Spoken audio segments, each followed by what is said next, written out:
PMPL season 4 को action त सकिएको छ बट ओभरअल अझै पनि नेक्स्ट जर्नी रहनेवाला छ मेना एन्ड साउथ एसिया च्याम्पियनशिपको म कुरा गर्दैछु सबैलाई स्वागत छ यो भिडियोमा। आज हामी कुरा गर्नेवाला छ PMPL सिजन 4 को फाइनलमा दोस्रो स्थान प्राप्त गर्न सफल रहेको टिम डेडाइजेस अनि उनका आइजिएल सिफुसँग। Welcome. Thank you once and नमस्ते सबैजनालाई। म चाहिँ डेडाइजको आइजिएल एन्ड मेरो इन गेम नेम रहेको छ सिफु। हामी मेन मुद्दातिर जानेवाला छौँ सिधै। PMPL सिजन 4 को ओभरअल समरी कस्तो रह्यो त डेडा गाइजको लागि? एक्सपेक्टेसन मिट गर्यो आफ्नो प्लेयर्सहरू बीचमा, फ्यान्सको एन्ड सो कसरी समराइज गर्नुहुन्छ PMPL सिजन 4 लाई? PMPL सिजन 4 चाहिँ एकदमै टफ थियो भनौँ हाम्रो लागि होइन, किनभने अब अफकोर्स एउटा कुरा त रहेछ, अब हाम्रो every season roster changes and all those things होइन, त्यो छँदैछ। एन्ड देन योचोटि चाहिँ के भयो भन्दाखेरि चाहिँ अब सिनर्जी पनि बिल्ड नभएर सो हाम्रो जुन प्रिभियस सिजन्सहरूमा थियो जुन चाहिँ अब हाम्रो एग्रेसिभ टाइपको गेम प्ले थियो, यो सिजनमा चाहिँ त्यस्तो मैले अब हामीले त्यस्तो देखाउन पाएन, किनभने अब हाम्रो क्लोज रेन्ज अलिकति खराब हुनुको कारणले चाहिँ सिनर्जीले गर्दाखेरि, सिनर्जी एन्ड कम्युनिकेसनले गर्दाखेरि सबै मैले चाहिँ ट्याक्टिकल अब तपाईँको भनौँ न मिड रेन्ज फाइटहरू एन्ड सबै त्यस्तो कुराहरू मात्र लिइरहेको थिएँ। सो त्यो कुरा केही हदसम्म वर्कआउट पनि गऱ्यो र कतिसम्म चाहिँ वर्कआउट पनि गऱ्यो। सो या त्यसरी जाँदाको खेरि अब तपाईँको ओभरअलमा त जस टिमले एकदम राम्रो नै पर्फर्म गर्यो भन्नुपर्छ। एन्ड मेरो एक्सपेक्टेसन जुन थियो त्यो चाहिँ त्योभन्दा एकदमै माथि नै पर्फर्म गर्यो टिमले। ओके, सुपर विकेन्डको लास्ट हप्ता खेल्न पाएको थिएन टिम बट फाइनल्समा एकदमै राम्रो बाउन्स ब्याक गर्यो। बट एट द एन्डमा कहीँ न कहीँ टिमले चोक गर्यो, ट्रफी मिस रह्यो, एकदमै क्लोज आएर टाई पोइन्ट थियो। योभन्दा बढी त के नै भन्ने। सो टिमले के सोच्यो, त्यसलाई अब कसरी लिग्यो एन्ड इभन अन टपले MVP को टाइटल पनि लुज गरे? त्यसमा चाहिँ के छ भन्दाखेरि अब हाम्रो टिमको चाहिँ भन्दाखेरि अब तपाईँको जस्तै पहिला तपाईँको जस्तै किल्सले हेरिन्थ्यो होइन त, पोइन्ट्स त बराबर छ 187 पोइन्ट्स त बराबर छ। सो इट्स जस्ट यो गेमको रुलले गर्दाखेरि मात्र विजेस च्याम्पियन्स भयो, नत्र पोइन्ट्स त सेम छ नि त, च्याम्पियन्स हो या। सो बट हामी चाहिँ के बुझ्नुपर्छ भन्दाखेरि अब हाम्रो पर्फर्मेन्स चाहिँ यो लबीमा टप नचै थियो होइन, सेकेन्ड डेसम्म डोमिनेटिङै गरिरहेको थियौँ। तर थर्ड डेमा चाहिँ के भन्दाखेरि अब मैले भने हन्सला अघि भने जस्तै केही कुराहरू चाहिँ वर्कआउट पनि गरेन होइन, यो अब स्ट्राटेजी एन्ड अल होइन। सो त्यसले गर्दाखेरि अलिकति हो, बट या प्रिटी मच अब भनौँ न राम्रै थियो एन्ड त्यही हो। ओके, हामी अब नेक्स्ट इभेन्टतिर पनि लाग्नेवाला छ। एज मेना एन्ड साउथ एसिया च्याम्पियनशिप धेरै टाढा छ होइन। अब यो इभेन्टको लागि फिलिङ के छ टिमको? एज नयाँ टिम छ आउनेवाला, नयाँ फ्लेभर पनि रहनेवाला छ, अरू मेबी कुनै पर्टिकुलर टिम तपाईँको दिमागमा घुमिरहेको अथवा प्रिपरेसन कसरी डिस्क्राइब गर्नुहुन्छ? मेरो रिजनको लागि चाहिँ अब बाहिरको अब अरू रिजनको टिम्सहरू कसरी खेल्छ त्यो अब हेर्न त हेरि नै रहेको छु, बट स्टिल अब गेममा खेल्दाखेरि अब उनीहरूको स्ट्राटेजी अब के हुन्छ त्यो त अब गेममै देखिन्छ। बट सोफा अलिकति अब स्ट्रङ्गेस्ट लागेको भनेको चाहिँ तपाईँको अब मलाई चाहिँ मेरै रिजनबाट अब आफ्नै रिजनबाट स्ट्रङ्गेस्ट लाग्छ। जस्तै कि नाम लिनुपर्दा भयो DRS भयो होइन, स्टलबाट विजेस भयो होइन, भाइब्स भयो। सो आफ्नै रिजनको चाहिँ मलाई एकदम स्ट्रङ लाग्छ भनौँ अब। एन्ड आई थिङ्क अब हाम्रै रिजनको टिमसँग चाहिँ कम्पिटिसन हुन्छ जस्तो लाग्छ हाम्रो फेरि पनि। Okay, once again same battle end maybe एउटा राम्रो मौका रहन सक्छ। एज लाइक ठुलो इभेन्ट पनि रहने भयो एन्ड फाइनली टाइटलको रेस फेरि यहाँ पनि रहन सक्छ। बट एउटा कुरा यो रहने भयो कि 4वटा स्लट जिसीको लागि भनेर क्लियर गरिएको छ, यसले गर्दा कम्पिटिसन अब हाइप अप हुँदैन त? या एकदमै अब हाइप अप हुन्छ। अब 4वटा मात्रै स्लट छ एन्ड अब best of the best teams होइन, अब यत्रो अब कति 2टा रिजनकोबाट होइन। सो या एकदमै हाइप अप हुनेवाला छ। ओके, एक्सन हेर्न त एकदमै मजा आउनेवाला छ, बट फ्यान्सलाई म सम्बोधन गरिदिनु हुन म चाहन्छु। एन्ड यस अभियसली पर्फर्मेन्स राम्रो रह्यो, मेबी थोरै कसर बाँकी रहेको थियो, त्यो मेना च्याम्पियनसिपमा पुरा हुन सक्छ। या एकदमै अब हामीले हाम्रो तर्फबाट एकदमै मिहिनेत गरिरहेको छौँ, केटाहरू पनि अब तपाईँको दिनरात होइन मिहिनेत गरिरहेको छ। सो या मेना रिजनमा मेबी राम्रो योभन्दा अझै राम्रो रिजल्ट देख्न पाउनु सक्नुहुनेछ भनौँ। Okay, so any precise fan message जुन तपाईँ पास गर्न चाहनुहुन्छ? अब के भन्नु है, अब अहिलेसम्म सपोर्ट गरिरहनु भएको छ, अब यत्रो 4वटा सिजन भइसक्यो, स्टिल सपोर्टिङ होइन। And hats up to you guys and thank you so much भन्न चाहन्छु। एन्ड एट द एन्ड त्यही हो, believe in the and we will fight for the glory. उनी थिए डेडा गाइजको टिमबाट सिफु आफ्नो टिमले कसरी PMPL सिजन 4 सक्यो त अनि अगाडिको च्यालेन्जलाई कसरी लिँदैछ त अनि कसरी त्यसको बारेमा होमवर्क गर्दैछ त बताउँदै थिए। हामी यस्तै यस्तै कुराकानी अरू टिम्सहरूसँग पनि गर्नेवाला छौँ। त्यति जेलको लागि आफ्नो ख्याल राख्नुहोस्। हामी चाँडै भेट्नेवाला छौँ।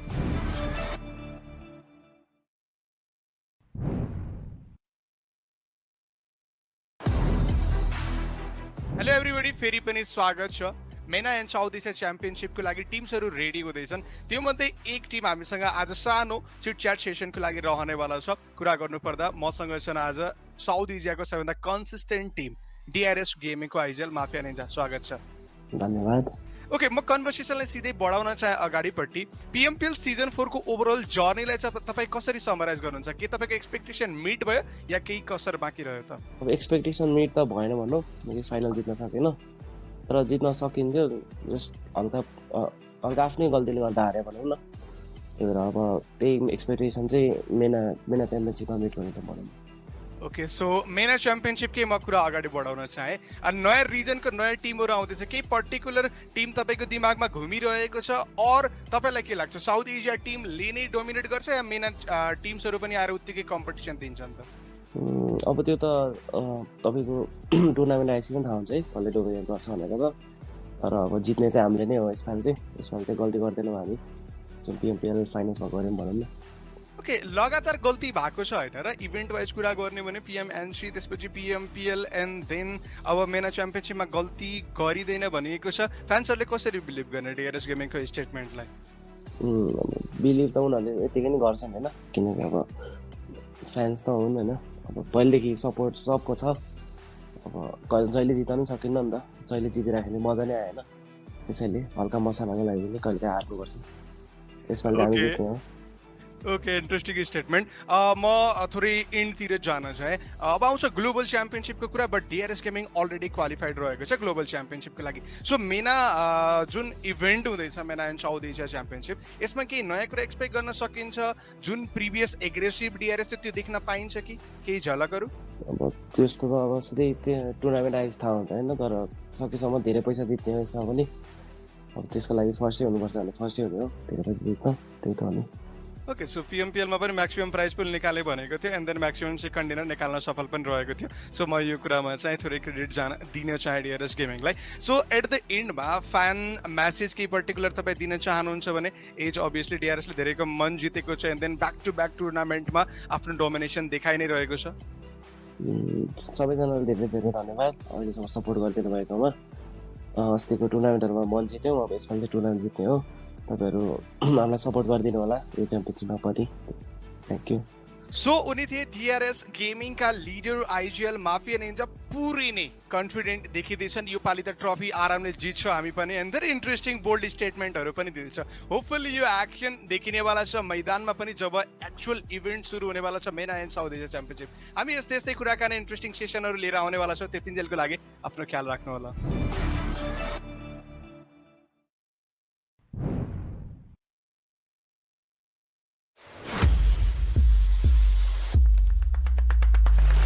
The boundaries will break here. The biggest regions will come under one roof. Here the weak will turn into dust. And survival is the only way to the top. Watch the elites make history. In the ultimate face-off, PMPL MENA and South Asia Championship is here. Battle for glory. 9th to 14th November. Hello and welcome to PUBG Mobile Pro League MENA and SA Championship. Yep, the championship is going to get started right about now. We've had 4 days of league plays, but now we get stepping into the finals itself. It's a huge thanks to, of course, the Oppo F19 Pro for making this all happen. I'm going to be host Laura. Joining us, of course, is going to be the two amazing analysts. It's going to be none other than Ocean Sharma and Isupajani. How are you guys doing today? Well, now it's I'm kind of panicking, you know, 10 games, 10 games to decide everything. Just think about it. The excitement is there, but the panic, it started. It kind of is here, and that just you know gets onto your nerves. So I know what pressure these players might just be feeling. Exactly. And while we have the wonderful opportunity of allowing ourselves to be overwhelmed with emotions, the players on the other side have to remain calm. As Ocean mentioned, only 10 games, and that will decide the fate of the 4 teams that will move forward from here to the Global Championship. And also, there's quite a lot of money on the line as well. Oh yes, that definitely is. I mean, when you bring that up, there is a humongous chance for them to earn not only a lot of money, but also from that move on along from their region to represent themselves and their region altogether and their fans to be a part of PMGC. But we'll talk about that more later on. Right now, it is, of course, the prize pool that we need to bring up. $150,000 on the line. $150,000. That is a humongous undertaking. But alongside all of that, yes, that's what we're talking about the teams. Individually, Ocean, we've got that tournament MVP. I mean, I would say me and Johnny, we always like to, just talk about it because that one lad whose performance is just, just out of this world, he gets that extra chunk alongside whatever his team is getting in total as well. So that's always a good cherry on top. Yeah, I mean, it's definitely going to be quite incredible to be that one individual. But it is going to be super fun to witness exactly what's going to go down with the teams, because we were discussing quite a lot about the teams and how their performance was during the league play days. And today there's going to be a reset in the standings, so everyone's going to be starting from 0, 10 matches to go. It is going to be, I want to say it's going to be fun, but it is definitely going to be intense, for sure. Definitely is. As Ocean and you just mentioned, it is going to get intense right about now as we talk about the teams. The 16 teams, the ones who have stepped into the finals. We're starting off all the way from SUDOR Esports, who are the ones who are leading the chart, or rather were leading the chart. And then following them very closely was I8 Esports, followed then with Train to Kill and Rico Infinity. But, as so perfectly mentioned by Johnny, well, those stats are history. Because we are going to start off from scratch now, and they are going to have to prove themselves in the 10 games. 10 games that they are going to be part of in the finals. Definitely. I mean, those stats were history, but presently we're looking at all these teams who in future definitely 4 of these will move forward. So that's a bit of a time travel in the words. So NASR on the other side, DEADEYES guys, Wizzes with Vibes and K7. Now K7 is a team that, everyone would have their eyes on because this team has been doing phenomenal with themselves. Wizzes with Vibes. One game can make or break their, their momentum. Overall, if you talk about, what happened, and DEADEYES guys, one bad day can make or break their thing. So, a lot at stake right now. Exactly. I mean, Ocean was quite critical about this yesterday as well, because DEADEYES guys at one point were inside the top 3, then they slid out. So you have to make sure that you maintain your position within the top 4 this time. If you miss out on the opportunity, even if it's just because of that one bad game that you had within the 10 games that you're supposed to play, it will haunt these teams for a while. Definitely will. On the other front, talking about haunting, well, haunting was past in history for Cryptics because they were able to deliver a completely sensational performance from day 3 and day 4 of the league plays, and therefore we find themselves right here in the top 16. But on the other front, as we move on forth, well, are we going to be expecting a different result for the side of DRS? Ocean, Johnny, what do you guys expect? I mean, Ocean, you've been mentioning they've been experimenting since the past 4 days. Do you think they're still going to be experimenting by today, or it's going to be a different play from them? No. Now it's time. It's finally, the show time for these lads. So I'm pretty sure they would just do something out of the box now. They'll have to. I think DRS, I'm expecting to see them finish within the top 8 because, I mean, again, they have already made it to the Global Championship. So over here, it's just about maximizing your purse, maximizing the amount of money you can win from this tournament. So that's going to be their main focus, along with obviously just making sure they are getting a feel for the teams that are going to move with them to the Global Championships, because if you have some information available to the competition that you're going to face on the other stage, that's going to be better for them. And talking about competition, the one who are leading the charts, it's going to be SUDOR Esports with 204 points is what they left the league plays with. But of course, it all boils down to nothing. It's all down to nil as they move along into the finals. I mean, for this team, if we just talk about the way the team has just been playing, that's just incredible. Action, this guy, always likes to be at the topmost position. Obviously, he was just one kill short of Wizzes with Wizzes rules as in the last game. Rules had an incredible game for himself, 33. But Action with 32 kills did incredible. The team, in fact, did incredible. Scry's entry for the team has just been really good. So maybe in this 10-game affair, because till yesterday we know that every team was missing out on one game that they were not playing, but now, well, they'll have to play each and every game. So let's see how do they perform. Exactly, and I guess for Stalwart Esports, the one game that they were missing out on would act as a cooldown for the team's momentum, and we would see them sort of have a good finish by other standards, but for Stalwart's own chart of comparison, it was sort of just a middle of the table, a mid-tier performance. But still, I mean, as Ocean mentioned, since they are going to be playing all the matches, the momentum is not going to break at all, and they will be allowed to just be as comfortable as possible in every single match. And this team is just deadly. It's not just going to be Action that you're going to be you will have to worry about. Scry has been quite incredible since he joined as well. He's been doing really well. I mean, we saw the damage numbers, we saw the average survival time. It was all looking good. Yeah, I mean, it definitely was. It definitely was looking really good. And, if we just talk about the way their performance has been, in the last few games, though, it did kind of just, went down. But, well, before that, they had such a big lead that it never mattered. I mean, the bad games, they kind of never mattered. So, it was still, like, pretty good. So. I think, Ocean, you'll agree with me on this, and I think Blotter, you too, because we witnessed them dancing on top of cars by the last 3 games. They were they realized they were going through, and they were like, all right, guys, this is enough. I guess we can just chill now. But there was no stopping them. I mean, they realized that. That was absolutely evident when it came down to those perfect moments where they were just, emoting along on top of a car, and they were just baiting the entire lobby. Catch me if you can. Which, of course, is easier said than done because you're talking about Stalwart. Exactly. I mean, this team is just phenomenal, but there are other teams as well that have showcased that they have what it takes to compete for a position moving forward into the global championship, and I believe now we're going to talk about some of those teams. Well, talk about a segue, Varun. Right now, we're going to move on along and have a conversation about Rico Infinity, a team that you have been mentioning quite a lot, and especially the Dean right there, right, Ocean? Yeah, I mean, if you talk about these lads, right?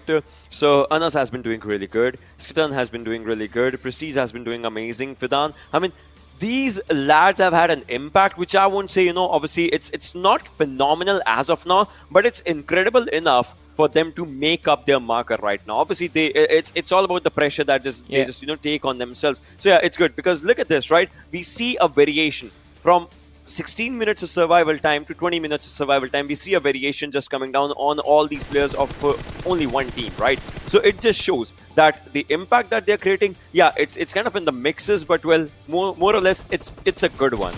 Yeah, it's definitely quite a decent performance. That was not decent, but really good performance, in fact, from the side of Rico Infinity. It was amazing to see them play. And especially, I believe, as you mentioned, Blotter, I mean, Fidan was definitely quite a wonderful player for the team when he showed up, especially during the last day. He looked really good. But I have to say, I mean, overall, it has to be Anas, the man who carried the team to the finish that they had. Incredible performance, incredible utility usage. I'm going to repeat this again. The man has amazing utility usage. I'm running out of words to describe how good he is with those grenades. I mean, always finding the exact angle to connect. And yes, these are the shots that Fidan hit yesterday with the EM24. It's about polishing your skills, and these lads are getting better day by day, match by match, and well, if they are polishing their skills in a good way, they are getting good results as well. It's definitely helping them. There's no two ways about it. And when it comes to that is all based on the league play days that we've seen them. Yeah, and if you just have a look at this right now, they had their ups and downs. They had a game in which they went down to what is it, right? Obviously 0 points as well. But well, right after that, they get up and they have a really good jump. I'm talking about yesterday's second last game. So it shows that if they have a bad performance, they don't let that play with their minds. And right now, with just 10 games, it's important. Yeah, and I mean, even the start to the league play wasn't that bad because they started off with the first game getting 10 points for themselves, dropping down to 5 to 6 points for the next 3 games. It wasn't that bad because you're not taking an exit on 0 at least. You're getting something in return, especially during the early stages of the tournament. And later on, the pace does, they do pick up the pace. And it is something that I believe they have to turn around for the better because, again, just 10 matches away. You're not going to be playing 4 days. It is not 4 games per day. It's just 2 days, 10 matches. And you have to go all out. But you know what, Varun, in that concept, in that same sentence or that same conversation, in that same breath, we do and should talk about Cryptics, because that was that one team, along with K7, of course, that was able to just 10 games, the last 2 days for Cryptics. That was day number 3 and day number 4 of the league plays that they just, well, they were on a They cloud swooped nine. it all in They swooped it all together. And that is something that we definitely have to talk about. So let's move on to the stats based on K7 and Cryptics' performance in the league plays. I mean, and the best part about Cryptics was the fact that if this was the ideal situation, right? If the last 2 days that they played, that was the only games that were required for qualification, and they played like this, and he was starting from 0. They did it in 8 games. They got into top 10 with the 8 games, 2 games left for them. So this team knows how to sprint. They know how to get points fast. Yeah, that is true. That is true. That's just, the way it was just, moving forward. And well, overall, somehow, the way these two teams have played, especially Cryptics, they, it's, whenever the tournament starts, we talk about a thing that is dark horse, right? Although we know that Cryptics has done so good for themselves in the previous tournament from where they're coming. Obviously, they topped the tournament. So they were not exactly dark horse. They were a strong competition. And in the final 2 days, well, they showed it. Why they are actually a strong competition for the entire lobby. It's not about having those maybe only chicken dinner moments or something. It's about the impact that a team just provides mentally. Exactly, and I guess the key factor over here was the change we saw from Cryptics as well, going from the first 2 days to day number 3. The level of aggression, the way they picked up their aggressive stance inside the game was so fun to witness. I mean, day 1 and day 2, we were barely witnessing them in any sort of action, in any sort of team fights, and then all of a sudden you see this team swooping in, getting all those points, getting those top tier finishes in the top 5 in every single game. They had only 27 points till the second day. Yeah. And well, after that, they just turned the tables and went to 130-ish points for them. So that's just insane, right? That's the way you change first 8 games versus second 8 games. Well, there is a big comparison, but the fact that it's no comparison the way it has happened, right? Yeah, and you would want to compare it, but you cannot because you know that they have done better. So there's no point in comparing that as well. I would like to compare these 8 games to how they play the matches today and tomorrow, though. That is going to be fun. I get that. Everyone would want to, right? Everyone would want to. Well, I mean, they kept the entire lobby in a little bit of a black hole, but then when it came down to when it makes it count, they did definitely deliver, and here they are in the top 16. But we shall see what today and tomorrow is going to lead them towards in the top 16 with a $150,000 prize pool. Along with that, well, that is a huge undertaking for these teams, but we do have some amazing news for our viewers itself. We've got this a special PMPL 2021 crate that is going to be available until the end of, 16th of November, simply put. And that is something that these viewers of ours can very well capitalize upon as long as they join into the game, they log in, they participate, they play them games, and, well, you definitely have a chance. But that's not it. Because we also have some amazing gifts available in-game from Oppo for you guys. As we move on along, we've got this amazing looking skin for the M249, and that is going to be available via the live question and answers. 10 lucky winners will definitely get that permanent skin, but to be a part of that, you are going to have to chime in to the action through PUBG Mobile Esports South Asia page. Hear me right again. Be careful what channel you're tuning in from, because you have to be live into the action through PUBG Mobile Esports South Asia page. And while you're there, why not click that subscribe button? Why not click that bell icon as well, so that you know that we're giving away so many amazing items. And that's not it. As we move on along, this is the most important, that I have to request you for your help. We help you, you help me. Simple as that. And not only me, the entire community all across the globe for PUBG Mobile, because as soon as you start sharing the link for this stream, as soon as we reach 60,000 viewers, 80,000 viewers, and well, again, I mean, you can clearly see it. 100,000 viewers, and you have that permanent outfit for yourself to be able to flaunt amongst your friends. For that to happen, you're going to have to get our viewership up. And for that, like I said, I need your help. So do not forget to share the stream and get your friends to be a part of all of this action. Now, talking about action, let's move on along. Let's get our finals started off.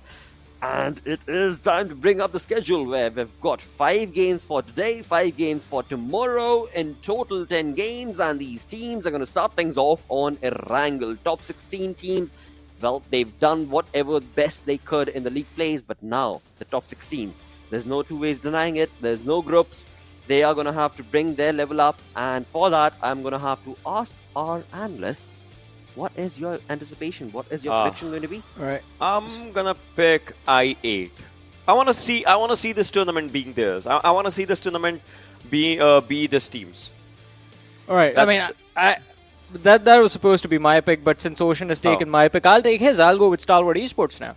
Oh, that's a good one. Okay. That's a really good one. Now, again, when you talk about Stalwart with 204 points in the league plays, they were just phenomenal. I mean, Johnny.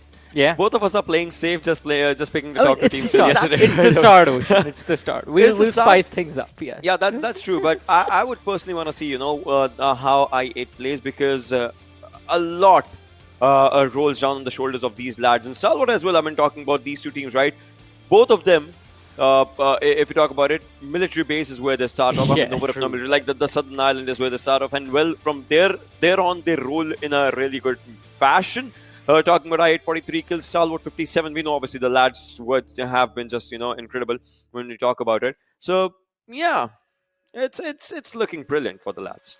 Then again, I mean, you talk about those league play days, right? Where we did see at times I8 playing the game and not, because Stalwart was there on that military base. But now, well, all of them are going to be there. So that means there will be a contestation, there will be a rivalry for that military base, because we know for a fact when it comes to I8, they love that military zone. On the other front, we talk about No Rapnoy. Well, we know for a fact that Stalwart is going to be right across the corner. So it is all going to be brought down to where the zone is going to be. So let me change the predictions altogether and ask you guys, where do you want to anticipate the zone will be?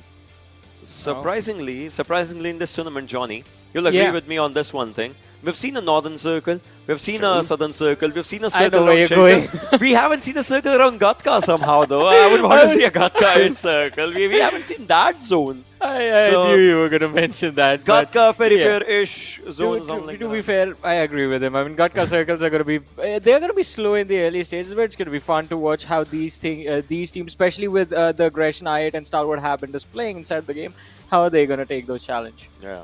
Well, with that, let's move the conversation on forth with the casters who are on the other side of this entire virtual world. It is going to be none other than Mustache Dave and Experiment to take us through this first game.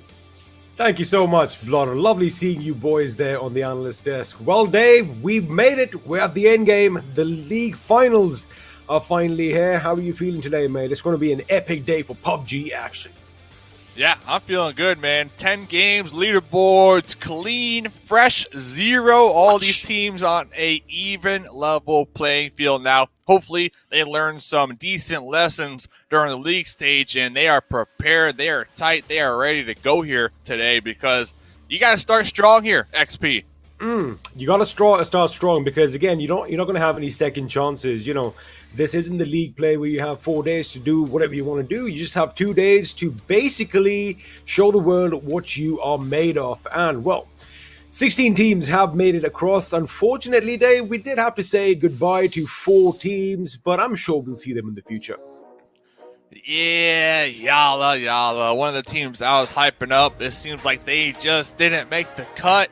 They had a really strong day number 1. Remember, they were like 3 squad mates up, and they were just popping off, taking all these fights here and there. And then since then, they just kind of slid down. But hey, we are here. We are talking about the now game number 1 finals, baby. 10 games to go. Let's go, XP. Let's get it.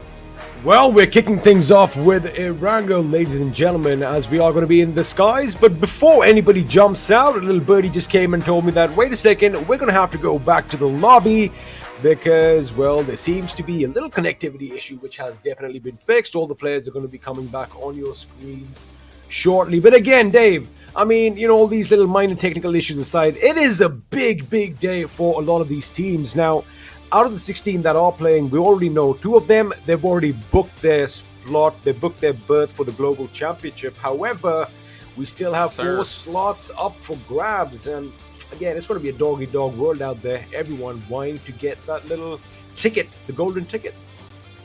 Hey, we had some hot predictions from the desk. They said I8 and Stalwart Esports. Talk about some risky picks for that top 4. If I had to ask you, not those 2 squads, what team would you pick top 4? It can't be I8. It can't be Stalwart. They already picked. You got to pick a new one. I'm going to go for either Wizzes with Vibes, because these guys, again, they're the silent stalkers. You know, they don't really like making a lot of noise. They don't ruffle a lot of feathers, but then they do come and whoosh, you know, get that little kill at the end and get the job done. Hey, watch out. That kind of hurt, didn't it? So I guess Wizzes with Vibes is going to be a team that I'm going to look out for.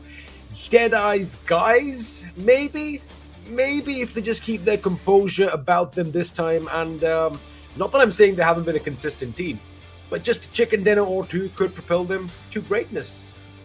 That's it. One chicken, especially here right now, early day, will definitely set that momentum, that pace for the squad continuing to the other games, right? If I had to pick, I'm leaning towards Rico Infinity Team because they really showed a lot of improvements if we had to compare them to their day number 1 of league play.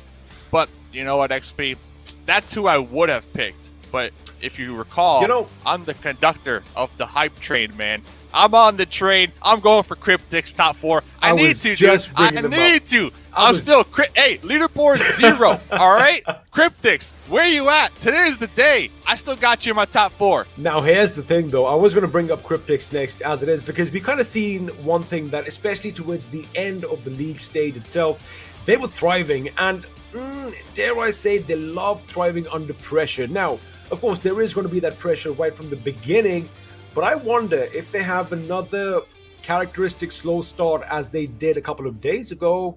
Dave, that might not be enough for them to basically get the job done. That hype train might just get derailed. Choo-choo. I think right now, since they did play yesterday, they've been ramping up this whole time. So if I had a chart, they started at the bottom and they just went boop, boop, boop, boop, boop, boop, and they're right there at the top, you know, at that roller coaster before you go really fast and take that dip. So I think with only 10 games to go, they are primed, they are ready to go, and they are ready to get this top 4, baby. Well, I guess everyone is going to be ready. And if I quickly just have a look at the remaining teams. Now, you know, you kind of picked Rico to be a hard-hitting team today as well. Yeah. To be honest with you, all these teams that have made it to the finals, you know, anyone can take it. I'm looking at Train to Kill. If they have a good game, they can come and take it. I'm looking at even RAW. They might have a good game, but, you know, all that speculation aside, it's going to be time to jump right in to game 1 once again, where this time I do believe the big bird's in the sky and it has no plans on landing anytime soon. But of course, one last time, well, not one last time, for the first time on day 1 of the finals, you can have a look at your favorite players as we soar high above the fields of Erangel. And of course, looking at the plane path, we are going to be flying south, a little towards the southwest, flying all the way over Yasnaya Polyana and ending things at the Sosnovka military base. Yeah, hopefully teams are prepared for Erangel. You know, this map in particular, considering we will be playing it 6 out of the 10 times here for the finals. So the lobby definitely favors this map out of all the maps here, and hopefully they got it tightened up. They're ready to go. Their drop spots, their rotations, everything is going to be on point here. Now, we're talking about teams that we think should be top 4. That's always a good discussion, of course. What if we made it a little spicier, though? I'm talking MVP, baby. Ooh. Right now, we got to pick MVP. If you had to pick one to win the $2,000, who would that be?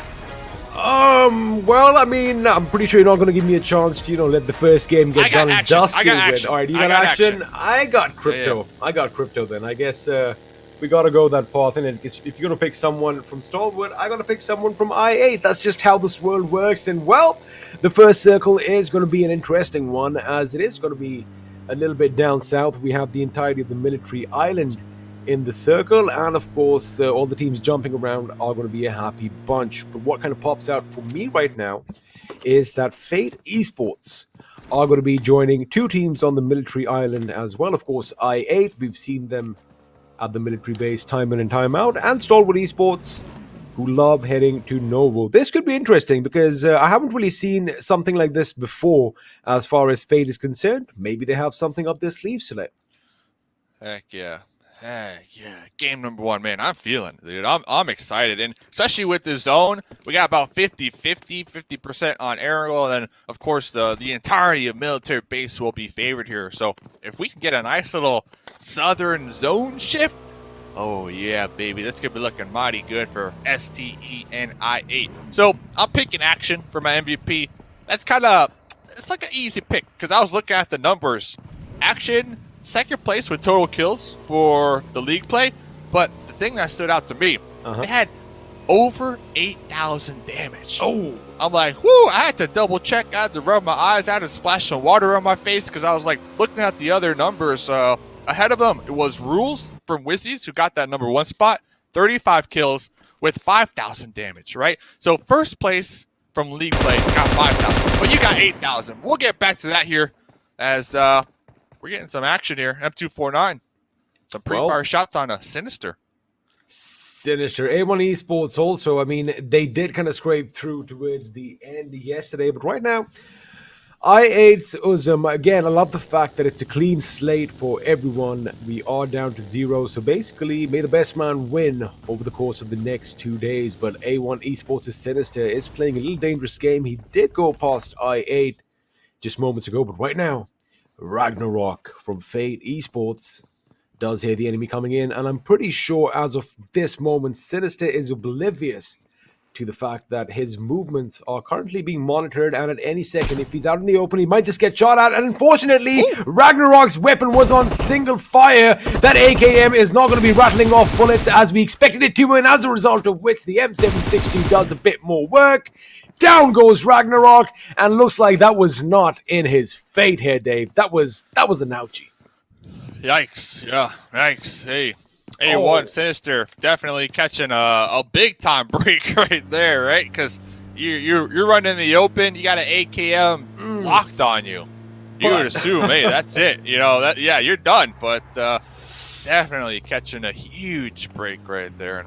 Well, talking about not catching breaks, we got Rico Infinity all the way up there in Severny, very far, the furthest team here from this zone. And I'm looking at them and I'm bringing them up because I'm trying to think their rotational path.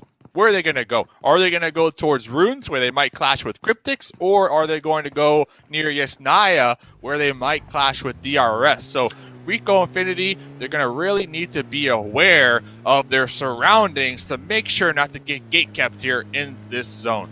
You know, if they've been reviewing the WODs, if they've been doing the homework, I kind of feel they might actually head towards Georgia Paul and come down south all the way by Gutka because, again, Yalla Esports is not playing, Lit Esports aren't playing, so, you know, all those drop spots are up for grabs. And, again, if they've done their homework, they are going to be aware that maybe Cryptics could be in the vicinity.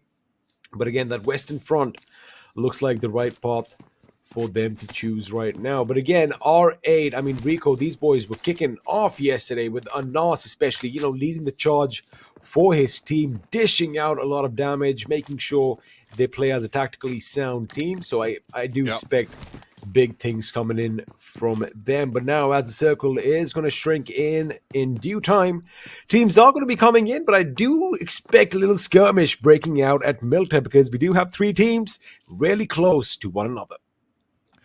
Yeah, we got K7 out there in the distance. Looks like we'll be driving past Milton. This one's interesting because we got 3 squads essentially stacked on top of each other. And really, they're just trying to buy some time and wait to see where this next circle goes before making that move. And, wow, okay, popping back over here to Fate. Dude, Fate, game 1, already down 2 squad mates. They are going to be all the way down in the south of military base.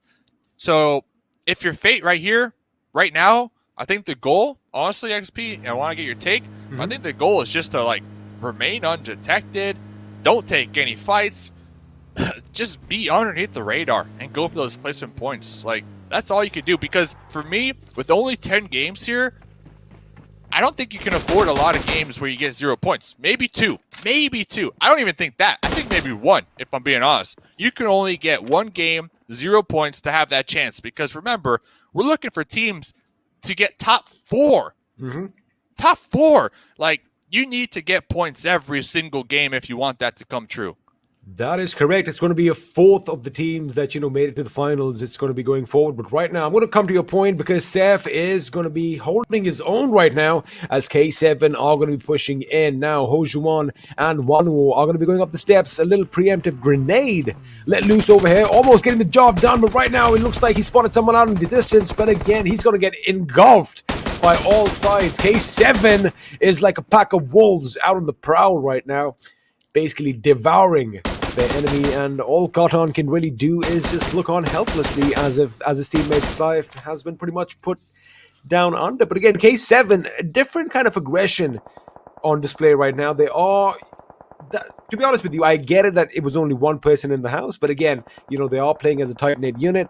I'm pretty sure the comms have been popping off in this team. A lot of things to be expected from this side. Elsewhere, T2K's Jane is picking a fight with Vibes as Jiggle lies on the ground on his bloody knees. Yeah, we're going to see Vibes over there finally making shore over there on the beaches. One of the squad mates was taken down, but what's happening over here? Wizzes with Vibes versus K7. It looks like one of the squad mates from K7 possibly catching the tires out here. Some wheels, but Wizzes with Vibes up here on the high ground. They got two of their squad mates up here trying to defend, trying to buy some time to allow their teammates to pull up and provide that support. The support is going to come through, and it looks like Delta and Reaperbot are going to regroup with their teammates as well. Now, Chakshin is in a little position of a flank. He is going to lob a few grenades. He's got to be careful, though, because if he gets pushed up on, those bullets are going to do a lot of damage. But Rules over here spots the enemy out, goes around the tree to the left, sprays a few bullets, gets Chakshin down on his knees as Hojuan now is going to lay down some suppressive fire as his teammates. Wanuo is going to be going up first with that Scar Rail. He does spot the enemy, lays down some fire. Unfortunately, none of that lead is going to catch any flesh, and he's going to fall back while his teammates chuck a few Molotovs, hoping to make the enemy burn, but it's going to be a grenade that blows up in Wanuo's face, courtesy Delta, that does him in. Yeah, these mollies, these nades going back and forth, pretty much putting a halt to any type of push over this hill. And it looks like both teams attempting to get the reset, the pickups, and then possibly even the boost. And it looks like Delta was able to do that first, tossing a grenade right on into the smokes. Is it going to be good? Yes, it is, baby! Another knock from Delta. Ziv is in no man's land right now. He has no idea what to do, because if he moves an inch left, right, forward, or backwards, he's going to get spotted out as Hojuan now. He's got his work cut out. He's got to suppress the enemy, lay down some grenades. I would rather see him with a weapon in his hand, just suppressing the enemy as Ziv gets taken down. K7 were the hunters in this situation. Unfortunately, looks like they have become the prey, but Delta now is going to be taken out elsewhere as SUDOR Esports. Yeah, they heard the commotion. They're like, hey, what's happening there? We want to join in on the fun as well. And there you have it. Teams are going to be skedaddling out as Nabo from NASR just kind of knocked himself out. Wow, I'm really surprised. I have to assume that Wizzes with Vibes might have used all their utility when we're talking smokes, because right after that third party started with SUDOR, they immediately said, Delta, listen, we love you, man. You did a lot of good things against K7, but we're just not going to risk picking you up here. And you saw exactly what they did. They sent it into the water because next zone did go on up, and it looks like we're heading to the military base, baby. And you know what? I think that's a good decision. They are going to be heading down south. And Fade, well, when we did kind of see them in the replay, I8 reviews kind of just annihilating the enemy over there. But I guess it was the right call right now from Wizzes with Vibes, leaving Delta behind. Right decision, because the zone is going to be moving in as well. And, well, you definitely want to be on the right side of the blue when it starts doing its damage. But right now on the map, as we do have a look at the replays, I do see an airdrop in the military base and a Mark 14 up for grabs. Yeah, right near Fate too. Remember, they lost 2 really early on. So Fate, they're trying just to play the zone, and they're trying just to survive at this point. So Wizzes with vibes, we can see them on that map. They are swimming. They are trying to make their way across that water. And it looks like Rico Infinity did show up to the area where Wizzes with vibes were previously fighting, right here where we're looking. And it looks like they were trying to scout out some type of boat action. And I don't believe they found any boats because I see them in their vehicles. They immediately made that U-turn. And I think they might be trying to just play the slow game, play the edge game over here in Milta. But they might be clashing with Cryptics here very shortly. It could be a possibility indeed, as we of course have a look at that AWM just chilling as it drops from the heavens above. Now, you did kind of bring up Rico. SUDOR Esports definitely have an idea that there's an enemy nearby. That's why they are going to have to, you know, kind of pick a different route to take the course to the circle. Looks like shots are going to be fired as Katan may actually be driving past Rico Infinity right now. So both these teams, they've got to be careful because, again, it is going to be a race for the bridge or even the periphery near Farm or Milta. But then again, have a look at your map. You've got DRS pretty much north of the bridge, and the circle shift is going to be dramatic as we are going to be coming down south to the military island. Trust me, I am not complaining at all. And of course, Stalwart Esports are going to be right atop, right pretty much in the center with that massive hill all for themselves. STE, they are literally the zone magnets in this lobby. They get so many zones. If we had like a percentage on which teams get the most zones, they have to be number 1, right? I'd say and not only that, 10 times. Yep. 9 out of 10. But they set up for this, right? Like they prepare for it. I don't think it's all luck. I think it comes down to the IGL making these calls and just game knowledge, right? And they do have a little 2-2 split, like you mentioned. They got 2 of their squad mates all the way up on that observation tower, all the way at the top down here. Ton of sight lines. And then they got Pika and crew down below, possibly looking over the bridge. And this bridge is going to be contested. That is a fact, as all these players are going to be fighting tooth and nail to get into this new circle. It is going to be contested, and talking about contestations, T2K is going to be going up against Fate with Legend just getting a grenade to his face. That's going to be devastating. Siyog down on the ground as well. That is going to be detrimental for T2K because if I have a look, they are pretty spread out pretty thin, and there you have it. The retreat has been called in, as I do believe they have gotten the vehicles and are going to be moving back just a little bit, but Jane from distance trying to pepper them with a few bullets. But again, T2K, they knew that the enemy was nearby. Of course, you did see Legend and Siyog pretty much prone behind the wall. I'm going to hold on to my thought right now because it looks like Crypto is going to be going boom with the grenades, knocking out a team. In fact, the first team to bite the dust, and it's going to be Wizzes Esports out in the 16th position without any kills. Yikes. And we saw coming back to that Fate fight, they have these Guardians above them right here. Perfect. Hey, observers, I love you. Chin and top, they were taking shots at Train to Kill as they were trying to push onto Fate. And Fate actually received some of those shots, and they immediately pulled back into the compound, into safety and comfort. So right now, they got 2 squad mates from STE overlooking their current compound, kind of keeping them safe for the time being. But look at this. Oh, Cryptics on the bridge. Oh, no. What's happening? Well, we've always wanted a bridge fight, but it looks like Marshall is going to be getting the shorter end of the stick over here as NASR are going to be driving past. That little convoy is going to make sure that it's unstoppable as Senke is lying bleeding on his knees as well. Cryptics pretty much hit a massive roadblock, Dave, and things really haven't been going in their favor right from the beginning in this game. El Chapo, the boss himself, the man, is the only one left standing, and again, I guess survival is going to be the name of the game for him, because have a look at that. He's already in the military island, already in the base itself, but now he is going to be trailing I-8, and that could be devastating because Deadeye's guys are going to hear the commotion. In fact, I might just hear a few shots being fired right now with El Chapo either taking someone down or being taken down instead. There you have it. Turu Love puts Crypto out of this game. Yeah, and this was that bridge on that west side that was also heavy in the blue zone, right? So it was chunking them down quite well. Next zone goes up, STE, dead center. Are we even surprised? Oh. Little bridge camp action. NGX losing one. Lord, look like they hit a tree here. They're still alive.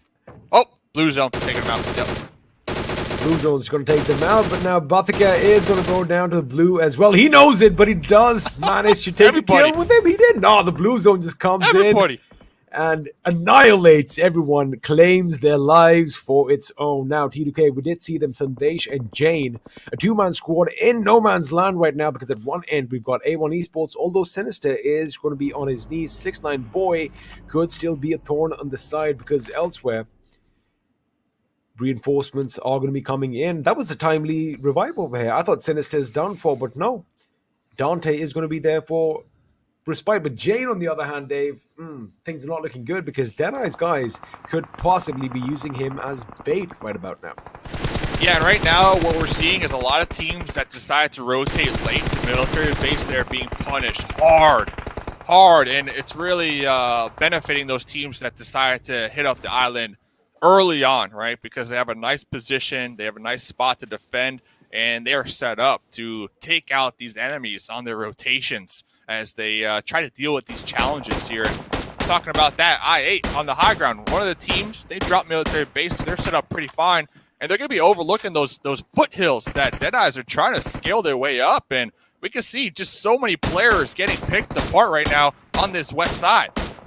They are getting picked apart, and Revvies thought that he was behind cover. Unfortunately, he wasn't, and Sinister's M16 is going to do the talking, as he is going to pepper him with a few bullets every now and then. Ozum, on the other hand, is also going to be firing at the enemy. Looks like we have a couple of teams that are really close to one another. We do have T2K still in the fray with only Sandesh, the last man standing, so he can't really make a move. And it looks like Reviews is going to be left in the dark here, Dave, as his teammates are going to be moving forward to greener pastures. Now, elsewhere towards the north, if I quickly just have a look at the map, Rico could be heading in a collision course with a couple of teams, but I don't see anything happening over there. Stalwart, meanwhile, still in the center. Kings of the Hills, as Blade is trying to make his escape from RAW, a four-man squad, really dangerous when these guys are pushed against the wall.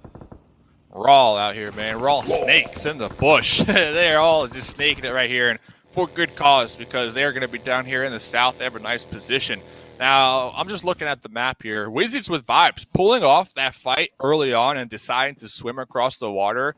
That was huge, man, because they still have 3 up. They have that east side all to themselves for the most part. Yeah, it's going to be downhill, but the fact is that they are still alive compared to their counterparts who decided to stay on the Erangel mainland and take their time. So that right there, that could be a heads-up play for Wizzes with vibes, just looking ahead, as we still have 12 teams to go. A lot of teams still alive.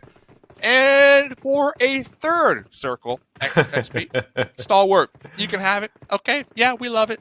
I mean, I guess we already know who the Kings of the Hills really are, because again, this is just this is fascinating the way they've actually predicted what the circle's going to do. And again, you know, they have the highest ground, they have the most options available to them, and they are definitely using them to their heart's content. But right now, top with that Mini 14 is going to try and spot some enemies in the distance, as it does look like Stalwart Esports are getting a knock for themselves as well. Now, I like the fact that, you know, we did just kind of bring up...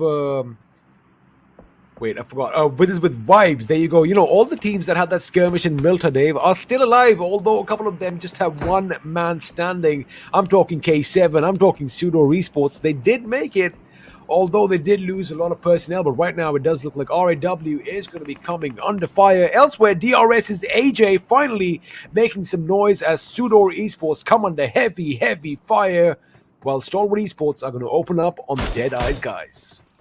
Yeah, a ton of teams just all stacked on top of each other. Once when they get into fights, Stalwart Esports up here on the high ground. We see top with the mini just taking shots one at a time and trying to connect, trying to third party. Right now, Stalwart Esports, nothing but sidelines for days, nothing but opportunity to get a huge point lead when I'm talking kill points here in game number 1. Look at this dominance right here, just tapping away all day long. You love to see it. Wow. I mean, it's just amazing because, you know, everyone around can hear that Mini 14 going off, but there's nothing anyone can do about it, as now Top is still going to avert his attention to another team, and now Rico are going to come under fire. All he's going to do is just pepper them with bullets. He is going to be tickling them at this distance, but sooner or later, they are going to hurt a little bit more as Joker gets taken down by Blade from IA. And Stalwart Esports, again, a lot of options for them. They are in the center of the killing field here, Dave, and they have that 360 Vigil. They are going to make the most of it as Reaperbot is going to try and zigzag his way out of these bullets. But for now, a little respite behind that massive rock. Not only that, just talk about the gun. Like, how do you have an 8 times with the DMR up here? Like, where did you find that, right? Talk about having the perfect weapon for the perfect spot and the perfect ending of a zone for you right there. And we can see that thing coming out strong. And, hey, the winner, chicken dinner forecast, of course, STE up there. But it's kind of tied with DRS, surprisingly enough, up there in the north. Well, you got to keep one thing in mind. DRS, again, the fact that they have all 4 members, to work with, that is something that is definitely going to give them an advantage. Now, the circle kind of has shifted a bit towards the northeast. Now, it's not going to be detrimental for Stalwart Esports, but my problem that I'm facing is, as and when they are going to have to come down that slope, Dave, they are going to be massive, massive targets on that mountainside. They're going to be exposed unless, of course, they have a lot of utility. And, of course, if the enemy down below is already engaged with one another. So that is the only thing that I'm going to keep in mind. But again, I don't really see any problems for them. Now, DRS coming in from the north is going to be problematic. But for now, Action does know the enemy's nearby. This could be devastating. Now, Shifusa definitely heard that commotion. I wonder if Action has the information that they are 4 really sneaky but deadly members below him. And now he's going to peek over. Is he going to get knocked out? Or is he going to get a few kills to his name here, Dave? The thing is, can you even scale up those clips from that angle that Deadeyes are trying to make their way up? I'm not exactly Get those sure. grappling hooks yeah, maybe we had that. I don't think so. So Action just needs to make sure not to overextend and be spotted and pretty much just rely this intel to their squad mates. And now Deadeye is kind of stuck in a funnel. They only have one option, and that's going to be wrapping around this hill right into A1. They see the smokes in the dip. They're trying to open this fight up with their utility. And Love, okay, True Love with a nice spray down with the Scar right there. So A1, they're just getting picked apart from all angles. Every which direction you look at, A1 Esports are going to be shot at. I8 at one end, Deadeye's guys at the other, and of course Stalwart Esports from the heavens above. Now, the only thing of concern is if Stalwart, I know they're going to get hungry, they're going to get thirsty for those kills. If they extend a bit too much, they might just get them. There you have it, True Love. No idea that there was an enemy above him. Gets shot in the back as he's trying to patch himself up. And Action, of course, is going to snap to it. Now, again, hungry for kills. Just might spot out Chifu as Fragboy gets taken down by A1. This is a free-for-all. This is a bloodbath, and in the blink of an eye, A1 Esports have been snuffed, have been wiped out from Erangel with Action, getting a couple of kills to his name. This is such a free game right here for ST. I don't even think anybody can contest their sightlines or angles up there on the high ground, and Action is taking full advantage of this one. Just peeking over the ridge, getting a nice grenade, getting a bunch of shots, switching to that M4. Deadeyes, see you later. Done. Action, 5 kills. Dude, Deleted. 14 kills. 14 kills on STE right now. If they get one more and the win, that's practically 2 chickens in game number 1. That is what these guys are all about. Now, they've been patient, and finally that patience is working out for them. And now the circle is going to shift north. Now it's like, you know what? We've given you enough leeway. Now it's time to give DRS a little chance over here. But again, Stalwart Esports, they are going to be on a high. That momentum is rolling. They have all the momentum in their favor as DRS is muffing in, trying to make some smoke cover over here, making sure that they aren't spotted from above. Now, that's going to be problematic. There you have it, Stalwart Esports. I was saying they are going to have a little tough time coming down the mountain, but when you have vehicles to basically topple over the sides, it's not going to be problematic. But listen, could be a problem for them, but, well, I was just going to say Faith could be as well, but too late for that, isn't it? Hey, at the end of the day, though, Fate right there, 5th place. That's 6 points. I'll take that. Considering they lost 2 really early on, for me, that's a win. That is a win. So let's see what STE can do. You mentioned it. They got 4 vehicles. They got the utility. You have to assume they got all the meds. They got all the ammo. They got all the grenades they could wish for with the amount of crates that they are able to loot here before scaling downhill.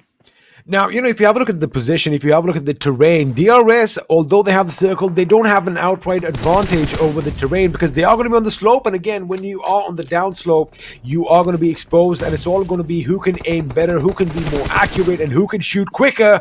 That gets the job done, as Rico Infinity are going to be bowing out in the 4th position with that 1 kill as well. Now, DRS know that they have a massive target in front of them. Stalwart Esports, they're coming in hot.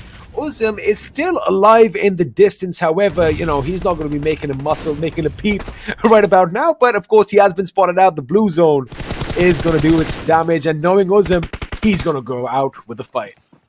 Yeah, look at this. Stalwart Esports making sure just to cover all these angles. They're focusing on that downhill battle, but also trying to protect their back end right here and make sure nobody can backstab them. Stalwart Esports setting up for a win. Oh, but a grenade from DRS. This could be the trade right here. DRS, they're pulling up. AJ trying to take some shots, some pre-fire in the smoke. DRS, they're looking to make moves. They are making moves. If Mafia Ninja, in fact, goes a bit to the right, he might actually get a little bit of a crossfire. AJ making sure the left flank is secure. Now Scry is going to go for a revive. Top gets taken down again, and now Action is going to be relentlessly fired upon. Basically, his life has been scrubbed out. Scry is going to be the last man standing with his teammate Top as Mafia Ninja goes around. He's behind the enemy. He shoots at the enemy, and he puts the enemy down. There you have it, the real soldiers getting it done here in Game 1, winning the chicken dinner. But what an amazing game by Stalwart here. Where was this DRS for league play? Were they just trolling us here? Hello? DRS? Winner chicken dinner. Congrats right there. You love to see it. DRS, one of the teams that already have their PMGC golden ticket, and they're coming into these finals trying to prove to the world exactly why they earned that spot already. So, great game from them. Stalwart Esports, though, we can't ignore it. I think they had like 17 or 18 kills this game. Mm-hmm. 8? That is massive. Is that a record here so far? That 18 is kills in one game? That is phenomenal. I mean, I'm sure the analyst desk is going to be bringing all these numbers up. But again, DRS, I'm not really surprised because this is the way they actually play now. Some would call it camping, some would call it staying away from a fight. It's all about, using your mind, because they made sure they had 4 members up till the end, made those numbers count, and got the job done, getting a win over Stalwart Esports. But again, that is just the beginning of the action we have in store for you. These next 2 days are going to be awesome. But before that, we are going to take a quick little breather. Do not go anywhere.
Hello and welcome to the finals right here at PUBG Mobile Pro League MENA and SA Championship. A huge thanks to our sponsor Oppo F19 Pro.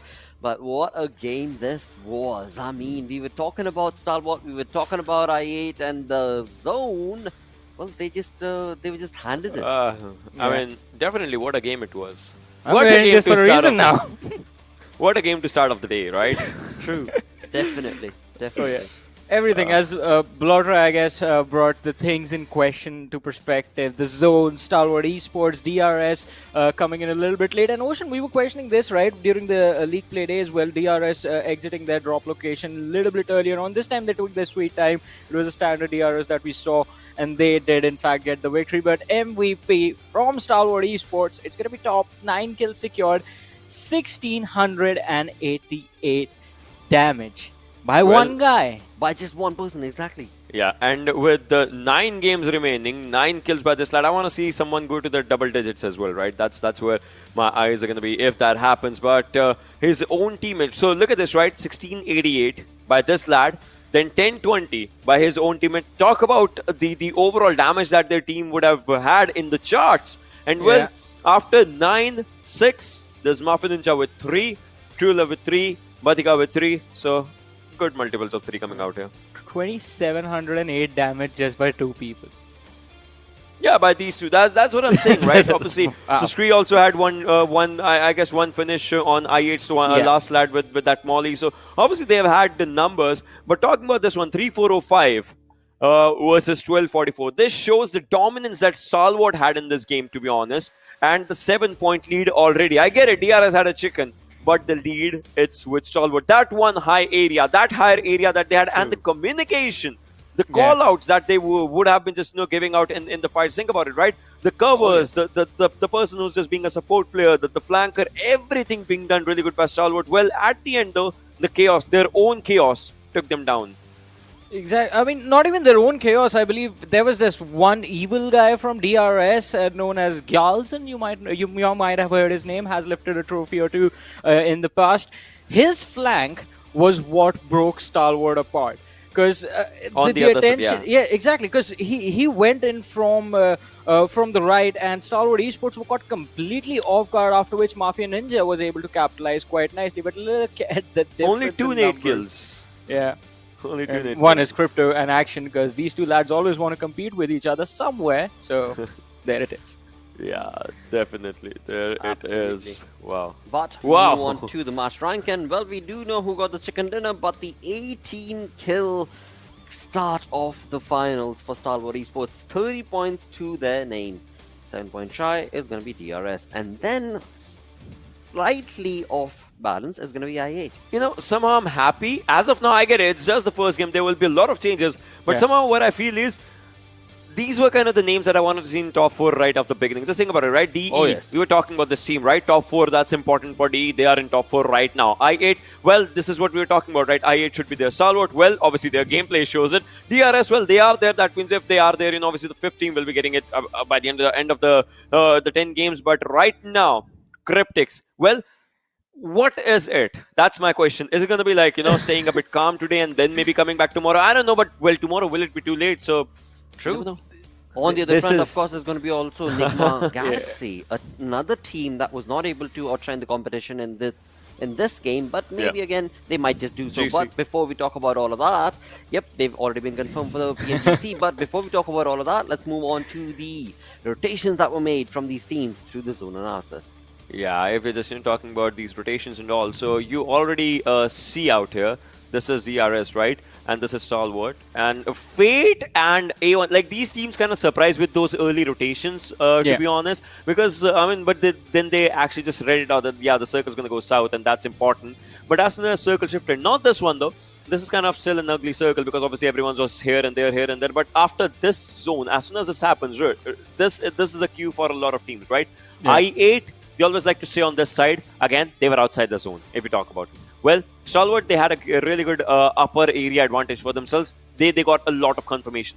DRS, they had to chime in if they want to be a part of all the action that was just going on. And these 3 teams, well, these 3 teams made up their marker. One from outside the circle, from the other side of the island, and one just staying inside the zone, Johnny. Yeah, definitely. And we have to give props to the players of DE as well, as you mentioned, Ocean, because look at their position towards the southwest of military base. And then slowly and steadily, they were always in the midst of chaos, but they still managed to survive until they were destroyed by, I believe it was Action from Stalwart Esports, who took care of things with Deadeye's guys, just destroying And the Johnny. whole team. Yeah. Just think about it, right? I8, they lost their 2 players early. Yes. They're 2 important players. I mean, Crypto was there as well, but still, the other 2 players, they were just here. I mean, Uzum, hats off to this lad, just staying, surviving in the top 3. He knew it, the circle was not his friend, so he started healing up at the situation. DE, they tried to get inside the zone, but you remember from the high ground, Salvo was just punishing them overall in the entire area. And right now, DRS, the slow strat that we call about this team, right? The slow movement that this team just does. They did that, and well, at the end, teams did brilliant for themselves. I mean, and again, talking about how the game went about for Stalwart Esports, me, Ocean, Fixes, all of us were having this conversation while watching the game as to what is the situation going to look like ammo-wise. Because they were taking a lot of fights, they were taking a lot of shots from the observatory, but they were sort of isolated in that position for a long time, and they had to come down the slope, and looting was definitely going to be an issue because, again, as Ocean also mentioned, there were a lot of teams surrounding that position, so it was going to get a little bit tricky, but the team still fought really, really nicely. 18 kills. 18 kills is what this team of Stalwart walked away with. But along with that, there were the teams who were participating in the kill department as well, as all those clips are going to be compiled together through the Oppo F19 Pro moments. Yeah, it's more or less Oppo moments and, kind of like Stalwart's highlights as well. So, that's what it was, because Stalwart highlights, that's what we'll be seeing here. Because look at this. Yeah, the early fights, they were happening here and there. I8, yeah, this was a brilliant knock-up that they were just going forward to. But then again, you'll see, as soon as you see that team getting a high ground for themselves, well, that was just where they had their highest frag right now. And well, they were taking the teams down on their own lows. Yeah. And again, talking about the teams, I mean, as you mentioned about I8 losing under 2 of the individuals earlier on in the game, I would say had this been just the PMPL South Asia Season 4 that ended a few weeks earlier, I would have agreed with you. But this time, I8 is looking brilliant. I mean, the entire team, in fact, because Uzum in the very end also tried to secure 1 extra point for his team. I'm telling you, right? The Molotov and the Blue Zone combined was like a little bit quicker than his trigger finger. Like, to be honest, the way we have seen these lads, in the past few seasons, I would say, play, I would love it if this team qualifies. Just think about it, right? Crypto, just doing phenomenal. He has backup of a lot of amazing players as well. I mean, there's Reviews, there's if we talk about the players, there's Reviews, there's Blade, there's Uzum, like all these players, they are just brilliant. Yeah, and also, the bridge situation with NASR Enigma Galaxy, that got super intense. Yeah, it definitely did. I mean, that's the beauty of these kind of circles, right? Yes. It's the bridge that just does it. And we have seen time in and time again, Godless, just getting onto the top of that bridge area. We have seen that thing happening the previous season, but well, now someone had to take that same chance for themselves.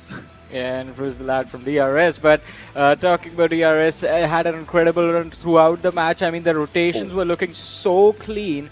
It was definitely going to be up to them to sort of get into the top 4 finish. But hey, the show is here. Look at that. 2 defeats at this point. There's the 3rd, there's the 4th, and one after the other. They're just wiping the floor with everyone else. One team after the other, one individual after the other. It wasn't like, it wasn't like they were focusing on one team. They were like, all right, we'll just take care of everyone. That was these are the words that I like to use for I8's game plan, right? If everyone is gone, we win. That was Stalwart this game. We saw Top for like more than 20 seconds in open moments as of now. Like he was just doing brilliant. And then this nade was such a brilliant nade. And this is why we were talking about, hey, do they have enough bullets? But then we see a nade as well. We're like, yeah, throwables are being used, so that works. But then after this, the zone shifted, and that is where DRS was certainly ready to capitalize. Yeah, I mean, Yalzen. We were talking about Scry as well. The man was there with like his team was doing really nice, and Scry was doing a wonderful job supporting his teammate in this match. But he was there with like no kills, and we were like, all right, he's gonna run after Uzum for sure. He's gonna make sure that kill is his, and he did with a wonderful Molotov. But again, Muffin Ninja and Gyalzen doing a brilliant job of closing out and making sure the 15 points are gonna be theirs. But look at this. Wow. 3,405 damage coming in from Stalwart. I mean, being on top of that observatory tower was just phenomenal for them because the zone damage- favored them, the kills favored them.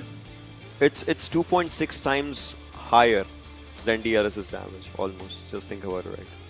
Not exactly 3 times, though. That would have been like 3,600 something, but it's 3,700 something. But it's 2.6 times higher than the damage of DRS. That's. But nobody could have predicted this sort of a phenomenal result coming in for the favor of Stalwart. Indeed, that is the start of the finals. On the other front, as we move on forth, we still do have 4 games remaining. So let's move on along with the schedule as we move things up into Miramar. And this is where maybe T2K, maybe Vibe, or again, the house name. It's gonna be Stalwart. Miramar is where Stalwart does good. Yeah, Right. I mean, but Exactly. I want to say one thing first, Roshan.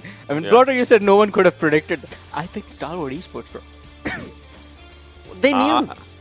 They had a premonition of that zone, of that game working in that favor. And I mean, again, even if they did not get the chicken dinner, 18 kill That was. game, It was uncalled about. for. It was about asserting dominance. It was about sending a True. message to everyone So true. that so true. So we in are here Miramar, to dominate. Yeah. in Miramar, I picked Stalwart. All right, you're gonna go for Stalwart Esports. Then I'll go for NASR. I'll go for NASR Esports. They've All right. been doing pretty well for themselves on Miramar quite recently. All right. Yeah, that's. I agree with that. Well, that is going to be the prediction coming in from the analyst desk. On the other front, as we move on to the head-to-head between Stalwart and NASR. Well. 20 So- kills, 16 Yeah. kills, but They have low kills. Stalwart has low kills, but they are compensating that in the placement point department. That's one thing that they've done. I mean, yesterday's last game though was not good for them. I mean, Stalwart last Miramar. Yesterday that happened, but still, I would say they have been doing pretty decent for themselves. Oh, yes, they have. Oh, yes, they definitely have. With that, let's move on along with the show. Let's get busy with the second game of the day of the finals right here. It's going to be time to cue in the casters who are going to be Experiment. Woo! Man, things are heating up. I had to lose that bomber jacket because, wow, game number 1 was electrifying. It was amazing. We've dissipated in the ground. Now we're back. What's happening? It's just awesome. I love this. This is just amazing. Getting busy with it, man. That's what we're going to do here out in Miramar. Let's see who's going to come out on top, ladies and gentlemen, in the hot, dry map here as we now have 9 more games to go for the finals. 9 more games, and that is going to seal the fate, seal the deal for a lot of these teams. Only 4 are going to be going forward to the PMGC. 2 already have their slots. But again, Miramar is going to be the map of action now, as the plane is going to be flying a bit towards the north. We are going west all the way over San Martin, directly in the center. And of course, we're going to end things just south of El Pozo. Now, the analyst desk, Dave, they picked a few teams. Pretty similar names, although I did like Johnny picking NASR, especially since, they've been actually performing quite well on the map of Miramar. But again, how do you stop those juggernauts at the top? Stalwart Esports, 30 points already, although they were just so close to that chicken dinner. They didn't get it. But again, DRS, Stalwart, IA, these guys are firing on all cylinders, and they look nigh unstoppable. Yeah, hey, you can't stop it. They got, 30 points right now? We can see on the overall rankings. They didn't even get the chicken dinner, but they're still ahead of DRS. So let's see what they end up accomplishing here this game. And just to remind you here, DRS, they already got that golden ticket. So if they finish tomorrow in the top 4, that means we'll just go down 1 team, and that 5th place team will get that golden ticket because DRS, they're already going to PMGC. As we're going to be looking at zone number 1. Okay, so pretty much half of it unoccupied right now. Wide open for the taking. And I like that it is further down south. Normally in Miramar, you kind of have central circles or something up north. This is going to be interesting. What's going to be more interesting is if somehow, the circle kind of ends down near Los Higos or even Minas del Valle, because, they really haven't seen a lot of final circles in that vicinity.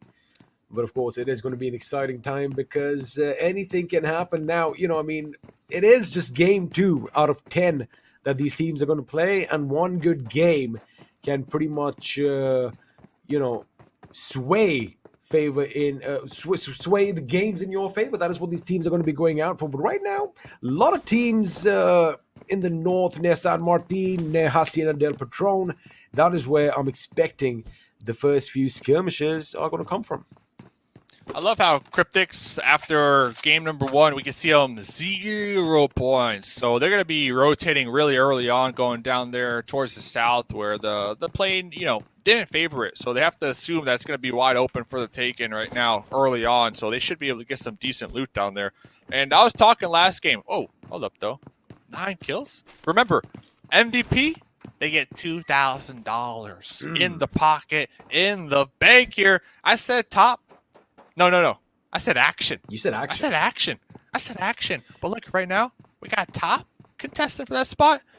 Okay, I'll give you points. It. I'll give you points for them being teammates because look at it. Action is not going to be far behind, just 3 kills behind his teammate. And again, over the course of the next few games, man, these numbers are definitely going to be skyrocketing unless, of course, another team has another sinister plan up their sleeves, but I don't see anything changing as of right now. Again, we did have a look at the circle earlier. Most of the teams are going to be pretty happy with their position so far, but I am kind of worried about teams in the Northeast. Now, I'm talking about RAW. I'm talking about SUDOR Esports because they are going to be coming in the circle. They're going to have a lot of opposition, whichever direction they choose to basically traverse towards. Now, DRS, in a similar situation as last game, although the map is different, Dave. Now, if the circle keeps shifting down south, right, DRS are going to find themselves in the same precarious situation because last game they dropped at Yasnaya and ended the game on the military island. So they're going to have a lot of migrating to do.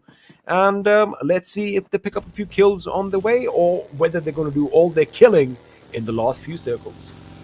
Yeah, I sent a DM to Mafia Ninja from DRS here the other day asking, hey, like, what's going on with the team? And they told me, listen, Dave, we're just looking for that bounce back game, that bounce back performance. Now, I feel like they kind of touched it yesterday in the league play, but with the game 1 that they just had, that chicken dinner, you have to assume like that pressure, even though they already have the spot, that pressure was lifted.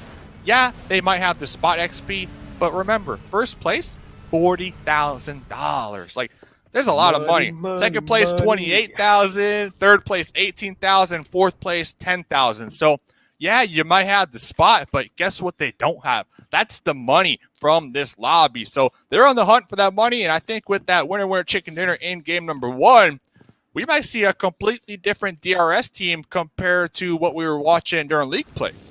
Well, you know what they say, money makes the world go round, and that is what these boys are going to be aiming for as well. Of course, once you get the money, you can up your game a bit more, Dave. You get those extra fans in, you get the extra cooling, you get the RGB lighting installed in your room. I mean, this is the time to go gamer in case some of them don't have those, amenities with them so far. But again, the way that most of these teams are playing, I mean, it's just phenomenal watching them at this stage because again there's been a learning curve, right? I mean, a lot of these teams that especially have stuck together for a long time, I'm talking Cryptics, I'm talking teams that are not here right now, but NASR Esports, for example, they really showcase something different. That's what I want to see from a few teams right now. I'm going to talk it out.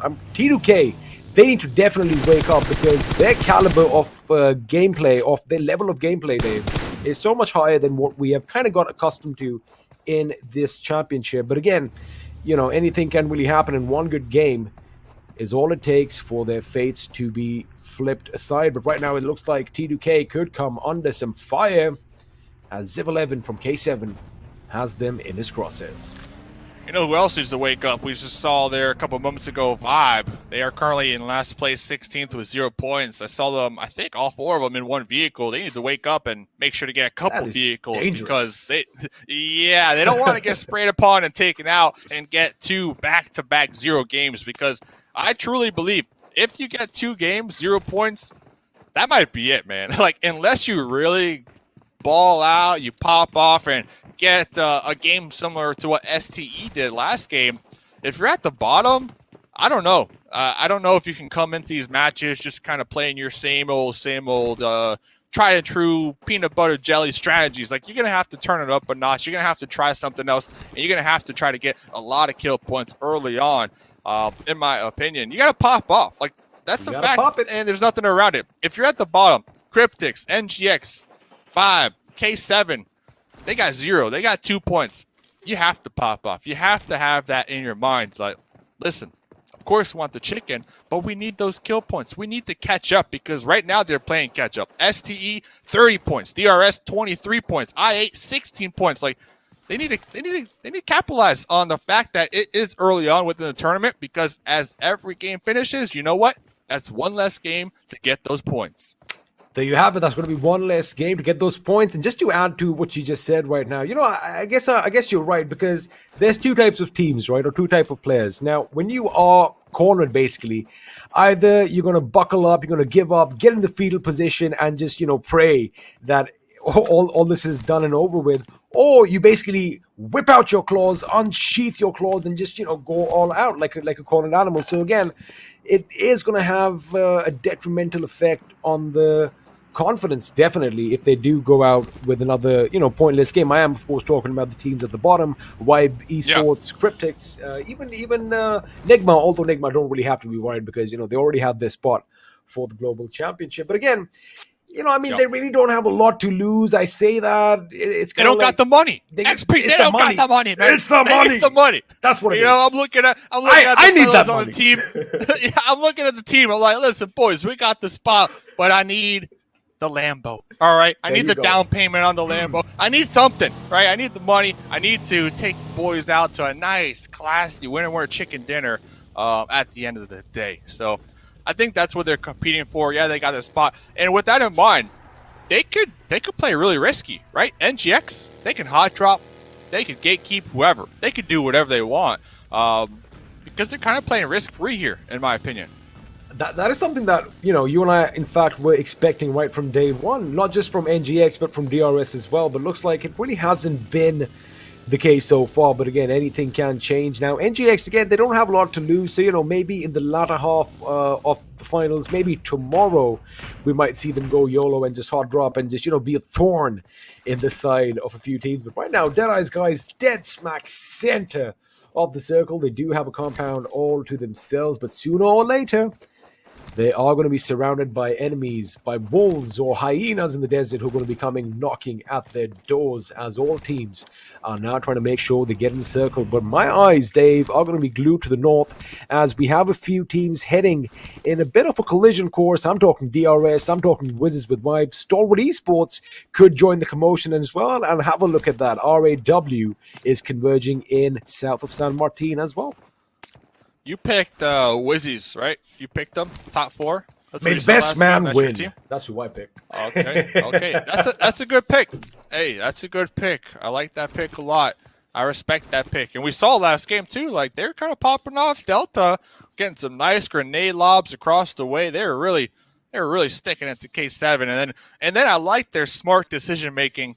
Once when they got third partied, they immediately pulled off. They didn't commit all their resources. They didn't just throw it in the ring. Instead, they had their eye on the bigger picture, and that's surviving to that late game with 3 up still. So I really did appreciate that play from Wizzes with Vibes. To me, that's some high-level thinking, and I kind of agree with you. Top 4, Wizzes with Vibes. They might not be there yet, but I could definitely see it.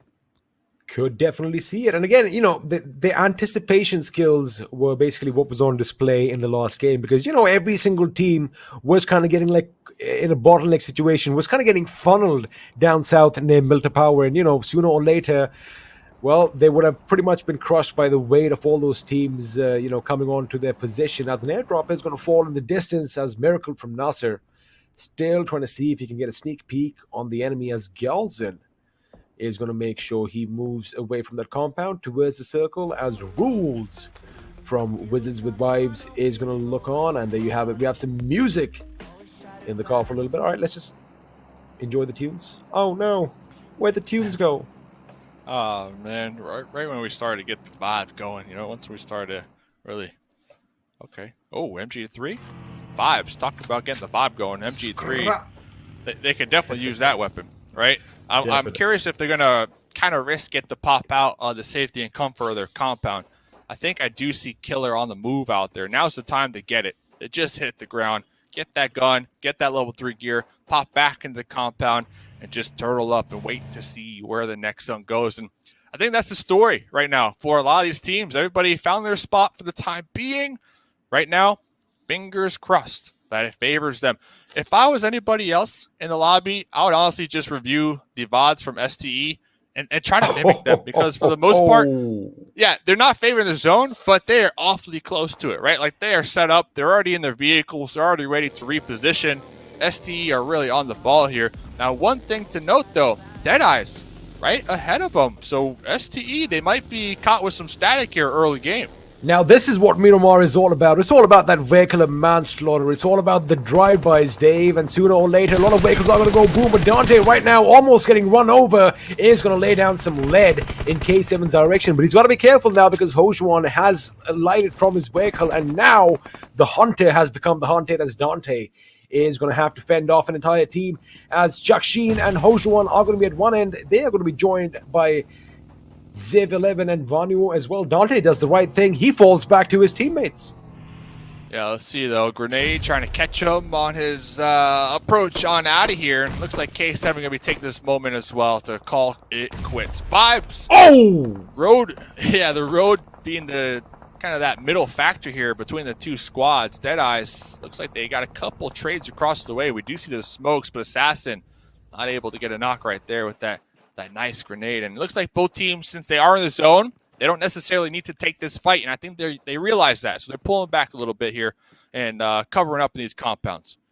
Well, 30 minutes, 30 seconds was the mark when the first bullets were fired and the first knock came through. But right now, we still don't have a first blood, although Wibbes' killer was last left on his bloody knees. Of course, that little skirmish with Fate across no man's land is still going to be taking place. Now, K7, they're going to move fast. They knew that A1 Esports was in the vicinity, but they're going to be heading right into the city, as Wibbes Esports are going to be coming under fire once again, as Ragnarok from distance with that Scar-L in the single fire mode is going to just lay down a few shots down range, although I am kind of concerned about his health. He might want to patch himself up, because this is PUBG Mobile. It's a battle royale. You can get shot from left, right, center, or even the heavens above, as it did kind of look like the team was trying to make a move across the road. But right now, SUDOR Esports is clever in a clever situation up against K7 once again.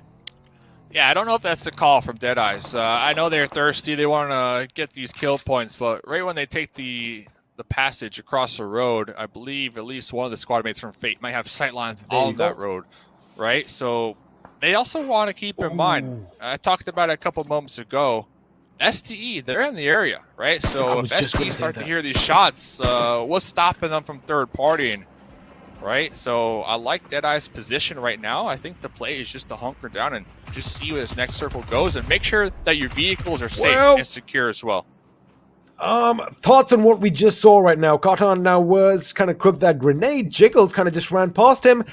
I think he reacted a bit late as the enemy walked past him, threw that grenade, couldn't switch to his weapon on time and was taken down instead, as his teammate Saif is going to get shot at from the distance, and he makes the right decision to, just rearrange his buggy as to Yog from across the field was trying to pepper him with a few bullets. Now the circle has kind of shifted above to the northwest. I love the fact that the circle is going to be throwing us some curveballs here, Dave, and this is going to be exciting. Again, a lot of vehicles are going to be on the move, and a lot of these vehicles are going to burst in flames.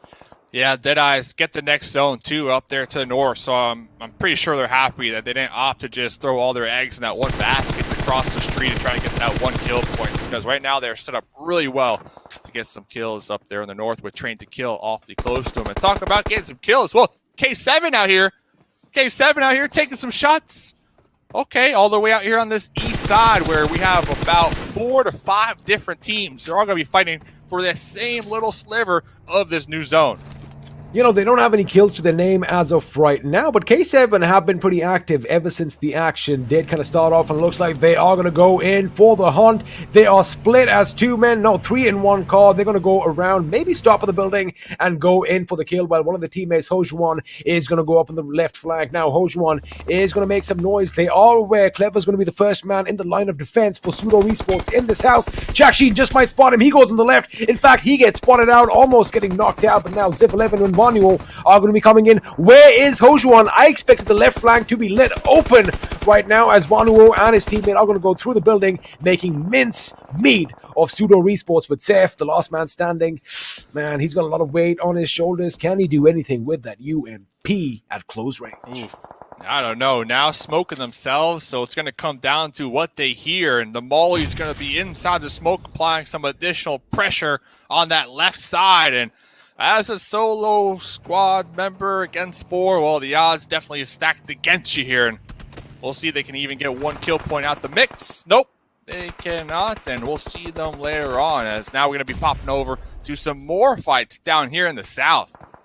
It's going to be a fight in the south, and Fate Esports are going to be in the thick and thin of the action, going up against NASR, but looks like Crypto from I8 is going to be nearby as well. They want to come in and join the fun. Just on the other side of the rock, Crypto could get a couple of kills, but he doesn't need to wait for that because the grenade is going to be doing all the talking. Although it isn't Crypto's grenade, it's going to be Ragnarok's from the other side of that little ditch, basically spewing death in every single direction, as Venom is going to make sure he gets some much needed cover behind that ridge. Fate Esports, they kind of have learned from their mistakes. They aren't shying away from fights here, Dave.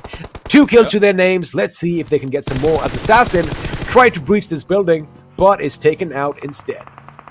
Wow, so after that one fight on the edge, K7, they got the kill points and they immediately sent it in their vehicles, kind of YOLO sent it to a off-center position. Looks like they might have lost 1 or 2 in the mix, but they do have a solid spot for the time being. K7 always involved in the mix here. We can see they got 6 points so far on the live rankings, but everybody just wait to see where this next zone goes. Cryptics, fingers crossed, it favors you and your compound. Once again, another hard shift for a couple of these teams. It is going to be a hard shift. It's going to be even harder for a lot of these teams migrating in. It's going to be easier for TDK coming in from the south. But right now, Wizzes with Vibes are coming under heavy fire as Reaper Bot and Ghouls are brought down with that M4 from Reef. And now he's still relentless. He is showing no mercy as he tries to take a few more elsewhere. Mafia Ninja with the massive grenade on Nigma Galaxy, taking 2 of the members out. Forget that, eliminating the entire team altogether. Nigma out in the 14th position without any kill, while Malik is the last man standing for Wizzes. And just as I say that, the Wizards have been knocked out as well. They were vibing up until now, but now out in the 13th position with 3 kills. And talking about wives, Dave, the other wives are out of Miramar as well. Wizzy is casting the magical spell of disappearing out the lobby right there. But Cryptics trying to defend the church tower right here. DRS, they just won the chicken dinner last game. Nima prepping these grenades. I believe this is about the 3rd grenade that Nima has attempted to toss within the church here. Nima going to be pushing the front lines by themselves. They need to wait for the support for their teammates who are going to be piling in right behind them before breaching that church. I don't know whether it's divine intervention that Cryptics need or whether they're going to take them to church, but it's Reviews over here who's going to be opening up on Fate as well. They are going to be biting the dust. Fidan does get a kill, but there you have it. Rico is going to be out. Fate, I beg your pardon, is going to be out from this game as Senke is going to make sure they hold their ground as DRS are relentless with that attack. We do see those grenades being lobbed overhead. However, none of them are really going to do any damage. Again, a lot of jump scares coming in as AJ cooks his grenade. It's going to be perfect. It's a good one, but it's a bit too deep, and Marshall still on his feet. DRS getting out of harm's way as the blue comes in to do what it does best. Blue, baby. Marshall, though, with the pre-fire in the doorway. So I do appreciate how DRS, they're trying to hit that church from multiple angles. They're trying to attack it from both entrances, but it didn't work out. So instead, they decided to pop in their vehicle with the 2 they still have alive, reposition, and maybe gatekeep Cryptics as they make their way on in. But look who's over here. Action on the high ground, on the hill, overlooking both these teams, trying to third-party them. Well, SA is going to be Hawk's Eye view for action over here. He does get a couple of kills to himself. Now, DRS is going to move in as Stalwart Esports are going to be basically charging K7's position. They do have the man advantage as Marshall is going to be brought down elsewhere, which does mean that Cryptics could very well be out of this game, as right now, Scry running inside the building, trying to basically get a position, get an idea of where the enemy is. And of course, you want to make sure you burst all those vehicles as they are dangerously close to exploding as it is. If you notice something, as soon as Stalwart Esports went out the building, they were getting shot at from elsewhere. So again, it's going to be chaotic as Top is taken down with the perfect Hojuan grenade. Yeah, and across the road, this might be the opportunity for Deadeyes to cross it finally. That compound that they didn't push out earlier on, no longer in play. It looks like they're trying to toss out some smokes, maybe a smoke tunnel to make the breach to third party this fight. And here they come with the Buckies STE. I hope you're prepared to defend this building from multiple angles. There you have it. We've got enemies knocking at the gates right now as Pika is going to make sure he does his best to keep the enemy at bay. As Shifusa is going to be the first to go in, but it looks like Rico from afar are going to do some damage on A1 Esports. We're going to stick with this fight right now because it looks like Pika P has met his match as Top and Scry now find themselves in no man's land, pretty much sandwiched in as grenades are going to go off, and Mafia Ninja, in fact, is going to be taken off elsewhere. And I do believe Stalwart Esports went down to a grenade as well, and there you have it. Top is going to be taken out of his misery. Untold aggression by Deadeyes, guys, but the respite is not over because one team is out, another team is coming in. Pull up right here, Deadeyes. Got the squad wipe on an STE, trained to kill, recognizing, hey, there's a lot of action in this compound in the north. They're trying to make the crash, trying to make the pull up. Somehow, some way, the duo from K7 still alive. How long can they survive, though, being pinched between two juggernauts in the lobby? Well, Sandesh is the last man standing for T2K. T2K's fire might just be extinguished right about now as Jane and Sandesh Suyoga, beg your pardon, are in the world of trouble. Deadeyes, guys, meanwhile, they waste no time. They're going to be pretty much switching their attention somewhere else, laying down a few shots, but it's going to be Legend who is going to try and come in, but he gets taken out from distance as well. Sandesh is going to be a madman. He goes in the building, almost getting a double knock on K7, but Vanuo is going to make sure he holds his ground for now, as it is going to be a one-on-one situation. Vanuo up against T2K. Question is, who's going to come out on top? Is it going to be Seyo or is it going to be K7? For now, both teams with a little bit of respite as the revive is going to come in. Ooh, we need a break out here. How's K7 still alive? That's my question. They have been fighting since the early game, just continuing back and forth, coming back from revenge. The volley through the window. No! Kill. Done. He got it. 9 kills. K7. He got it. Vanuo is on fire, ladies and gentlemen, as he does demolish yet another team. K7, as Dave called it. How are they still alive in this game? But now they're going to be one man standing with Deadeyes, guys, having the circle pretty much fall on their heads. It is going to be their game for the taking as Rico over here trying to get a few knocks in smoke. Revuse's position is not given away just yet, but of course that smoke isn't really helping him too much, as a few hit markers could be all that she wrote. But lucky for him, none of them connect. Maybe this grenade just might. Man, Dude, I love this. I love this. I'm still like, I don't know. Respects. Respects out here. So Rico Infinity and Deadeyes, the only two teams right now with 4 up. Besides that, Solo City, Snake City. So Rico Infinity, they are going to have to move here down in the south. I believe they have a couple vehicles to work with. They might even pull up that crate over there and use that for hard cover. But that crate, Deadeyes are going to have clean sight lines on this. And Deadeyes are in the compound, secure. They do have the compound, but Rico, if they actually hit the right flank right now, where Vanuo is from K7, that is the only play that I see coming in for their team. There you have it. They are going to be on the move. I love the fact we have an AWM. Fidon just might pop ahead over here. It looks like somebody might just peek. The shot was fired. However, it did not meet its mark, as Vanuo now once again finding himself in a similar situation as Anas and SK Ton are going to be moving in on his position. Dave, can he pull off another miracle? Can he hold his own against yet another thirsting team? I would normally say no, but we're talking Wanu, who has popped off multiple times here this game alone. So if there was a one-man army, they are it. And they have mollies, they have grenades. My goodness, they still got all the utility from the crates they were able to loot this whole time.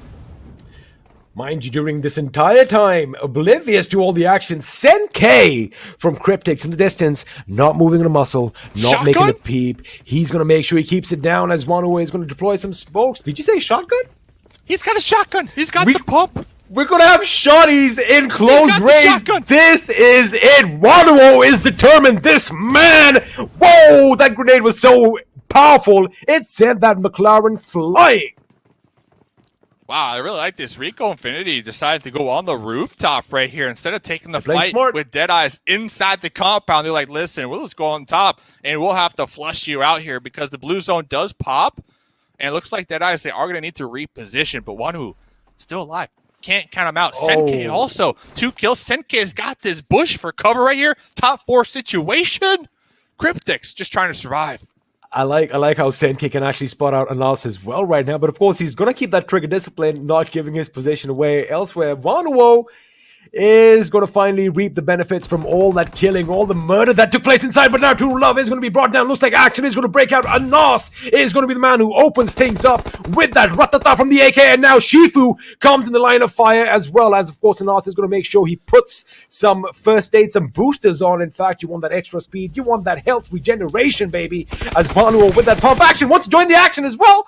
Unfortunately, Fidhan is going to be on point, puts him in the ground. Wonderful outing by K7, but finally, 9 kills out in the 4th position. Massive game for them, Dave.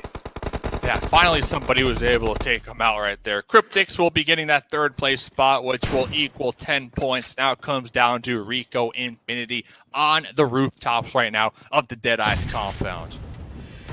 Alrighty, ladies and gentlemen, this is it. Fidhan has been taken down with a grenade. That opens things up for Deadeye's guys. Now, the only thing that hurts is all 3 of them are going to be clumped. Smokes are being deployed. They should be coming out in numbers. And Nas with the weapon up top is going to be firing, but the M4 does the damage as they are going to be setting up a little bit of a crossfire. A few lucky shots could be all that she wrote. He gaps down, gets the reload in, and now Fragsa is going to be in the line of fire. Deadeye's guys are taking a lot of damage. Finally, he's been spotted out, but SK Ton is going to help his teammate out. This could be anywhere. Deadeye's guys are down to 1 last man. This could be topsy-turvy, Dave. They have been eliminated. Whoa, my goodness. Deadeye's guys out of this game. Rico Infinity take a bow, getting the win here in Miramar in amazing, aggressive fashion. I am flabbergasted right now.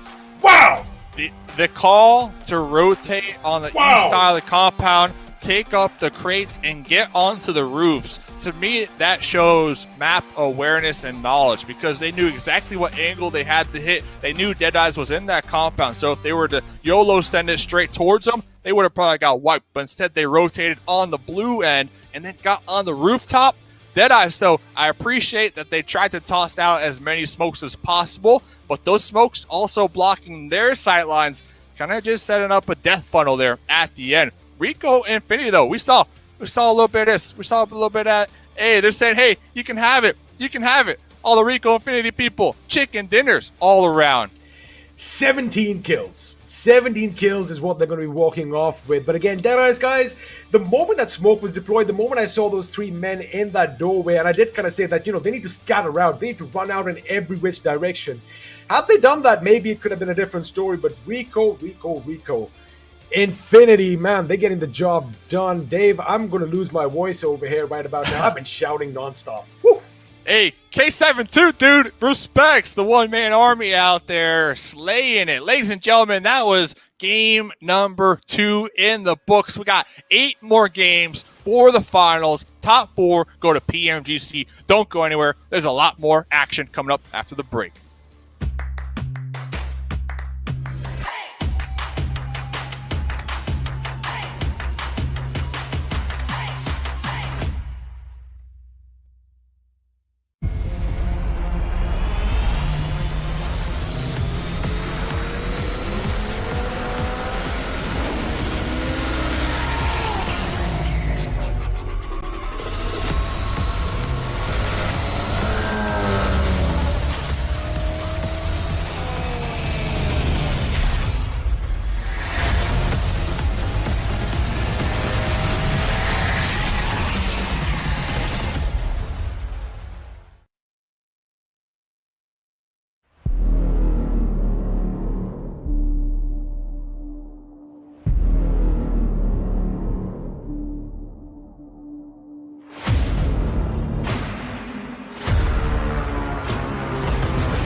Welcome to PUBG Mobile Pro League South Asia and MENA Championship right here in Season 1, and we are in the finals.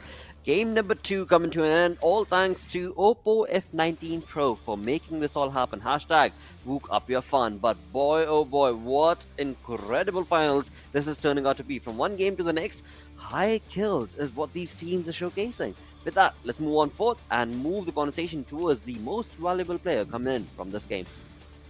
Well, if you're talking about it, it's alright, yeah, I get it, right? 7 kills, 1 assist, 431, almost 27 minutes of survival time coming down with the 1060 damage. Those are good stats, Johnny. I mean, Yeah. Rico Infinity definitely doing good for themselves. I mean, Rico Infinity were looking phenomenal. They were looking just devastating to everyone else. Incredible performance. And again, as even Dave talked about it, the movements, the rotation, the decision making that was showcased by this team was on a whole another level. Because we saw, I believe, Ocean, correct me if I'm wrong, 3 teams charging for that compound. I mean, with Stalwart Esports starting things off, and then they were removed from there. We had K7, DET2K were trying to be a part of the action, but they were eliminated as well. But Rico Infinity were like, all right, if we can't go in, we go up high. And they took control of those rooftops for themselves. And again, I mean, look at this. 7 on Skaton, Johnny. 6 on Fidan, and Anas is going to be there with 3 kills. Yeah.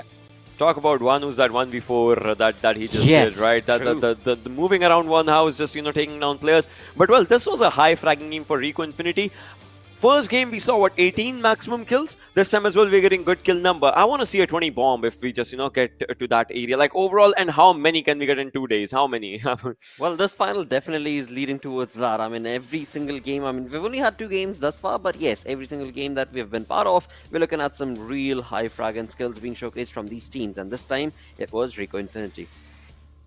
The number of kills that Rico Infinity has is the total points that DE got in this game. Like, wow. Yeah, but I have to say, I mean, DE were quite efficient with their performance They were good. as well. They were yeah, good. They were good. Again, entire positioning day for the themselves. Yeah, agreed to that. And not just them. We were doing the game while we were watching. Even I8 slid under the radar of everyone, Exactly. and they were able to get those points. Cryptics in a similar situation. But yes, teams that But I'm caught pretty sure- everyone's attention apart from these were Rico Infinity, DE, and K7. But I'm pretty sure Rico might just be in top 2 or top 3 by I think this. they're. Because I think they're on the first half of this game. Oh yeah, I mean definitely. I just skipped off that part. I don't know why. I was just looking at the way the maps were just working up around. But yeah, well, highest skills coming down by Skaton. That's just amazing, and the highest damage as well for with the most headshots. It's just brilliant by these lads. If you just have to talk about it, most utilities used coming down by Wanu, and that matters, right? Because obviously he was using those Molotovs as well just to take down the players. He was using smokes just to get his own cover around. So yeah, pretty good. Definitely was. But that, as we move on towards the match ranking, this is where things get really interesting. I mean, 32 points from a single game for Rico Infinity. That is definitely deserving of that first position in the storyboard. But again, I mean, we've still got 8 more games remaining in the finals, and this is just the start. But the way these teams are playing, this is just phenomenal. I mean, after the last game, I was just about to say for Cryptics, like, all right, one game. You get one game to mess things up, and that is done. Cryptics, they messed up the last game. The margin for error, the opportunities to make mistake is gone. And this game was actually a really good start for them, getting 13 points for themselves. But we talked about i8 as well, and now I want to have a look at the overall storyboard, see where is this game going to bring this team as far as the overall Definitely first position and all. Yeah, I mean, for Rico, they are definitely getting up ahead, but DE and i8, those 2 names is where I would want to just see where the conversation goes today and tomorrow, because again, finals. Yeah, and Nigma Galaxy. I mean, Nigma Galaxy was missing from the previous game's action, was missing from this game's action, and that is something to perhaps do with the way they were able to rotate or not able to make that stance in the way the zone was able to move on along. So let's move on and have a look at that zone analysis where the teams did make a lot of rotations, but that one select team. I have something else for you this time. I mean, we will just gonna talk about Rico Infinity, which is oh yes, have a discussion about this team, because the way this team started off for themselves, right? obviously this is where the flight path was. We see those guys just dropping down and just moving up for their own areas. Obviously everyone just rotating out around wherever the circle just takes them around. They were definitely trying to play alongside the zone and trying to take good commands. Look at how fast they were rotating, right? True. I don't even need to draw anything on this one because they were just rotating around the circle, except this one. This is where I can just draw something. They were at this area. They just moved in from this circle. They get down to this area. Then they move inside the zone, and they immediately want to stick onto a few different decisions. Whether we stay onto the sidelines or we get in. This is like the second guesses that they were doing, and this kind of just played them around because look at this. Still they are just there, and now they bifurcate onto different areas, and then they try to move. And look at this, different players. But as soon as it comes down to getting in the circle, they all get together again. I mean, and again, this decision, the position that Ocean mentioned, where the players were just sticking around, it made a lot of sense because you have the information of that position. It was under your control. You don't have to risk anything until the next circle. Yeah. So the timing of things was very crucial, and it was definitely an interesting rotation from this team and a very wonderful finish. Definitely worked out in their favor. I mean, talk about the kill department, definitely working in their favor. 17 kills is what they walk away with, along with that chicken dinner. I mean, that itself is like a silver platter being showcased on the side of Free for Infinity. But that was not it, as so many other teams were part of these fights. Let's move on along with the Oppo F19 Pro moments. Yeah, this game was chaotic just for a lot of reasons as well. First of all, obviously it's Miramar. We know everyone just loves chaos around the areas, and well, we are seeing only 2 Miramars in 2 days, one each day, right? True. So getting down to, if you have a wrong Miramar day today, you'll have to have a phenomenal one tomorrow. It just comes down to that, because obviously that map domination that everyone wants to showcase, and well, Rico Infinity, they definitely did that. I guess if we have to just have a conversation around Rico Infinity, I still remember. Fixers might agree. He casted that entire event with me when me and him were doing PMPL MENA previous season. Rico Infinity, multiple times they used to have good Miramars, especially in the finals. And well, I'm glad I'm seeing the same Rico Infinity back again. Yeah, I mean, these are the finals after all, and as you mentioned, finals, Miramar, Rico Infinity, they will put up a wonderful performance. Starting things off, I mean, this has been an interesting game as well. Again, the ability to just make sure that the stronghold that you have, the safe haven that you have found for yourself, you don't lose it. I guess that was basically the test for all the teams that did manage to, in fact, make it to that house. And it was looking quite interesting at one point. But again, I mean, a few questionable decisions here and there, especially with how the fight would engage with T2K later on. I was just coming up to them because they and T2K and DE had the same, they basically charged at the same time, but I guess it was Vanu from K7 who was the difference maker in that situation. That is definitely true. The way, it is just, has been moving forward for the lads. And in a while, I'm pretty sure we'll be seeing that clutch as well by Vanu. I mean, he's just onto the backlines. I love that. The entirety of it.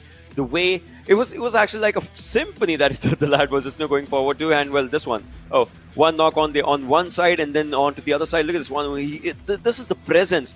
He will go for a heal as well. He will take the players down, increase the pressure.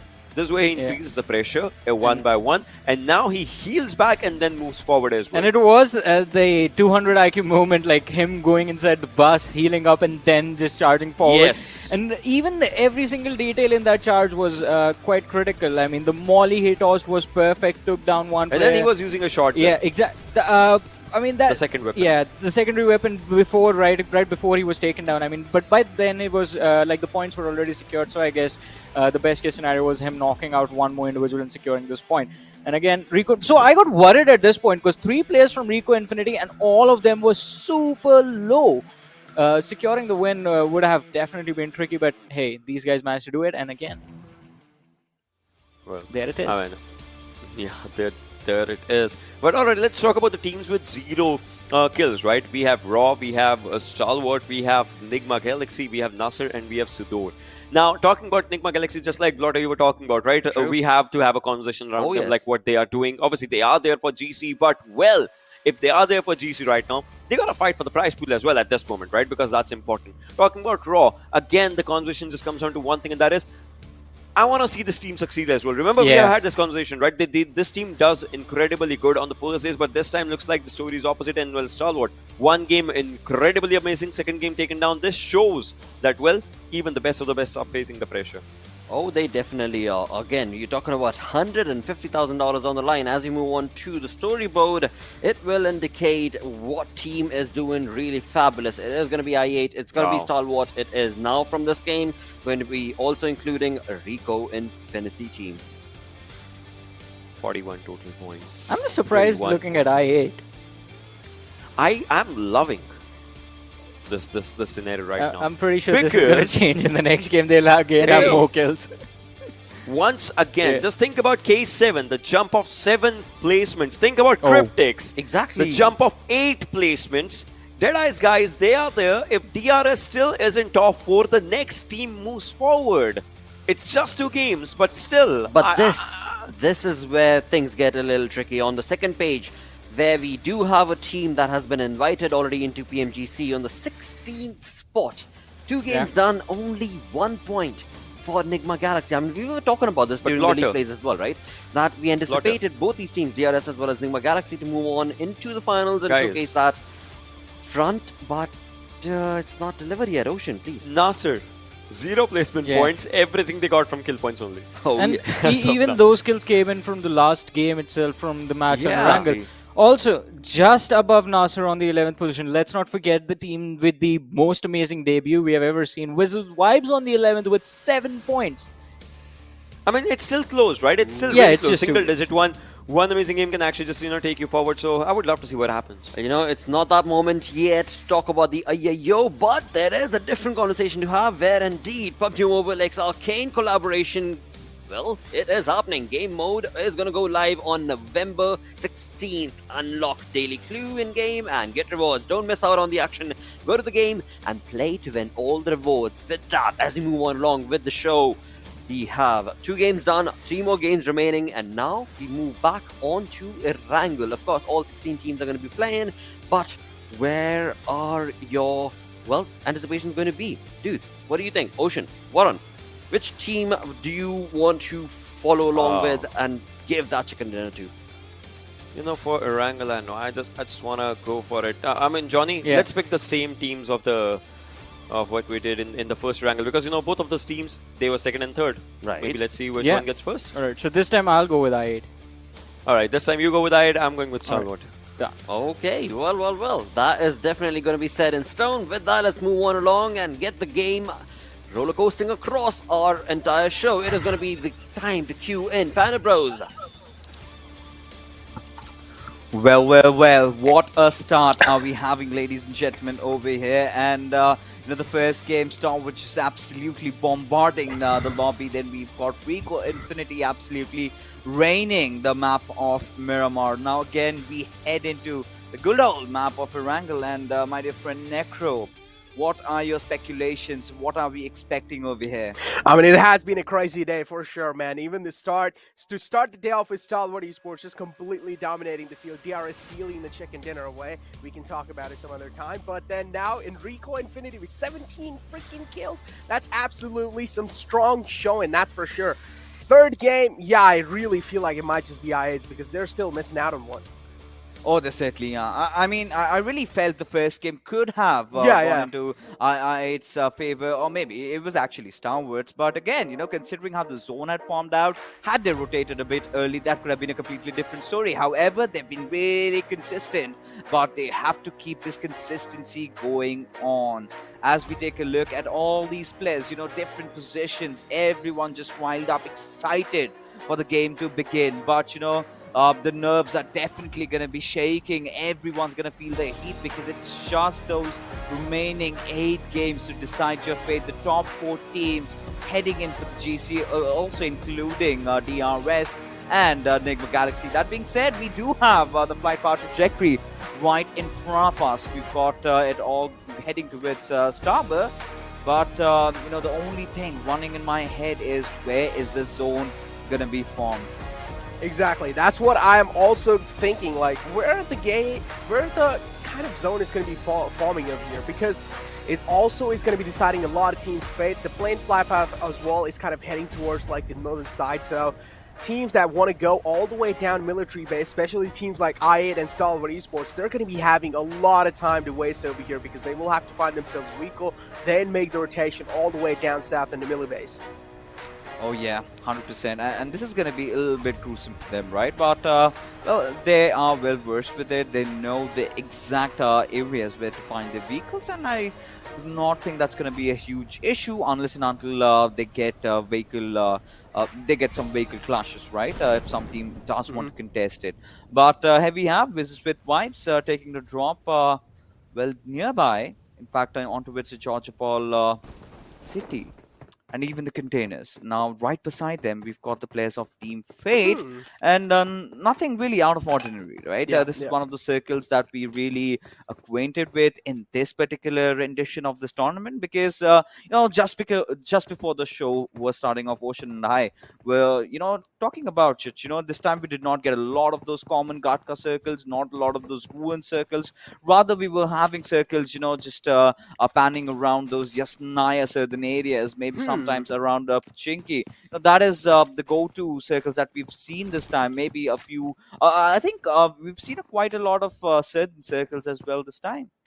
I want to bring your attention towards TDK. I mean, they have went to Stalwart and Kameshki now. Quite an interesting choice from their side. They do realize maybe wasting too much time for looting, at least in the start, because they know the plane fly path wasn't really favoring their drop location near Milta and Farm. So they were probably like, all right, maybe we should just try and go towards Kameshki. That has been a spot that hasn't been really contested by the teams. So they found themselves a safe spot to loot, at least for now. K7 right next to Stalwart Esports. It's kind of an awkward drop coming in from the side of Stalwart Esports. I mean, they don't really like to drop over here. They usually go towards Nova Ripnoi because of the plane fly path. It has screwed a lot of teams over. Oh, it certainly has. Now it's going to get so much more interesting because, this particular circle can heavily favor teams like Nigma Galaxy. But Starwood, are they really playing in the comfort zone, considering, like you said, it's going to be difficult to travel on towards Nova Repnoi over here.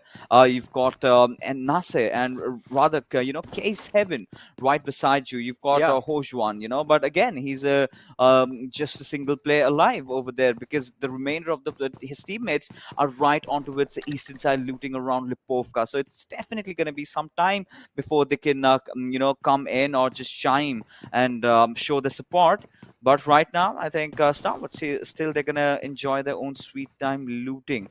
But you know what? I've been loving what Wonu has been doing, especially, that 1v4 he just pulled out. Yeah. That was nuts. Yeah, that was absolutely insane. He was actually successfully able to make those choke points and make sure that the enemy isn't really being that comfortable with the plays they have. And I absolutely love how he was challenging those fights. He was able to put on the pressure on the enemy teams, and that's what helped him quite a lot in getting that clutch happen. But now, as you mentioned, K7 Hoshuan quite separated out from the rest of the pack, right next to Stalwart Esports. Stalwart Esports somewhere down line, looking to rotate down south. I feel like maybe they're going to be heading towards Milton to get at least like a little bit of more comfortable loot. I'm not really sure what's going through their minds. Right now, they're currently near Shelter.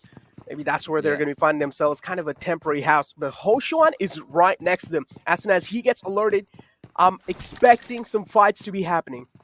Oh yeah, 100%. But there you go. Golden Classic i8, right? They always tend to take those late rotations down south, towards their own home. That is Susnov military base, and that's where they're gonna loot and sort of gonna ruin their time getting inside the circle back again. Because by the time they do that, a lot of teams would have already settled in their safe havens. And now for Starwood, yeah, like you just said, I completely agree with you. They are just trying to loot any single compound that they're getting. Because the way the place they dropped, it does not have a lot of compounds to just play around with, because you've got school and apartments being taken over by NASR, you've got Rozok area being taken over by Deadeyes over there, so did not have a lot of choices. And we know that a team like Starwood lately has had a few tweaks in their style of gameplay, right? In fact, if we talk about the first game itself, they did have a good loot around Nova Ripnoi, directly headed on towards the radio tower on that Novo, just on that southern island. So, and they did a lot of dashing over there. The damage numbers were ludicrously insane. So that did help them out, you know. So they need a lot of ammunition, they need a lot of grenades, and need a lot of firepower, basically, to, you know, just carry out what they've been intending to do for so long, and that is exactly what they're doing right now. Yeah, firepower shouldn't really be that big of an issue, especially when you have players like Action and Top in underneath your sleeves. So, Stalwart Esports, yeah, I like how you pointed that out. They had the high ground, they had the prime positioning in that previous game of Erangel. So, they pretty much all they were doing was they were just raining down bullets on each and every single player they saw, and that's how they were able to confirm so many kills, and that was a banger of a game from them as well. But unfortunately, couldn't really secure the chicken dinner, but it's fine. They still had a lot of points racked up in their sleeves. Now, here we have Raw and A1 Esports. Okay, it doesn't really seem like both these teams are interested in fighting each other, at least for now. Raw just trying to scout the areas out, not really sure what to do. They're trying to find themselves a safe spot, at least for the late game.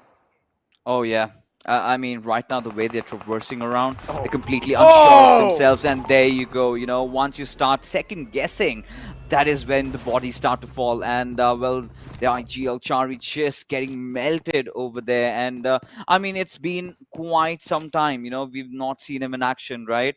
The last I did see him, you know, you're talking about the glory days when he was back in Abrupt Slayers. Then, as he headed along towards Scarlet Gaming, I think that is where we started witnessing the downfall now that he's settled in Raw, or maybe just for this tournament, you know.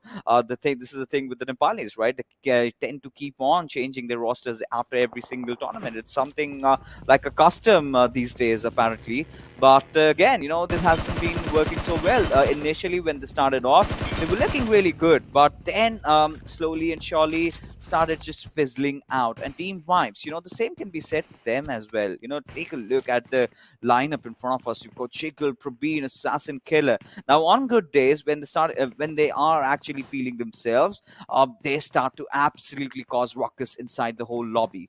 But most of the times, they you know, kind of get cocky. They kind of advance a lot more, and eventually, you know, just die down. Now, Starwood, they've been playing a really near perfect game. The only fallacy I've spotted, especially in that last fight, you know, in the map of Erangel, the first game, was Cry just, you know, going after Uzim, I believe. Then he got separated from the pack, and that is the exact same moment when DRS decided to strike. And it was they were outnumbered over there. And one more thing that always itches me about the Mongolians is the fact that they always tend to go in for those hard-sticking res, right? In those situations where they can actually try and you know, knock down their enemy, just go for a direct smoke, and they're going in for a direct revive. And this is something that DRS are well aware of, and they did punish them for that. Had they not tried that, things could have been different. But well, that being said, the first airdrop does calm down. We've got the big green cannon, AWM. Exactly, and I want to see who's going to be taking it this time. DRS are pretty close to that one, but I don't really feel like they're going to be stopping for that because they're in the middle of making a rotation happen. They have found themselves, at least for now, a little bit of, I wouldn't really say safe compound. I'm not sure where the circle is going to be shifting towards, because this is when a lot of teams' fate will be decided. And finally, the circle shifts kind of on the bottom right side. But still, I mean, the teams that got themselves in the center, they're pretty much safe right now. It's a splash of color over there. You see so many teams, including Avon, Stalwart Esports, Vibes, SUDOR, NASR as well, moving in. Deadeye's guys not really far behind. And DRS instantly, not stopping there, instantly making the rotation right in the center now. They're on their way to find a safe compound, at least for now. And I want to see, are DRS going to be taking this time? This thing's a little serious because, yeah, they won the first game, but still, it doesn't mean that DRS are here to win. I mean, yeah, I think I do see that seriousness in them, right? This has been the classic DRS performance today all along, but we've got some bullets being rattled off as T2K, as they were trying to rotate out, are gonna be crossing paths with the players of K7, who decided to dish out some damage, and then a few of the players are just readjusting them, as Legend has spotted out Hojuan, but he's gonna get a shot from elsewhere, from a different direction altogether, I believe from Zivi, as the push comes on him, and Hojuan making no mistake in securing the knock and will take him down. And K7 off to another beautiful start. You know, this team repping the HDM region, and they've been doing so well. Again, TDK are the one who are going to be falling prey to them. One man being taken out. K7, they must have their morale high, especially against a team like TDK. TDK need to play this one out as safe as possible because they're already one man short. On the other side, another fight panning out between SUDOR and Nigma Galaxy. Nigma Galaxy all the way on the bottom of the leaderboards with only 1 point on 16th place. So I don't really know if they do want to take this one serious. If they do, for sure, they will have to try and win this duel. If they're not really able to do so, this can be a little close one. That nade was definitely close for sure. Safe down quite low. Another one is going to be sealing the deal. Safe knocked off. Snape is pretty much now knocked out over here. Safe needs a revive, but his teammates are really nearby him. They're kind of far away in the compounds. I don't know why he was so separated out. I mean, he was the flanker, right? He had to have a different area, but you know, his movements over there were absolutely not right?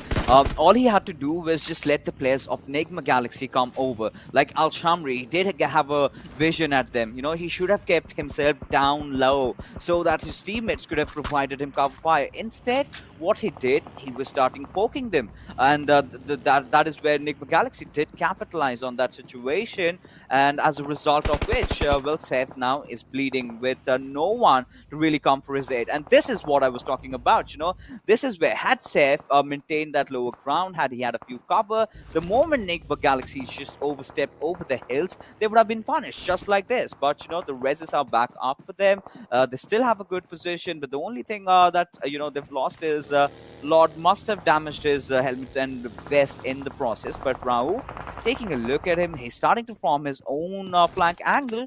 But is he going to get any output, any objective from this? That's a big question. That's a question for sure. He went in for the revive and again being punished.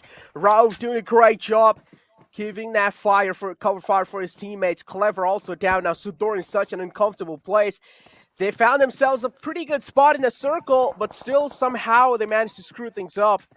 And now SUDOR as well. They will have to make the move because the circle has shifted away from them. It's shifted kind of up north, and this is where DRs are being favored. They're right in the smack center of the circle. They're going to be feeling themselves. They are going to be having their nerves all-time high. I also like how Rico Infinity is going all the way from north inside the zone. They as well have realized, they as well have cracked the code of how to survive in these lobbies, and they're doing a fantastic job throughout. They're one of those teams that are dominating with kills and also the placement points.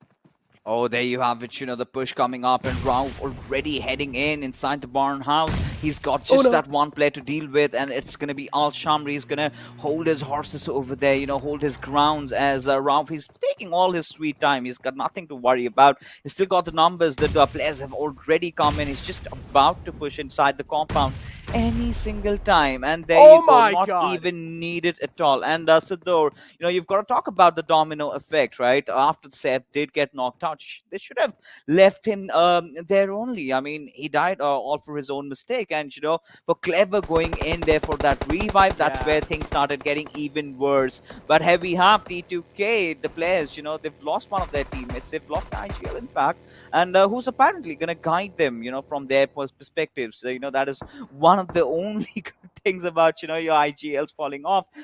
They can just switch your perspectives and just guide you better. All right, Sandesh, you've got to take this angle. All right, Chain, you've got that angle, just hold his backs and in that manner. But either ways, now Team Fate, considering the fact that they do have those compounds for themselves, well, getting the revives, they're going to patch themselves up. But T2K right out in the open, they've got to watch their backs. Well, it seems like Sandesh as well somewhere on the other side. He has found himself a little bit of kind of an opening. But now, as you said, Legend's going to be sitting back and guiding his teammates on how to kind of position. Isn't that called backseat gaming, though? I mean, yes, but at the same time, you know, what is really worrying me about them is their positioning, because they are right out in the open. No matter even if he's trying to provide the cover fire, look at him. Who is going to do that for Jane? There's nobody at all. And you've got teams like DRS, you've got teams like Rico Infinity, you've got teams like Wizzes with Vibes right around them. And then you've got Team Fate. So they're surrounded by a lot of teams. Now, if they do not have any safe haven, if they do not have any concrete cover, they're done for good. But, at the same time, take a look at Cryptics. They're buying their own time, playing through the peripheries, just the way the teams from MENAs, they love to, and they're going to wait for the next circle shift. They've been witnessing a lot of curveballs, and if the circle goes north, I would not really be surprised. For sure. I mean, Cryptics hugging the edge lines of the zone, doing a good job. At least staying anonymous for now, but look at this. Marshall is already in the front lines. He has made his entry on the edge lines of the zone. So Marshall has also found his teammates a little bit of compound there. That's going to be helping Cryptics out so much for the future lines. So Marshall, a good job from the IGA right there. I8, though, this is the team that we have our eyes locked on.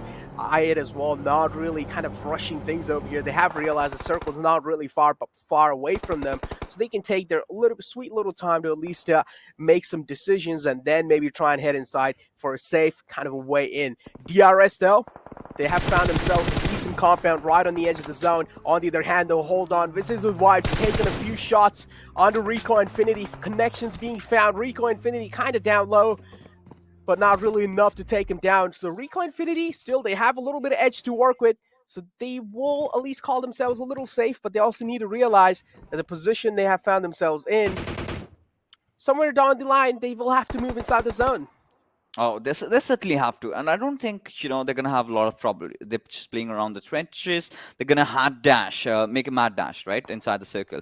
But what is really concerning me is where the next circle shift is going to be. The best position, however, was held by Enigma Galaxy, right? They had the potato hills to themselves. They know even if the shift does not favor them, they can, take any other route. They still have a lot of vision. They do know where the enemies are, and that's really going to help. And A1 Esports, this team, well, they have been really under the weather lately with their performance. But today, maybe things might change. It's a new start altogether as Killer does pop out the players of Starwood. And Pika, well, he did take a few shots, but nothing really injuring him as he manages to just escape unscathed. Exactly. Visited Vibes taking an exit from this lobby on 15th place. Stalwart Esports on a critical rotation right here, right in the front lines of Vibes. Making quite a lot of sounds with those multiple Vibes as well. They're not inside, so they are also taking quad before challenging the fight. But guess what? Enigma Galaxy found a knockout on the players of Raw. One man being taken down. That means now this leaves Raw with only one last man alive. They have found themselves 3 kind of points over here, but again, that's not really going to be helping them out quite a lot in the overall rankings. They're on 15th place. They need to do something. And this game was pretty crucial for them, but unfortunately now they have only one last man alive. That means you can imagine the pressure on this man. You can imagine the burden on his shoulders. But somewhere on the other side, Rico Infinity, they're also taking a lot of fire on themselves while they're trying to make it inside the zone. And K7 and Fate are right next to each other. 3 teams right next to each other, clashing against each other. K7 doing a great job capitalizing on this entire surroundings. Hoshuan as well, doing a good job scouting the areas out. Yeah, they certainly are. And it all did come down to, how good you were with your gating skills, right? That is exactly what Team Fate tried to do. While they were rotating, they did spot out a lot of squads. They knew that there are going to be pass buyers. And all they're doing is just try and take them down. And a little bit of shenanigans being pulled off from Venom's side, just stepping on the backseat of his buggy, again, gaining that aerial advantage and just trying to throw a few smokes and grenades here and there. But now we've got another fight right in front of us. A1 Esports going up against Enigma Galaxy. Both the teams contending for the potato hills over here. One attacking, one defending. But Arif, he's been spotted out. And K7, they are on a vehicle Carmageddon. But by the looks of it, they are actually succeeding at that, as Hoshuan does not have any trouble, getting the final kill confirmed. But instead gets knocked out from elsewhere. And I believe that's going to be the boys from maybe Cryptics. So much chaos happening inside the lobby. It's barely difficult to keep track. And there you go. It was indeed Senke who just blew his vehicle up. And so much of that eastern side cluster now seems to have cleared up. Now the circle completely favoring the players of P2K. How good they are to hold themselves, we've got to see. I like how Cryptics are being so quick on their feet inside this game. All the time they have one man moving inside and secure that place for the rest of the squad, and I absolutely love it. This time, it's Lazy Boy doing the same thing. But A1 Esports right next to Enigma Galaxy. Freak is right there. Do they know where Freak has positioned himself? If he's not being found out, that means A1 Esports are going to be putting such an uncomfortable spot. And it seems like A1 Esports as well, they're not far behind. They're making a quick rotation. On the other hand, rotation being cut off. K7 Zivy, oh, he's taking a lot of shots, finally falls down. And that's going to be a Cryptics doing a good job making sure K7 is out of this game. And as I mentioned, Lazy Boy has already secured that spot inside the zone for his team. So they're not going to be having any more trouble to make it inside. A1 Esports as well, right there on the edge lines. All they have are those little smokes to cover themselves from Enigma Galaxy. But Enigma Galaxy as well, they have a little bit of high ground inside this one. And also a little advantage over A1 Esports. And A1 Esports taking things quite calmly. They do not want to rush things. They certainly aren't looking like they want to rush things right now. Sinister, well, he's been spotted out. 6'9" boy already down bleeding on his knees. Dante's got multiple job to do. He's managed to. He's got to take one shot over there. And well, did spot out Lord though, but instead changing his direction just goes down. A big blunder from his side, which was of course not intended though. But A1 Esports, they've got to deal with the brunt of it. As Enigma Galaxy still, they've got the numbers. Now they're going to be heading inside the circle as IA. They've had their own problems against NASR, as Crypto is going to have to solo march inside the circle. That's going to be so cumbersome. Of course, Uzum is definitely alive with him, but Enigma Galaxy taking a look at them. Well, they've got the players of A1 again right in front of them. But when are they going to get the finishes? That's a big question. As Round again being aggressive as ever. Same thing that he did against SUDOR, makes no mistakes as he gets the final kill. And Enigma Galaxy stand tall at 10 kills. They definitely do. Enigma Galaxy, a banger of a game coming out from their side as well. Doing a good one inside this game. Crypto falls down. That's a huge knockout. They need to get Crypto on his feet, but it seems like it's going to be next to impossible. Uzum's really far away from Crypto, so I'm not really expecting that to happen. Team card right on your right side inside this match stats. You can see 10 kills on your side, Enigma Galaxy, and then also 1,334 damage being dealt, some insane amount of stats. And this finals, as I mentioned, it has been crazy so far. It's just one single team dominating it throughout the game, and Enigma Galaxy are the ones dominating the third map of Erangel. Finally, though, the opening has been found on Enigma Galaxy. They might be sweating a little. Hixia has been found. Deadeye's guys doing a good job on that compromisation. Oh, but, you know, there you go. Lord does want to help out his friend. I do not know if that's going to be a good decision or not. You know, the smokes have been deployed, but the vehicle is definitely going to burst over. The mobility has been taken away. Enigma Galaxy now, they're in a very, very dire situation. I believe Lord's barrel is just visible enough for on top just to strike him the next moment he comes out. But Raul having spotted out Suyo quite out in the open. You know, the pixels really getting visible over there. But on top, he's going to be relentlessly going to be firing at Hixia's direction. As Enigma Galaxy, they still have to get inside the circle. But T2K, the area that they have, the spread over there, if they can manage to hold themselves off, this chicken could be theirs. But the way things are looking, they're reduced to just that one man. And, well, the light is definitely fading on them. The light is definitely fading. NASR getting pushed by Cryptics. Cryptics smell the blood. NASR, they have one man taken down. Bathika is the man. But guess what?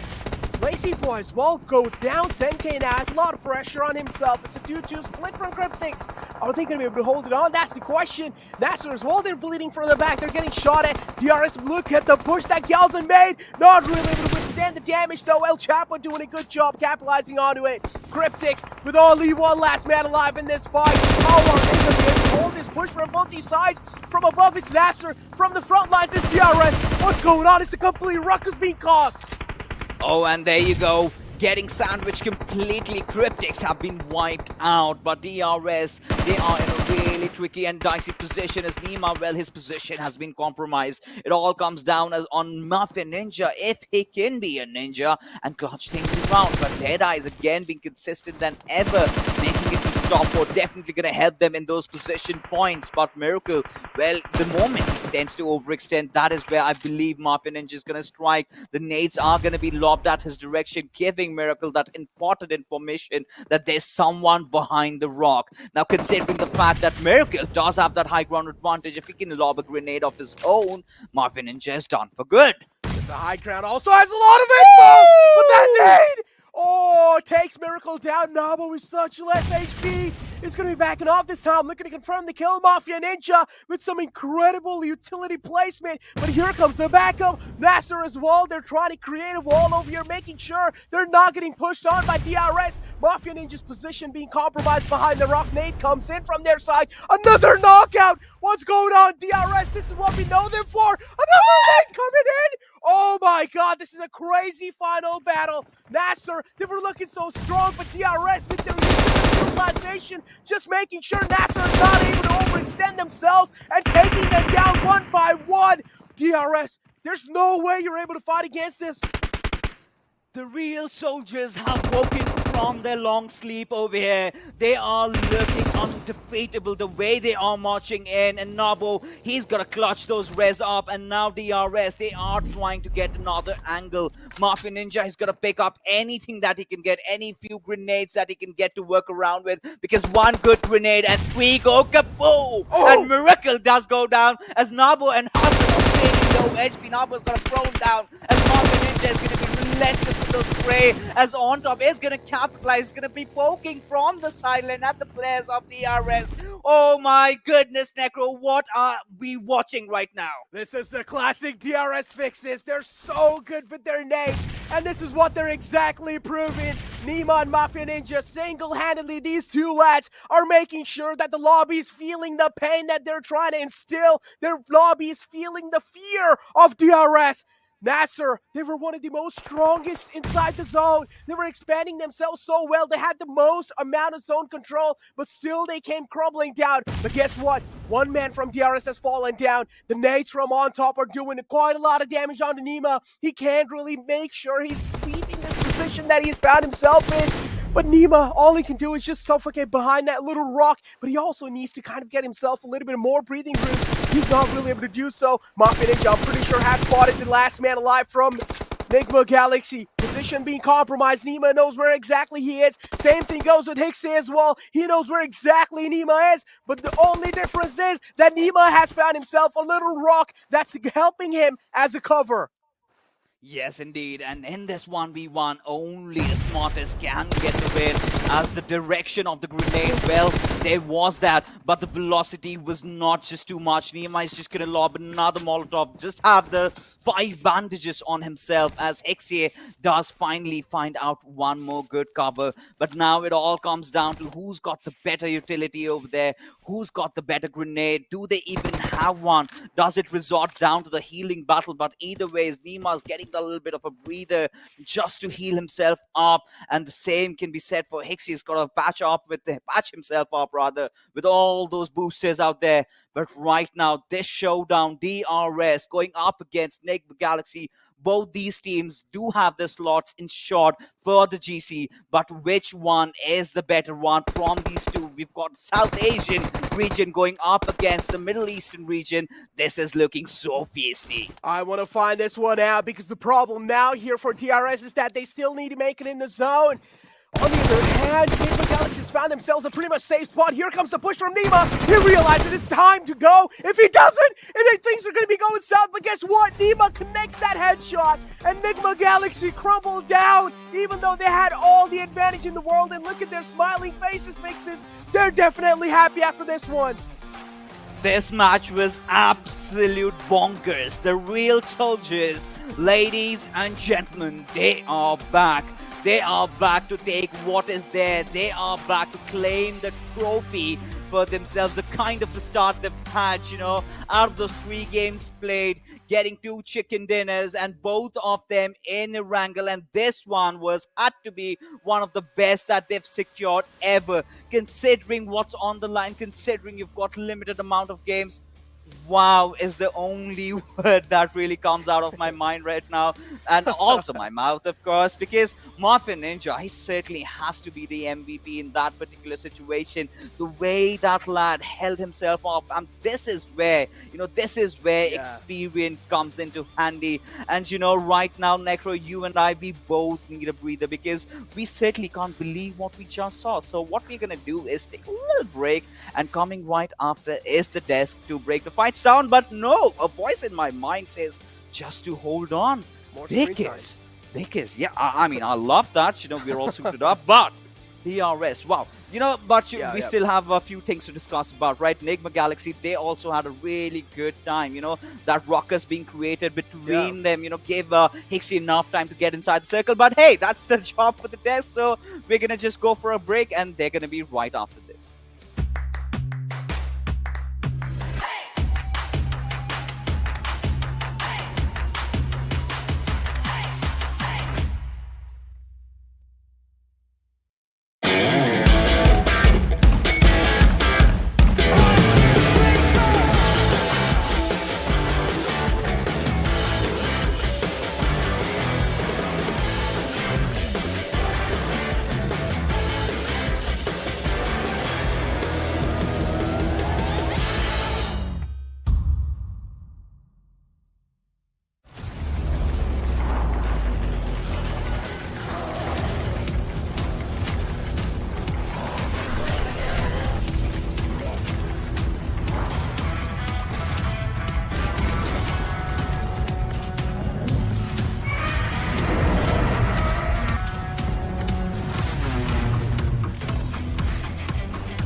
Well, talk about good things. Well, DRS is in the house, in the building. They are definitely dominating when it comes to this final right here at PMPL MENA and SA Championship. All thanks to our sponsor, Oppo F19 Pro. But this is what we had been waiting for. I mean, the real soldiers, they are delivering now. They are definitely. That 1v1 at the end, before that, the utility usage and everything. Well, the way they rotated them around the circle as well, getting to a good area and all. So they delivered good. Well, they were the real survivors as well. Yeah, absolutely. On the other front, I mean, talk about Enigma Galaxy. We had been bringing that team up since the past 2 games, and now here they are to deliver that exact same expectation that was anticipated from the fans. Moving on along, let's talk about the most valuable player from this game. Yeah, DE also had a wonderful time. I mean, we talked about DRS, we talked about Nigma Galaxy. DE were also there, and it was quite an incredible run from this team. The MVP of the game on top, sir, with 7 kills secured, 919 damage given out, and only 68 healed up. But I mean, DE were we did see them getting taken out, as Nemo was the lad who finished them off in the very end, and after that, Nigma Galaxy were in his crosshairs. But yeah, Mafia Ninja, the man was a monster with how he dealt with the players of NASR Esports. Absolutely flawless utility use. At one point, when he was spotted out by Batika, I thought he was going out for sure, but no. 2,000 damage by these two lads, Nima and Muffin, is just here at this area, right? And 9 kills secured by these two lads combined, if we just talk about. Obviously, there are going to be other players as well. Well, onto the other side from Nigma, just like you said, 10 kills secured onto this area. That's pretty decent. I mean, both of these teams did perform incredibly well. And obviously, we'll be having a look at the way their stats just talked about it. And, well, no doubt, DRS is going to be at the top position, though. Nigma Galaxy, 1 point ahead in this game. Yeah. It was an incredible match. It was a very fun game to witness. I mean, just 1.25 points being secured by Nigma Galaxy. But I believe because this was the first first good game from Nigma Galaxy, as far as the overall storyboard is considered, they are going to be a little bit further behind in comparison to where DRS, where I8, where Deadeye's guys are going to be. And now, who's going to be the top 4, Ocean? Well, about the top we know, definitely, about the top position. We'll have to see about the other 3. I mean, DE is going to be there, I'm pretty sure about that as well, because DE has been doing really good. I hope they stay. I hope they stay. That's all I would say. Mafia Ninja, 25 utilities used and 4 most grenade kill numbers. Wow. That is, wow. Exactly. DRS is doing pretty good for themselves with the chicken dinners working in their favor. With that, let's move on to the match ranking coming in from this game, the 3rd game of the day. Again, that does bring that number down to 7 games remaining for these teams. But moving on to the match ranking, of course, as we did see DRS get that chicken dinner, but 1 point up is going to be Nigma Galaxy with 25 points. Moving on to what Ocean was just referring to, Deadeye's guys, a consistent play, giving them 19 points. And K7's here, Cryptics is here, Johnny. NASR was there as well. The previous game of Cryptics was brilliant. Previous game of K7 was decent. So they are getting good points. NASR, they are here as well. So again, I believe I8. Well, if this is where they've had a huge point loss. And it's not just them. It's the 2 teams that we thought were going to do really well in this game. Stalwart as well, just finishing off with 3 points. So this was, I believe, a game. Again, as Ocean, you like to say, day number 3 is always the day of surprises. This was game number 3, and it was a match of surprises indeed. It definitely was. With that, as we move on to the rotations made from the teams, let's move on to the zone analysis. That is going to be headed by Ocean Sharma. Yeah. That would be me. Yeah. So let's just talk about it. Forget. I sometimes do. Well, you see Nigma Galaxy is here, DRS is here. So if we talk about, the way these teams have definitely, just moved around for the circle, that's just a really, really good thing. Because, when we see about the movement, this was kind of a standard circle. I guess Fixes was the one talking about when we saw the zone first that we are missing a lot of Gatka circles, missing a lot of Ruin circles and so on. But this is where, just think about it, right?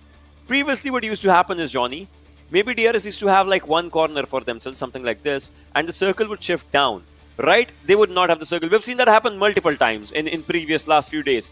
This time, they were like, no, let's just, scratch that. They just get to the central part. They get most of the circle for themselves. Meanwhile, on the other side, look at Nigma Galaxy, right? They had a lot on their plate at this moment. They had a lot of players around them. Still surviving onto these areas and getting inside the circle, that's just a risky job. But well, they did that, Johnny. Exactly, and they did it quite nicely as well. As you said, they had a lot on their plate and they were cleaning up the mess quite nicely, securing a lot of kills in the process. The only downside being they were losing a few key individuals from this point onwards. And at one point, I thought I8 definitely had a wonderful position inside the circle, but then this hard shift happens towards the southeast and it just changed everything. Yeah, and after this one, right? After this one, this happened. So now Nick McGalaxy were like, yeah, we are safe, but we're not exactly safe because obviously we have to get inside the zone as well. So for them, taking fight against a few teams here and there was there. And then DRS, well, we saw that the glimpses of that classic DRS that we have been talking about here and there. The one that likes to take down the players. And well, it was like they were just waiting for the correct moment. And well, when the moment arrived, they arrived to the scene. Exactly, and I mentioned this playstyle. We've talked about this playstyle time and time again during the league play days when we were sort of questioning what's going on with DRS. This time they switched priorities up. Get to the edge of the circle first and then re-engage those fights. We noticed this quite clearly towards the end when the fight against NASR Esports was happening, as Nemo was given the call to move forward and Mafia Ninja stayed behind to delay the players of NASR Esports. So that is what they usually do. In the league play days, they were just picking up fights wherever they wanted because, again, I mean, they knew they could get to the finals quite safely. Well, I mean, when it comes to the finals, all the teams definitely are delivering. I mean, every single game that we move on forth, there are so many kills taking place. So let's combine all those kills together through the Oppo F19 Pro moments. To be honest, once we are looking at these moments, I would just like to say one thing. I would want to see every Erangel start in this kind of a pace as well. Even the last one tomorrow, if it happens, right? I would want it to happen in this similar pace. See, it's kind of a slow start, not exactly the start that we would want, but this slow start actually just makes room for extra chaos to happen. The circle shifts, they make room for the teams to just think about their own decisions, their own double guesses, and well, the fights, well, they make room for some players, some teams to get those advantage for themselves, like the advantage situations. That's one thing that was happening. And well, the final moment, that 1v1, that makes room for a lot of chaos in the minds of the viewers as well. True. Yeah, exactly. And it also sort of showcases the decision-making ability of the teams being put to test. I mean, no matter what we say about those early finishes, how fun they are to witness, it takes the excitement away if you see a complete 4v4 at 2 minutes. I mean, because one of the teams is definitely going to be in an uncomfortable position at that point. They haven't sort of figured out how to challenge the game based on where the trajectory of the plane was. So I agree with what Ocean said. This speed was perfect, and it allowed every single team an opportunity to, as he's pointed out, to think clearly about their decisions, where they wanted to go, how they wanted to engage in those fights. Definitely. That's what happened, right? And everyone, I would say everyone liked that in a way, if you just have to talk about this one. But well, as soon as the chaos started, as soon as everyone just knew that they had to take on to a lot of fights, well, that's where it was just kind of moving towards the end game. And well, in that one, I believe we'll be seeing that moment as well, in which A1 Esports' one player, he was trying to take down the players though. He thought like he almost missed his marker, but well, it was not exactly a slow reaction, but it was something unfortunate that happened, right? Just trying to take down the players, did deal out a great amount of damage though, but well, could not convert it. So yeah, that happened. And I mean, talk about conversions, we're going to see utility being converted into, well, quite a lot of memorable moments by the players of DEADEYES, guys, in a few moments. And it was really, really fun to watch all this unfold in front of our eyes, because, I mean, Mafia Ninja and Nemo definitely two deadly players that you have to be careful of. There's the first. Now, Batika is going to be falling down on his knees. The backup arrives, but even that doesn't change much. So many good utility usage just so much amount of good utility usage just coming down by these lads. And well, they were like, well, we are the boss, we rule this area. And well, they definitely are showing it right now with that top position, I'm definitely sure. And we'll have to see that where, like, what can they do in the next game, because again, coming down Sanhok and then Erangel again. As of now, they're unbeatable at Erangel. Yeah, absolutely. I mean, they are definitely showcasing what they are known for, and that is depth and destruction in the game, with 2,813 damage being showcased from DRS. Out of which 2,000 is just by 2 lads combined. Exactly. So that's just the impact of staying alive till the last moment, and well, it paid off pretty good, pretty good. I wonder how much of that was those grenades that were being lobbed towards the players of NASR Esports. Also, Ocean, a few moments ago you said, I mean, everyone enjoyed the game. I8 were the ones who were like quite frustrated with how the circles were going, because every single time they would think they have found a comfortable edge, the circle would just move away from them. Johnny, that's a top 4 right now. This is our top 4. I'm happy, I'm sad, it's mixed emotions though. but Nigma Galaxy a jump Exactly. of 9 placements for them. And well, if they keep on having good game, they might even end up at the second spot or maybe first. Well, it depends on how do they play the upcoming 2 games. Cryptics is there as well. K7, I8, Stalwart, Rico, DE. DE is close to DRS. Imagine finishing up on the first position at the end by the end of the day. Yeah. And if DRS and Nigma Galaxy are going to be part of the top 4, then the next best teams will be moving forward to the Global Championship. And it's so close. Look at this right now. 31, 28, 26, 25 on Cryptics. I want to see what the team on the 9th position is going to be doing. Yeah. Johnny, 4 teams with 20 kills at this moment. Yes. You still can't say which team is more aggressive or less aggressive. I get it, DRS, they've had 2 amazing games, but well, 2 games they got 15 points. In 1 game they just got 2 points for placement, right? But then these 20 kills by these 4 teams actually shows how close the competition is when it comes down to the aggression. But on the other front, as we move on to the second page, now this is where, of course, we do see NASR Esports jumping up 3 positions to the 9th spot with 20 points. But Wizzes with Wives, Ruthless Aggressive Warriors, not the kind of position that we anticipated for them to be. Yeah, definitely. A1 Esports as well. Vibes. True. T2K. We have seen all these teams play amazing.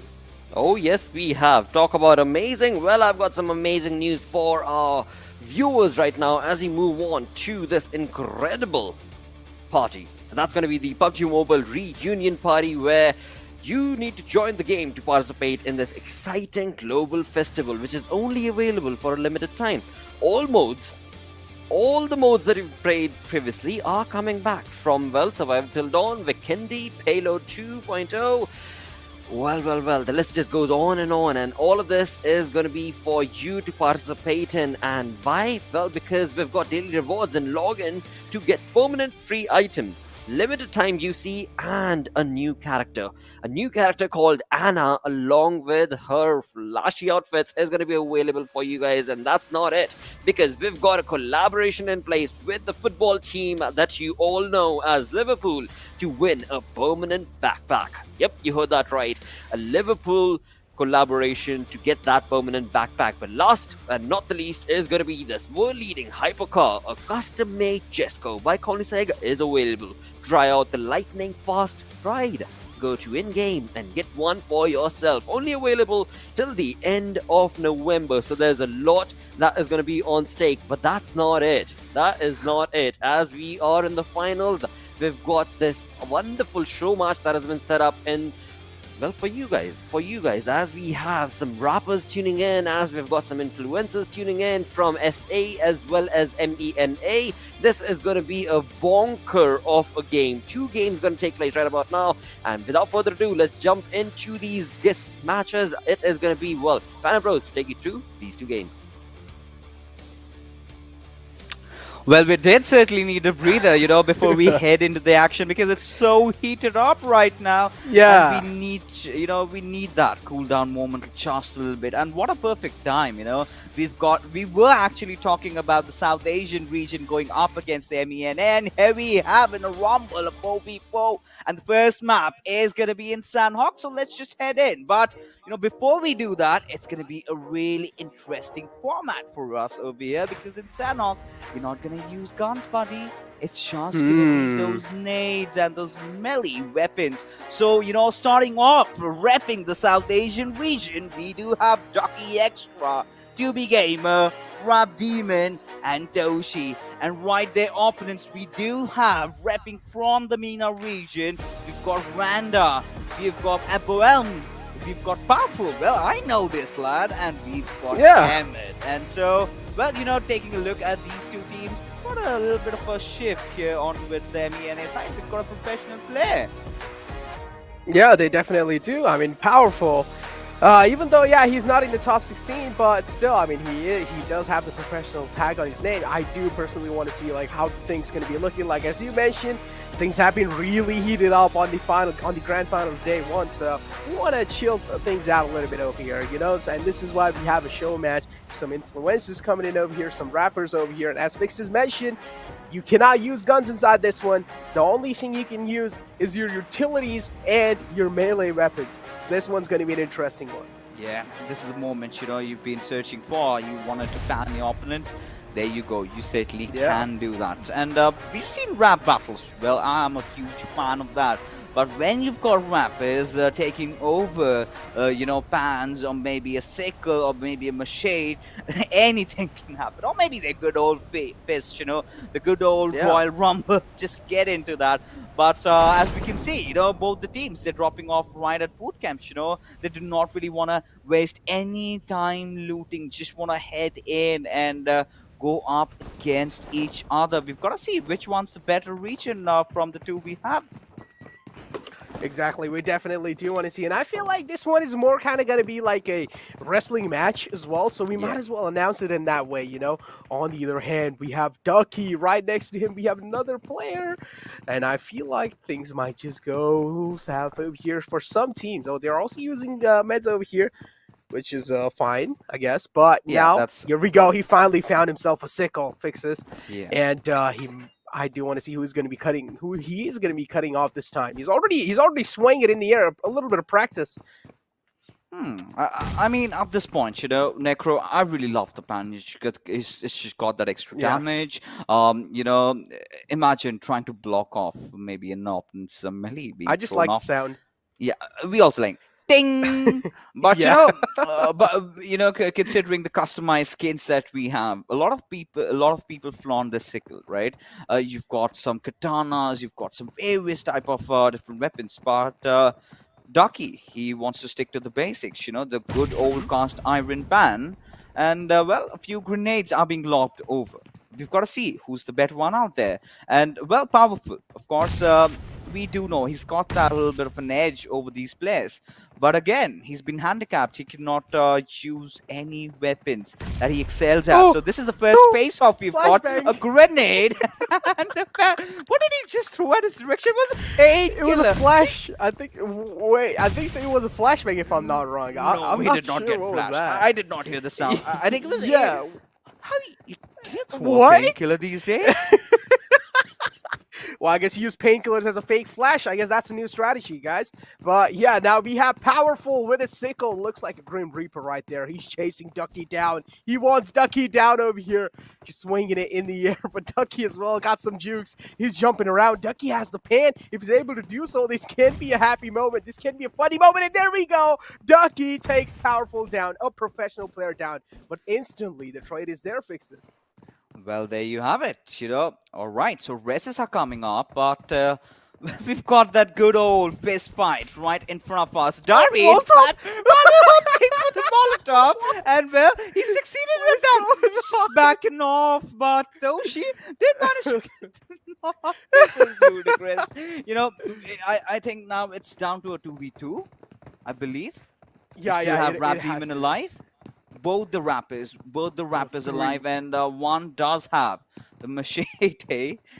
He's gonna slice them off. It's just the way he does in his songs. Yeah, well, I mean, gotta hit some bars over here, Fixes, and he's got the machete this time. The man is bleeding from the other side. It's Toshi who's bleeding right now, and look at what 2B Gamer's doing. He's chilling out. He's playing. He's taking things a little calmly over here. He doesn't really want to directly go inside the high intensity action. Instead, he wants to kind of take things a little chill. And guess what? Demonizer is going to be sticking the res onto Toshi. Does do the other teams realize? Does Team 2 realize? If they do, I'm pretty sure they want to slice them open. Yeah, they certainly want to. But, at this point, the races are up. Of course, the two rappers that we have from the Pakistan region, they feel them. But Powerful, he's angry right now. He's searching for blood. And all he's got to do is find someone just to knock them over with a pan. But Toshi, apparently, he's on the run. Now, he's being chased by two people out there who indeed has been chased by 2B Gamer. And now, this is it he's for throwing Toshi. He's still bobbing and weaving. Now, Abo still has what is going on? He's still continuing the pursuit on him.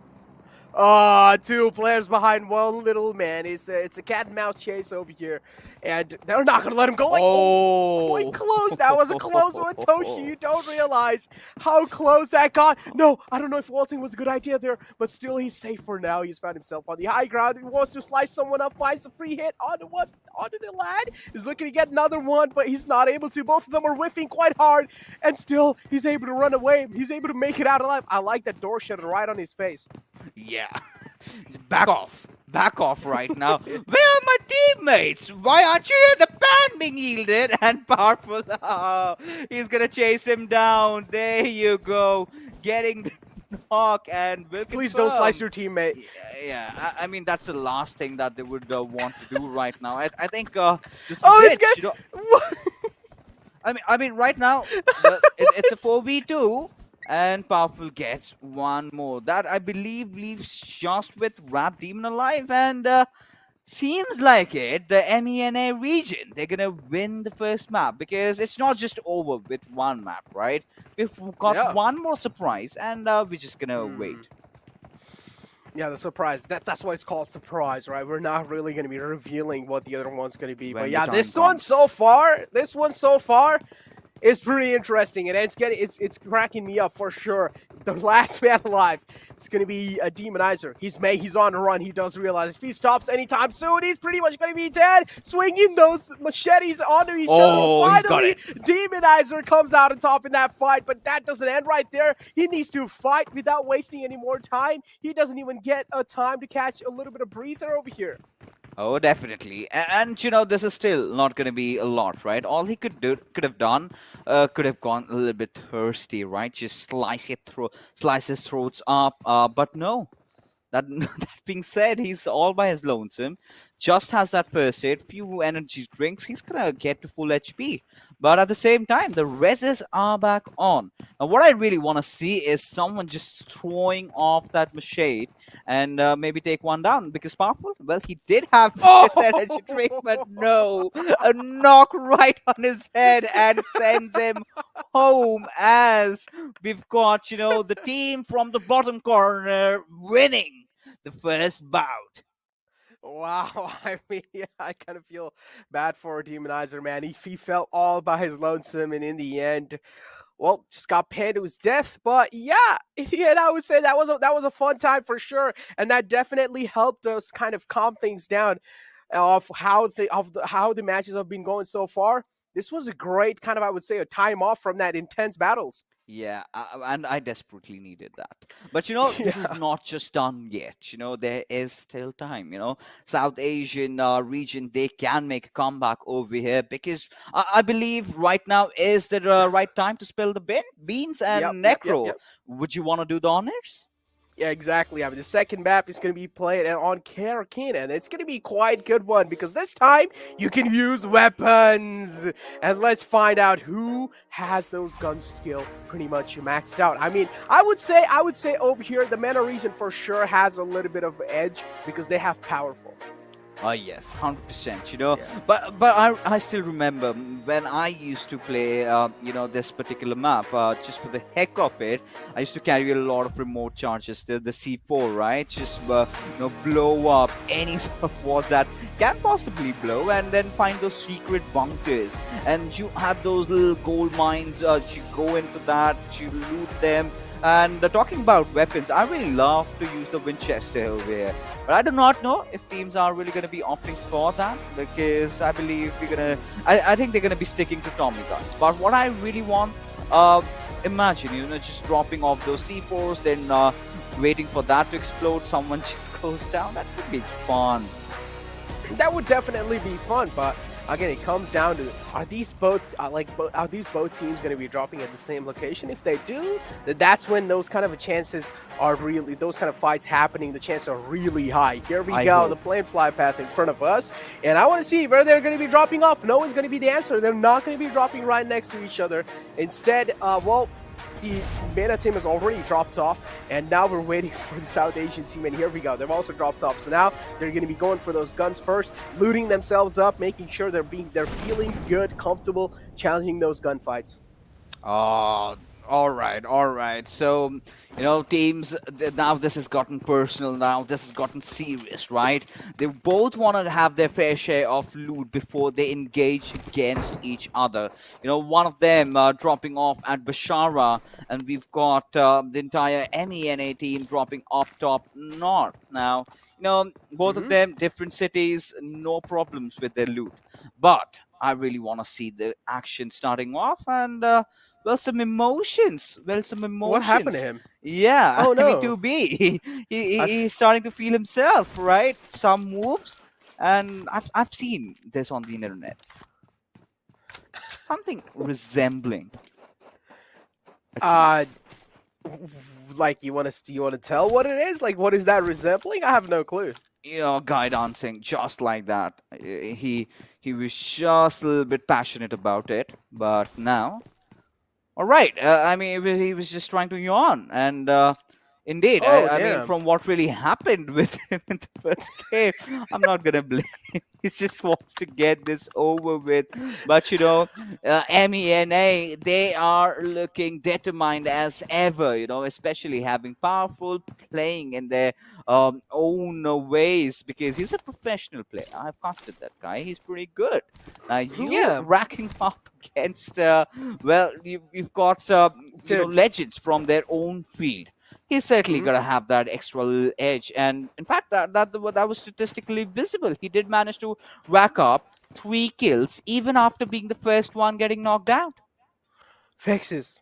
I have a theory why he's doing that. Why he was yawning in front of the camera. Maybe he wants to show us. He wants to tell us that this is so easy that he doesn't even need my attention. Is this a big deceit? You say? Maybe, yeah. Like I feel like he's just trying to show that this is way too easy for me. Like that's why he's yawning. He's like, all right, I don't even need to do anything. My boys got this. You don't see me coming, do you? And that is exactly, maybe that's what he's trying to do. And now, I mean, this lull inside the lobby, I'm starting to speculate, where are they going to cross roads, right? Are they even going to do that? Or are we going to just wait along, for the entire match to pan down? Because taking a look at Powerful, all right, he's going to take the hills. He's going to try and spot out. Because I believe, if they know how things work out, they must have seen, a team dropping off right off the bat. So if they can look in that direction, maybe they can find any fast buyers. They definitely can, but for sure, I feel like they know where they both have dropped off, each team. But now, in the end, it just comes down to who's going to be looting as quick as possible and then going inside a fight. I already do see Ahmed kind of getting himself a shotgun, getting ready for the battle. Maybe he's trying to get some close range duels over here. Fixes a suppressor. Wow, it sounds pretty good. I mean, you could just take out the suppressor and throw at your opponent's head, and I'm pretty sure they're gonna get hurt. Look at the size of it; it's massive. But you know what, Necro? What I really want, is the rappers rapping over here inside Karakin. Just switch on your all chat and get off. What a good way. We've seen different kind of various raps. Now imagine a rap battle inside in the front lines. Inside the game of PUBG Mobile. Know what exactly is happening. Team 2, right there. They're still taking their sweet little time looting over here. And look at this. He's still chilling back. He's like, all right, I don't even need to play this game anymore. All he's doing is sitting back on the chair, having a good time. He's like, all right, my boys got this. I don't even need to do anything. And yeah, finally it seems like they're getting quite close to each other. I see Ducky really close to these lads, and they have realized that maybe Ducky's right inside the house, and yes, the open door gives it all away. Oh, 100%. And I think that is where Ahmed's headed to. And I believe he's not going to have any issues if he takes the fight at this particular range. And Ducky, well, I mean, maybe he's heard it. His heart's pounding right now. He's screaming for help. Oh, he goes down. Oh, there he goes. There he goes, falling down. And again, the boys from the MENA region, they do have that advantage. So they know where the trail starts from, and they know where to proceed after this. One thing I can say for sure, the MENA region is looking really competitive inside this one. They're looking really competitive for sure, because you can clearly see on the cams as well. No one's really messing around. While the other hand side, you can see from the side of SA, guys are pretty much chilling around. Yeah, there are a few guys focused right in their devices, but on the left-hand side, you see some guys chilling out. So, I mean, it's like, all right, I like how calm they are taking these things over here. They're like, all right, this is just show match, you know. We're here to game. We're not here to kind of try hard. Taking things calm and slow. And this is what we were here for, right? A fun time. Yeah, 100%. You know, the way things are happening right now, it's going to be interesting. You've got... Powerful. He's still, you know, he's the one, guys. You know, this is what I do, right? When I play with rather newer players, bait them, right? You guys go, give me the info, and then what I do is take shots at them. And well, that is exactly what his teammates are doing, and he's doing his job perfectly fine. Yeah, powerful. Looking to spray someone down. Still no connections found from his side. He does know they're right in the front lines, but still, he's just trying to find a little bit of cheeky shots. If he does, that's going to be helping his teammate out so much. And they also need to realize one player has fallen down. They need to get the res back upon them. So again, both these teams are feeling equal amount of pressure on themselves, because we know the SA side has already lost on to one player, and it's Ducky. And it's a huge player. Oh, exactly. But you know, right now, well, Toshi, he's jiggling around, trying to, you know, connect a really good spray. And he looks like a seasoned veteran, right? It does not look like a newbie at all. I believe he's been grinding his hours in the battlegrounds as well. Yeah, for sure. I mean, you need a right. I mean, look, in the end, even though it's a show match, you're still playing for the pride fixes, and you want to prove, at least in front of all these people, all these viewers, is that, okay, at least I have something to prove on these battlegrounds. We do not want to take an exit just without doing anything. But look at this, MENA teams. Oh, they're closing up quite well. And SA, two players are already down, but on the other hand, MENA as well. They're bleeding. Oh, they certainly are. And, you know, right now, with just, you know, those two kills being secured, they're still going to have that upper edge, right? Now, what they've got to do is keep Powerful alive. You know, he's going to be your key. He's going to be the one who saves the day. As, you know, in this big city that we have, it's going to be difficult to locate these two players in Farfast, because they love singing, right? Unless and until they're making a lot of noise. I do not think the neighbors want to knock the doors, right? And well, Powerful. He's you know, still just scouring from land to land, you know, from house to house. Yeah. And there he goes. Few shots have been taken. I believe Toshi has been spotted. And Powerful, he'll take some damage though, but he's instantly patched himself up. He will instantly patch himself up. And now, guess what? SA teams as well, they are now falling back. They're coming in hard. And Yala Powerful as well. As you mentioned, he is their key. If he's alive, he can make a lot of things happen. If they want to win this one, they want to make sure that Powerful is staying alive in these games. They're left with only two players. The same thing goes on the other side as well. Toshi is in the front lines. I feel like Powerful knows exactly where he is.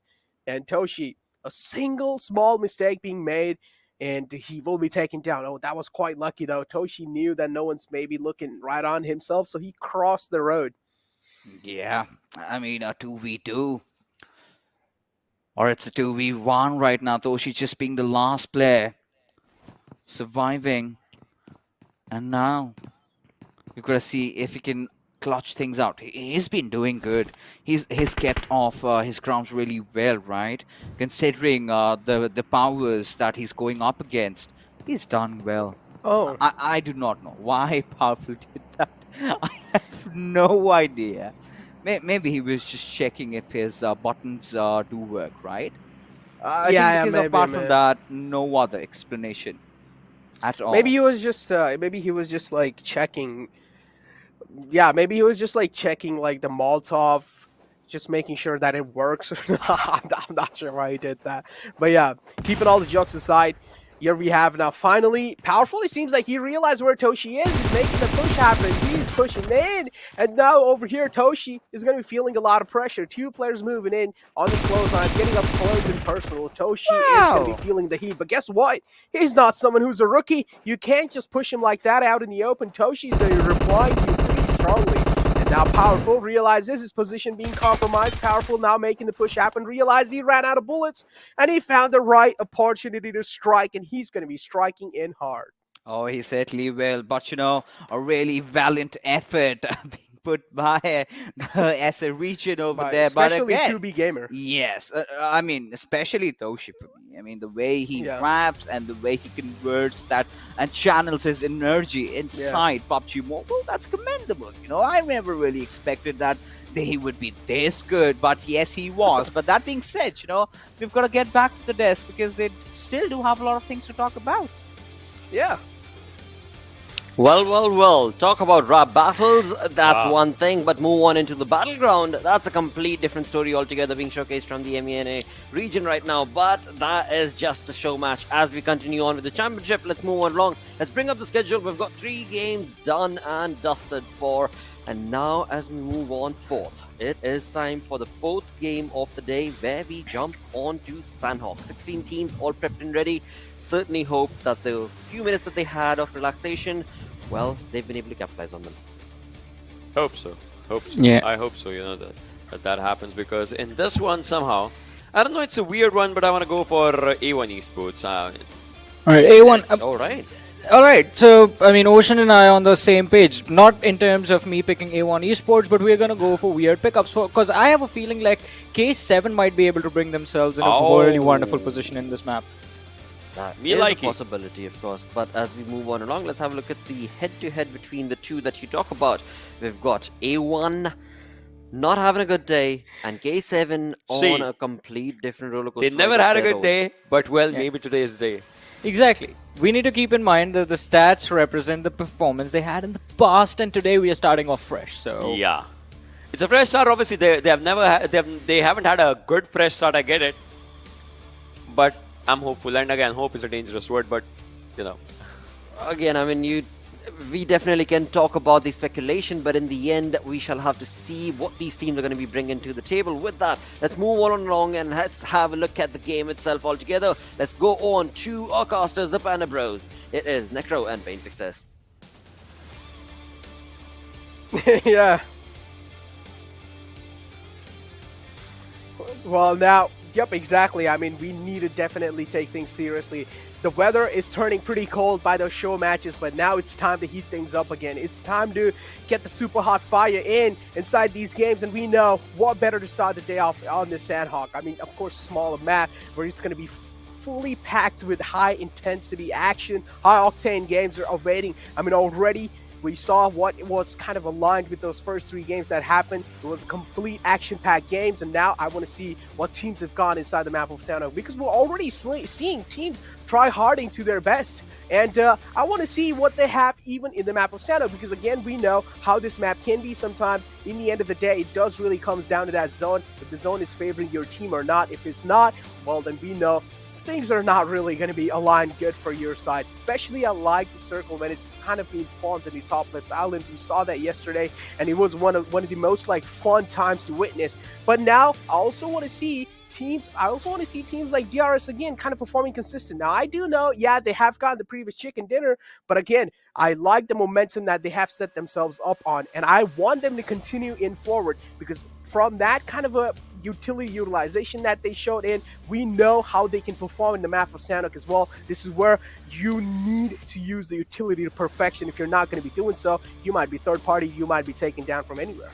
Yeah, 100% agree with and that being said, the things are getting so intense. My PC almost crashed, and things are happening. Weird things are happening. I feel powers around me, but right now all these teams channel their energies, right? This is it. You don't have enough games in your hand, and now you're in the quickest one of them all, right? One of the channels that you have to do, and yeah, like you said, 100% Sanhok really comes down to where the zone form late. A lot of the best happening, especially favoring teams like Wizzes, they're dying. But today in the sector, sort of needs to be so far, right? If something goes all the way to the particular province, or maybe Sanhok, or maybe Dog, Fixes. another interesting thing. Rico Infinity and A1 Esports. Now, are they going to be clashing again or not? This one's going to be an interesting one. I mean, last time we saw A1 Esports not really challenging them. They knew that TDK was not playing from that group side, so that's why they went to Magnai. So they got enough time for themselves to loot and also a comfortable place. But again, they took the water rotation and all the efforts were put down to sleep. All the efforts went to waste. So what do you think so? Are they going to be taking the water rotation again or not? Because if they do, then I'm just going to bang my head on the wall. I mean, well, you're just going to hurt yourself. But I don't know, man. Is I it mean, worth it, though? Twice. Is it worth banging your head on the wall if A1 Esports takes the water out? I would say, yeah, definitely for sure. It would be a no-go, but I would just be kind of frustrated, okay? Like, it's like you've already done it twice. You failed it. If you do it 3 times again, I mean, I don't know what's going to be changing your mindset because that has been a kind of rotation that's not really panning out for them. They need to at least try and adapt to a new route, and I'm pretty sure, hopefully, I mean, in the grand finals, they have some kind of hidden strategies up their sleeves that they're going to be trying to pull out. Maybe a MasterCard? I mean, MasterCard, I is, the A1 Esports that I know of for in their glory days, all high and mighty, especially on the physical, miles apart. So they have to believe be going any time so that gives you that little bit of sliver of hope. This team brings those promises. The contenders that they get, well, there are moments they have that little compound, then hold it on for a long time, get those mountains, get it. But apart from that, nothing fancy coming out from A1 Esports, and I've been all but disappointed with them. But yes, like you said, in the map of Sanhok, happen. And if my memory serves me correct, if all those grey cells in my head, I believe there was a time when A1 Esports really loved their Sanhok. And times have changed, things have changed, and there you go. I really feel, I can feel, I believe the lobby has been hosted because everyone in tandem just raised up and just smiled. I'm like, there we go again.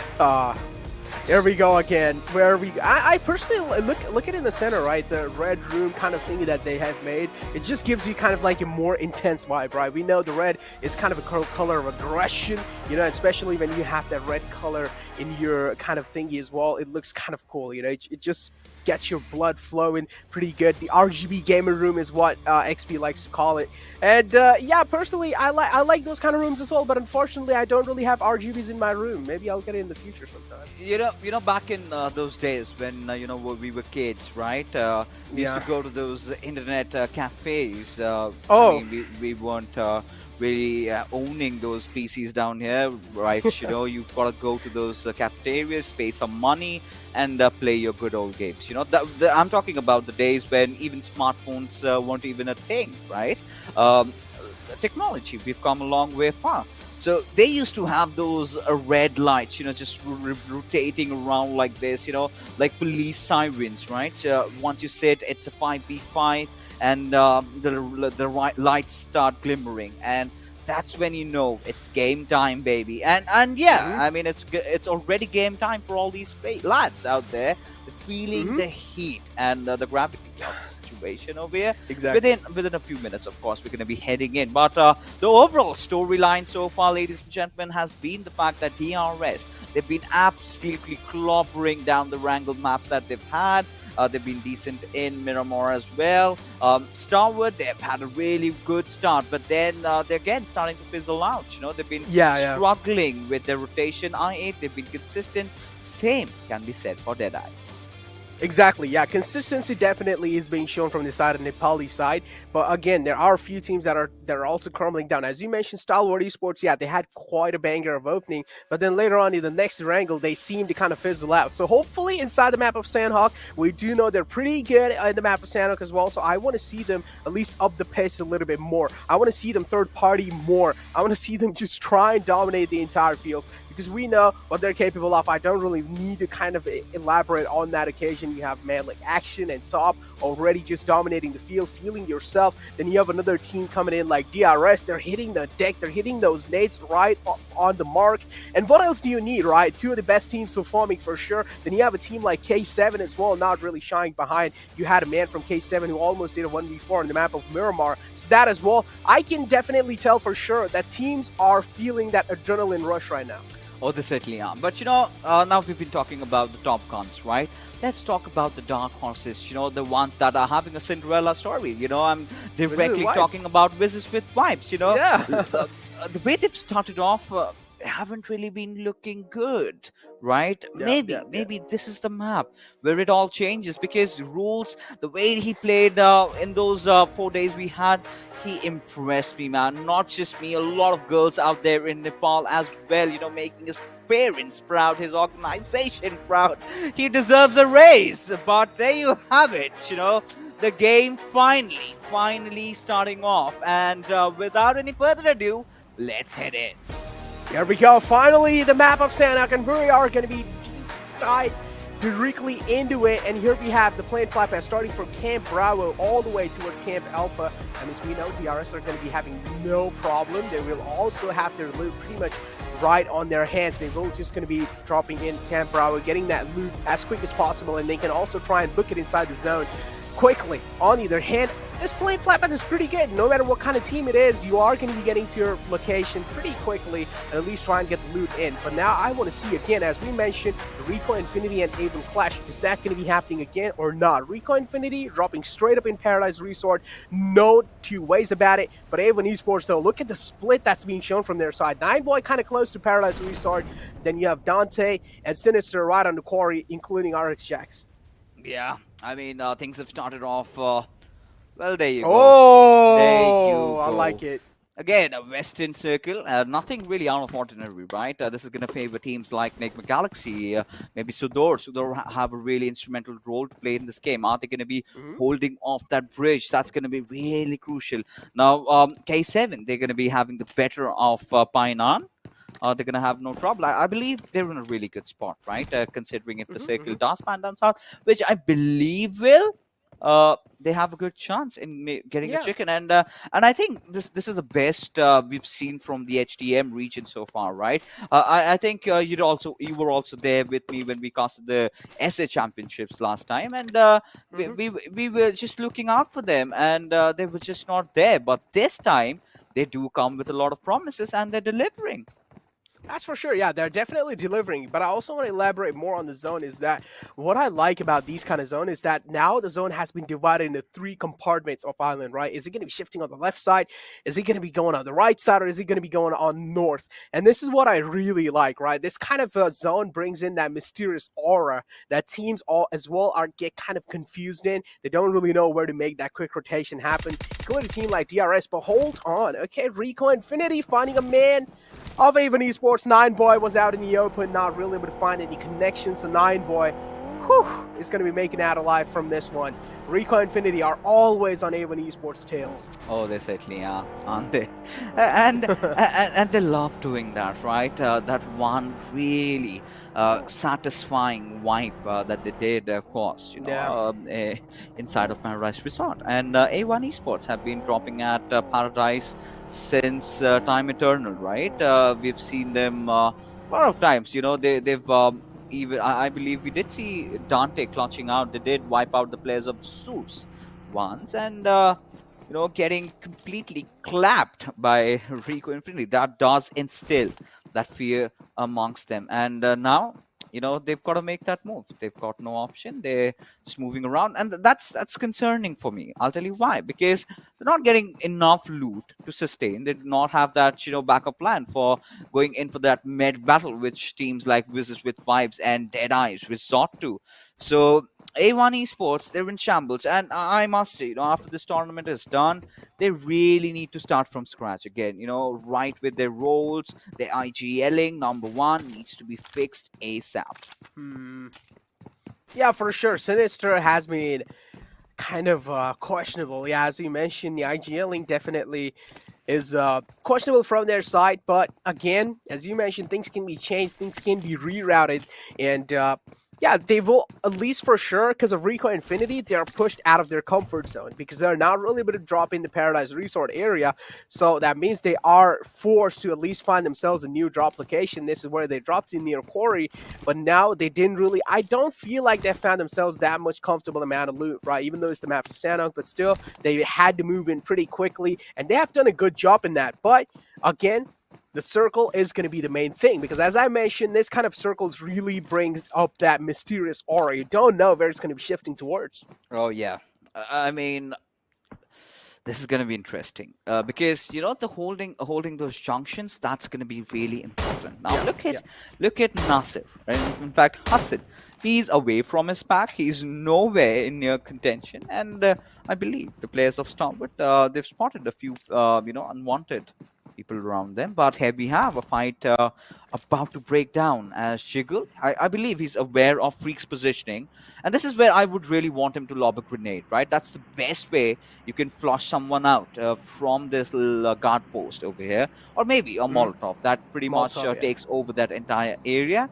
And then once he takes a plunge or something, you capitalize on it. Or maybe just the good old days, call your teammates for backup and then take the fight. But either ways, I really want to see what is he up to. Teammates don't really seem anywhere nearby Jiggle, but again, they are trying their best to provide that backup fire. Jiggle, he doesn't realize he slipped away from his hands, and finally Jiggle as well. He's fallen back. He does realize maybe Enigma Galaxy are up with some backup, and Jiggle not really overextending himself, instantly backing off. I like that. He wasn't really kind of overconfident or cocky in that fight. So decided to back off instantly. Vibes with the rest of the players. They are sticking together. It's a 3-1 split coming in from their side. And we always know Jiggle is the man who's on the front foot.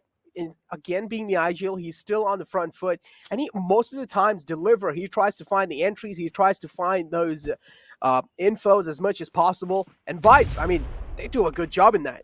Oh, they certainly are. And, you know, again, Team Vibes, I've got to be honest. This is one of those fights where he did back off. That was a smart idea because he knew where Freak was, but he had no idea where the others were. And imagine, you know, he ran into an ambush. That could have been deadly, right? That is something that Team Vibes at this point cannot afford for themselves. And as things are, you know, Enigma Galaxy, they're still holding on to this high ground position that they have, and I'm just wondering for how much longer, because somewhere down the line, you know, once the zone starts shrinking and you know, the zone goes away from you, that's where you would want to be starting to move. And this is where I really want Vibes to be the ones thinking a little bit ahead of them, maybe try to edge keep them, maybe try something else, because both these teams are on that southeastern front. Now we've got the players of NASR also coming in, and you know,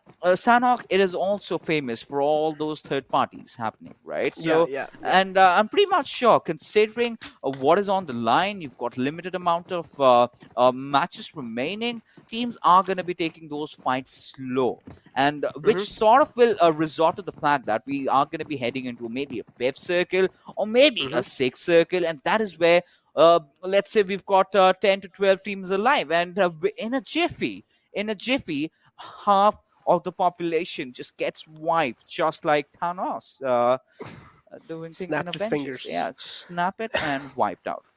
Voila. Yeah, exactly.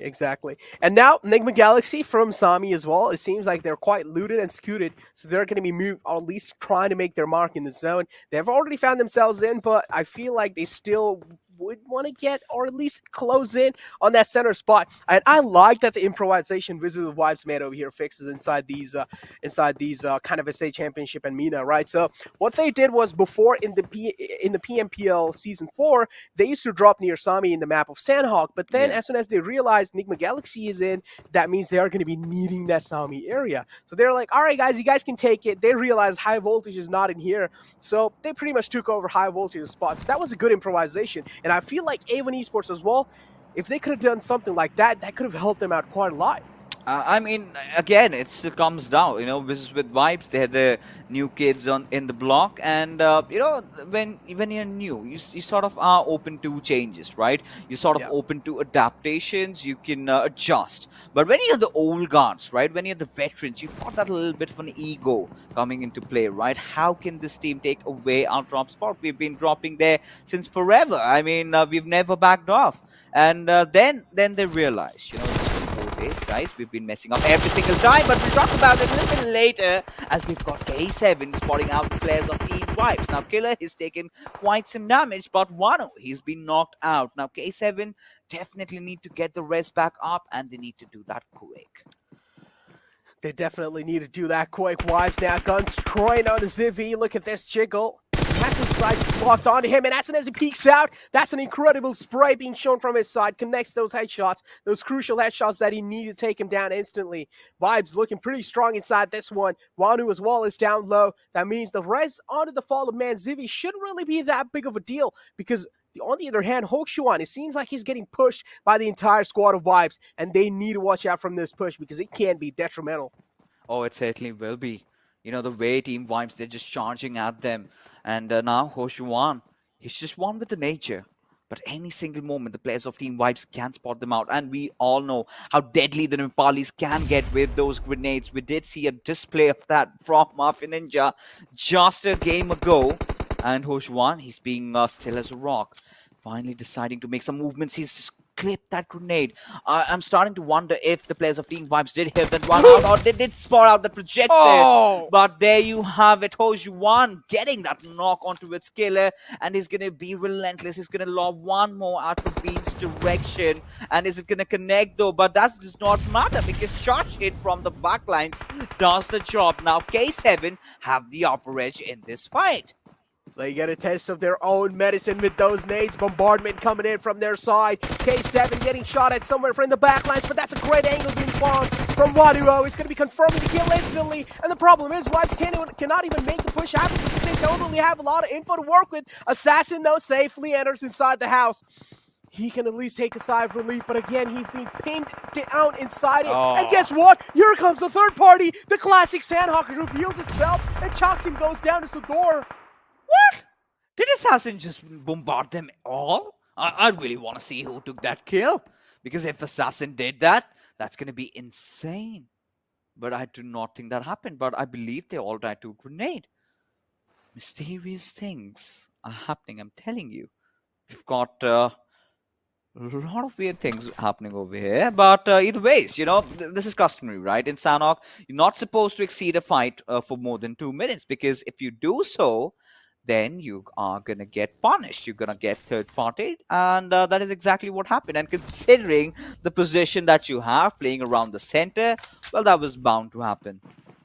Yeah, that was definitely bound to happen. You also took a little bit of glimmer on the teams, how they're working on the map over here. Sudor now looking to challenge a fight against Vibes, quite in the clotheslines. Vibes are pretty much hurt over here. Probina Assassin in the clotheslines. The other man is all the way in the back, making sure he's providing that back of fire to themselves. Assassin, though, is a man to watch out from for sure. Safe taking a lot of shots in the back lines, and that's some incredible cover fire being shown from the side of Vibes. I like the setup that's coming in through from them. It's kind of like a 2-1 split. And Vibes, oh, that's a good nade, and this is what the Nepalis are known for, their utility utilization, and they do a perfect job with the nades. But here comes the trade-off of nades. Another nade from the side of Sudor, not really able to find the connection, though. And again, Vibes thinking to go call. Al-Shamri taking a few shots in the back line. Sudor need to make this push happen quickly. It's either a do-or-die moment. Either they let Safe go just like that, or either they try and save him and challenge this fight completely. It's an artillery strike, and Sudor finally are deciding to move in as Al-Shamri does have that MG3 with a brilliant fire rate, as Clever does get that knock onto its assassin secured. Now Probeen, he's going to watch himself all by his lonesome, not receiving any kind of cover. But no, I was wrong. Jiggle from the far fray does manage to take down Clever in the process, as Probeen will get out of his cover. He's burning, he's getting incinerated. Cotton has spotted him out and he's chasing after him. Not really deciding to take any shots through that little crevice, through that little gap.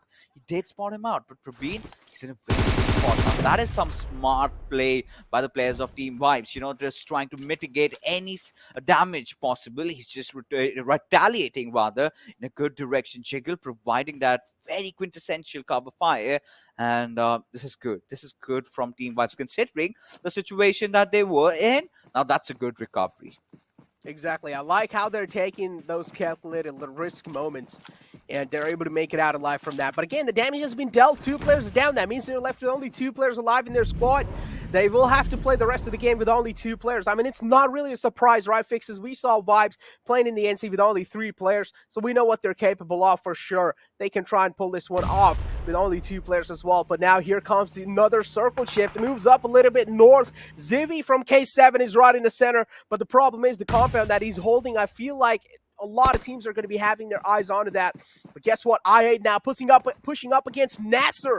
NASR, they have the high ground in this fight. I8 need to be really cautious pushing this one up. If they screw up somehow, they will be taken down. And this is what they exactly realized. They're like, all right, guys, this is way too risky. Maybe playing this one out as safe as possible can be a good choice. Because, again, we need to realize that I8s are still lacking on a dinner. Yeah, I mean, that's the problem with I8, but right now we'll be getting back to the fight in hand. We've got a few teams over here. We've got A1 Esports, we've got Fate, we've got K7 and Zivy. Well, all by his lonesome. He's going to defend, he's going to stay alive, at least secure some position points, because we're still yet to see any squad being completely wiped out, right? And if you get wiped out right now, you're going to get nothing. You're just going to get dark. And well, there you have. I mean, A1 Esports just playing below the bridges. You know, talking about I8 in this situation, you know, Sanhok really hasn't been their strong suit, right? Considering how they rotate from afar. But, you know, they've got to take some pages from DRS's book, because DRS time and again, they've proven, you know, even if it's Sanhok, considering they drop off way towards the eastern side, they still do manage to get those chickens. Now, if I8 can pull this one off, then that's going to be so good. But what I've been seeing, the mentality from I8 so far has completely changed from what was in the league stages, right? They're not aggressive anymore. They're being very calculative. They are feeling the pressure. You know, they understand that the first day is so important. They want to still be in contention, at least out that 4th or 5th position right now. Still at the 5th spot, not a lot of points separating. If they can get a chicken dinner, they might as well take the 2nd or maybe the 1st if they go up big. They definitely can. I mean, only if they go big. And as you mentioned, none of the teams yet are completely eliminated. All 16 teams are alive, and it's just those players, individual players falling down. And it's just the Sanhok effects hitting them. Nothing really special going on. Fate as well is only 2 players alive. Fate, they're quite on a bad side of the game over here, but we also saw a scroll-cracking shot coming in on the side of Stalwart Esports. It seems like they are not really feeling good about that one. They as well would need to do something, at least try and make things possible on their side. But Fate, this is a complete just stalemate situation. They do know A1 Esports Sinister is in the front lines, but to chuck a nade in, it's not going to be an easy job. Vivi smoking himself out. As soon as the smoke fades away, position will be revealed, and the chances of him taking down will also increase. Another nade coming in from the side of Lathe, but he's exposing himself a little bit too much. But luckily, no one's there to compromise. Yeah, I mean, he's done the damage though, but CV, he's somehow gonna still cling on. He's still alive. Instantly realizing he's taken some chunk of damage. Shots down the door, guys. Guys, we're safe for now. But this is it, you know, DRS going up against I8. This is the fight a lot of fans have been waiting for. Nima, right off the bat, right on the front lines, he's taken quite some hefty amount of damage as Uzum will be lobbing that grenade, but does not connect at all. But what Nima needs to focus on is getting himself patched up. But there comes another grenade from Uzum, and this time it does not miss the mark. A taste of their own medicine, and this is what we like to see. I8 opening the fray up with that beautiful place nade. Uzum is the man who finds the opening, and this is what I exactly needed. They're going to be making the push happen, trying to confirm the kill on to Nima. If they do so, that's going to be putting DRS in such an uncomfortable spot. Wow. Crypto finds another one. AJ goes down. DRS, oh, they're feeling the pain. The 30 bullets. Oh my god, the signature M416 making it work. Crypto, he is just doing a good job providing the info as well at the same time, making that damage happen, and they're being pushed on by IH now. DRS, they want to fight back, and they do. Mafia Ninja as well finds another one. IH is a 2-on-2 situation. Mafia Ninja and Galzin versus Crypto and Uzum. Yes, and things have started riling up all the way exciting than ever as Mafia Ninja does manage, not to go down without a fight as another grenade has been lobbed over by Crypto. He's taking his own sweet time. He knows this is a really intense fight, and they do know it's going to be DRS right in front of them, but look who's here! Who's joined the party? It's going to be Rico freaking Infinity and DRS and I8. They're not going to be happy about that. I8 already starting to lose numbers over here. The fight started in a really brilliant manner, but look at how it has transitioned. DRS now going into the push. Crypto spotting Mafia Ninja out. Does manage to knock him though, but instantly gets traded off by Gyalzin. But the woes of DRS are not yet over because Rico Infinity, they smell blood and they are definitely going to close in. Or maybe not. Maybe just take the safer route. Just edge keep them. Either ways, I8, well, what a way to go out, Necro. Exactly, and we also saw Mafia Ninja dropping all of his loot to the man that was alive. But now, Visit the Vibes looking to take a fight against Cryptics. We do know this team as well is performing pretty decent, I would say. Not the best on the 8th ranking in the overall standings, but look at this. Lazy Boy eats that nade. He swallows that one. Mullik is so close. He has no clue. Lazy Boy being kind of lazy, checking his surroundings, and he will be punished. Resident Vibes doing a good job positioning themselves in that fight. Such a phenomenal way to challenge a fight against a team like Cryptics. They're still so unaware where exactly Visit Vibes are. Position still being compromised. Cryptics they're looking pretty sweaty inside this one. Molotov to flush them out of their comfort zone. Here comes the nade bombardment on their side. Cryptics are getting bombarded down. I mean, since when did we have so much of a nade fight happening in Sanhok? Molotovs, grenades, smokes. That never happened, And, well, times certainly have changed. But right now, we've got El Chapo lobbing a grenade of his own. Does find it marked as he takes down Rules in the process as Reaperbot does it once, but gets instead tackled down as Malik and Delta are the two final survivors. But Malik has a job to do. All he's got to do right now is get the rest back up. But Deadeyes, they have joined. No! El Chapo with a whammy out there, taking down 2 players. Frag Boy is gonna feel scared, but El Chapo is really low on his HP and finally falls down. But Deadeyes, they've got to get that rest back up, giving enough breathing space to Wizzes with Vibes as they're back up with all the 3 players and just having lost that 1 player. But it's fine, it's okay, they can live with this. Deadeyes got completely slapped with that nade. That push was pretty good, but then that nade just sails in and it destroys them completely. Another third party fixes. It's Ruthless Aggressive Warriors looking to take down Deadeyes, guys, and it seems like they have done the job successfully. They're left with only 1 last man alive. And guess what? Within a glimmer, they get eliminated on 12th position. Reiko Infinity on the other hand as well, looking to dish out a lot of damage. And look at the push coming in. Fidon, he does spot each and every single man out from Avon Esports. But Avon Esports don't just have a lot of breathing space. Prestigo goes down, but Avon Esports as well, they will need to move inside on the open grounds. And this is where Avon Esports will crumble down. Oh my goodness, but they're still just hanging by the whiskers, right? 2 kills already secured for them, getting a few more, but the big question arises, how are they gonna get inside the circle considering you've got Team Fate? But, Team Fate, they've got their own issues to deal with, they've got Zivi, who's still alive for quite some time. I mean, if Leth does go down, then that is it for Team Fate, but 9boy having fallen down, it all comes down to Jax, who apparently had the last first aid, which has apparently been used out. Now, considering how the situation is right in front of us, it's going to be Skeeton, the last solo survivor for Rico Infinity. And there you go, Jax falling down and the zone shifting a little bit towards the north. Starwards, they're in really good contention, and the same can be said for Raw. Now, from Starwood's side, we did not see them overextending at all. Action has got the right weapon he needs, and at this point, getting that level 3 helmet and vest, this might just earn him the chicken.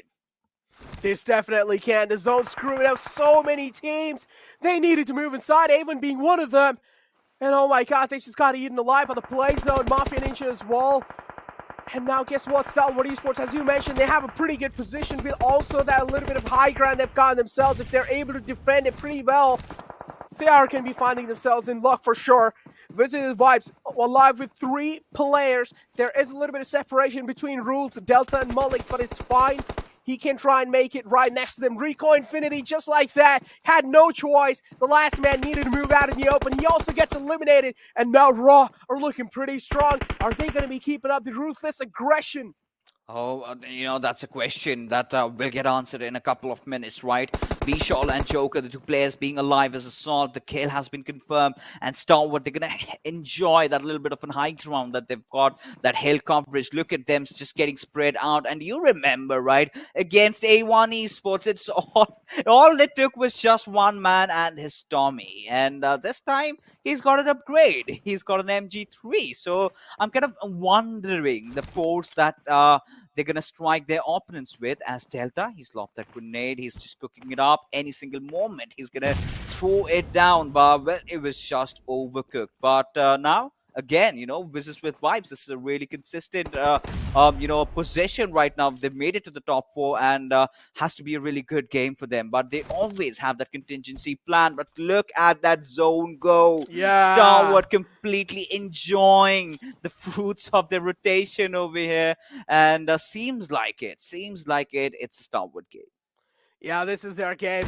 There's no way anyone can steal it away. And look at the nade from Bishal. Delta, oblivious about the fact that the nade was sailing right in his direction, walks straight into it and gets blown to smithereens. Look at Joker taking his sweet little time to rotate inside. He's not really being that aggressive, or he's not really being he's not really being that aggressive in that rotation. And guess what? As soon as he moves out, he gets taken down, and that's why Joker took his sweet little time. Bishal being the final man alive from the Raw. And guess what? If Top manages to connect this nade, it's going to be it for Bishal. And yes, it is. Oh, that nade connects. Bishal gets taken down. Stalwart Esports, they are dominating this entire field. And the final 2 teams fixes, they're outside the zone. This is it. Yeah, this is it. This is a chicken dinner, making things so much more exciting, because now I believe they're going to be clinching that first spot back again. And this classic rivalry, we sort of started between Stalwart and I8, has come down to Stalwart and DRS again as Action. He's going to rain terror with that MG3 of his. And now since they've heard the sound of this gun, I believe Praveen and Malik do not want to give their kills away. They'd rather kill themselves up, just nade themselves. And Wizzes with Vibes, they've finally fallen. And Praveen, with just that last final first aid, he's going to go down any single moment. But I believe Action is oblivious of Praveen's position. But he's still going to lob that grenade and get that final kill. They're surprised, but they're happy, but they're determined. And there you go, Stalwart getting that chicken dinner that they've been waiting for. The first game, they start off on a really good note, get a lot of kills, but not the chicken. Second and third, they kind of mess things up, but finally recover in the map that they've been dominating for quite some time in Sanhok, and they've back again clinched that first spot in the overall standings.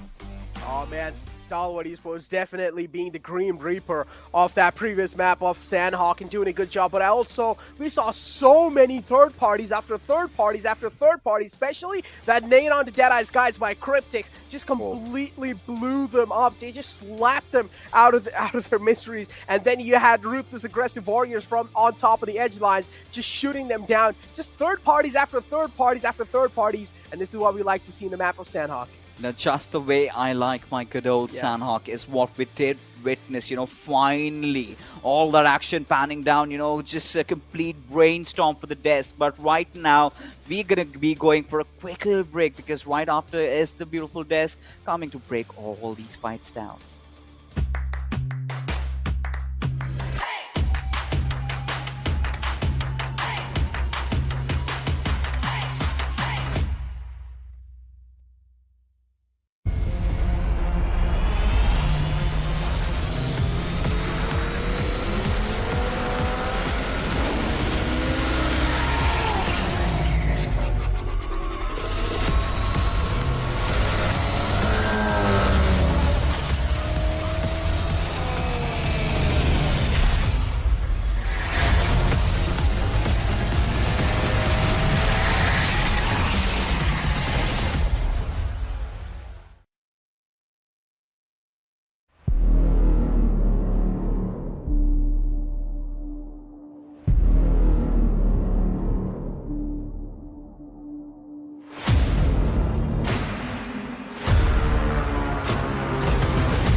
Hello and welcome back to PUBG Mobile Pro League MENA and SA Championship. All thanks to our sponsor Oppo F19 Pro. With that, we're in the finals.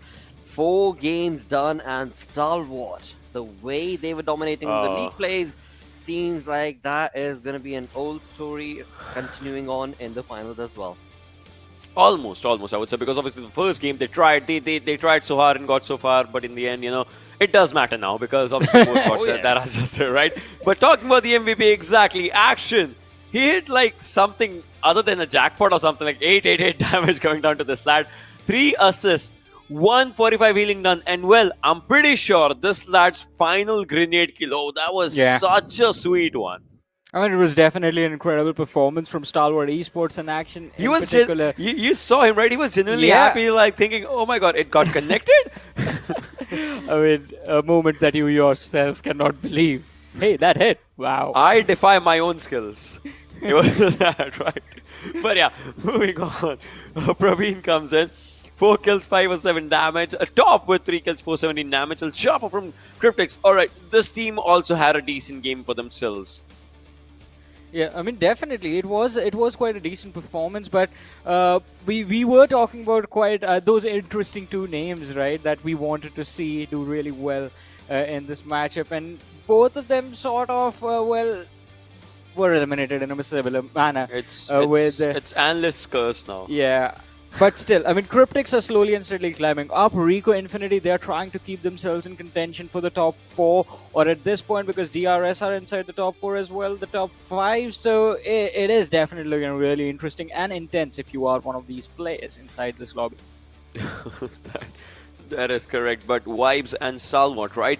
Coming down. Look at this. Stalwart, they played brilliantly. Given the fact, they were part of a lot of fights, 1843 is their total damage, but their damage received is like almost around 1/3 of what they have given. 12 kills, 4 knockouts.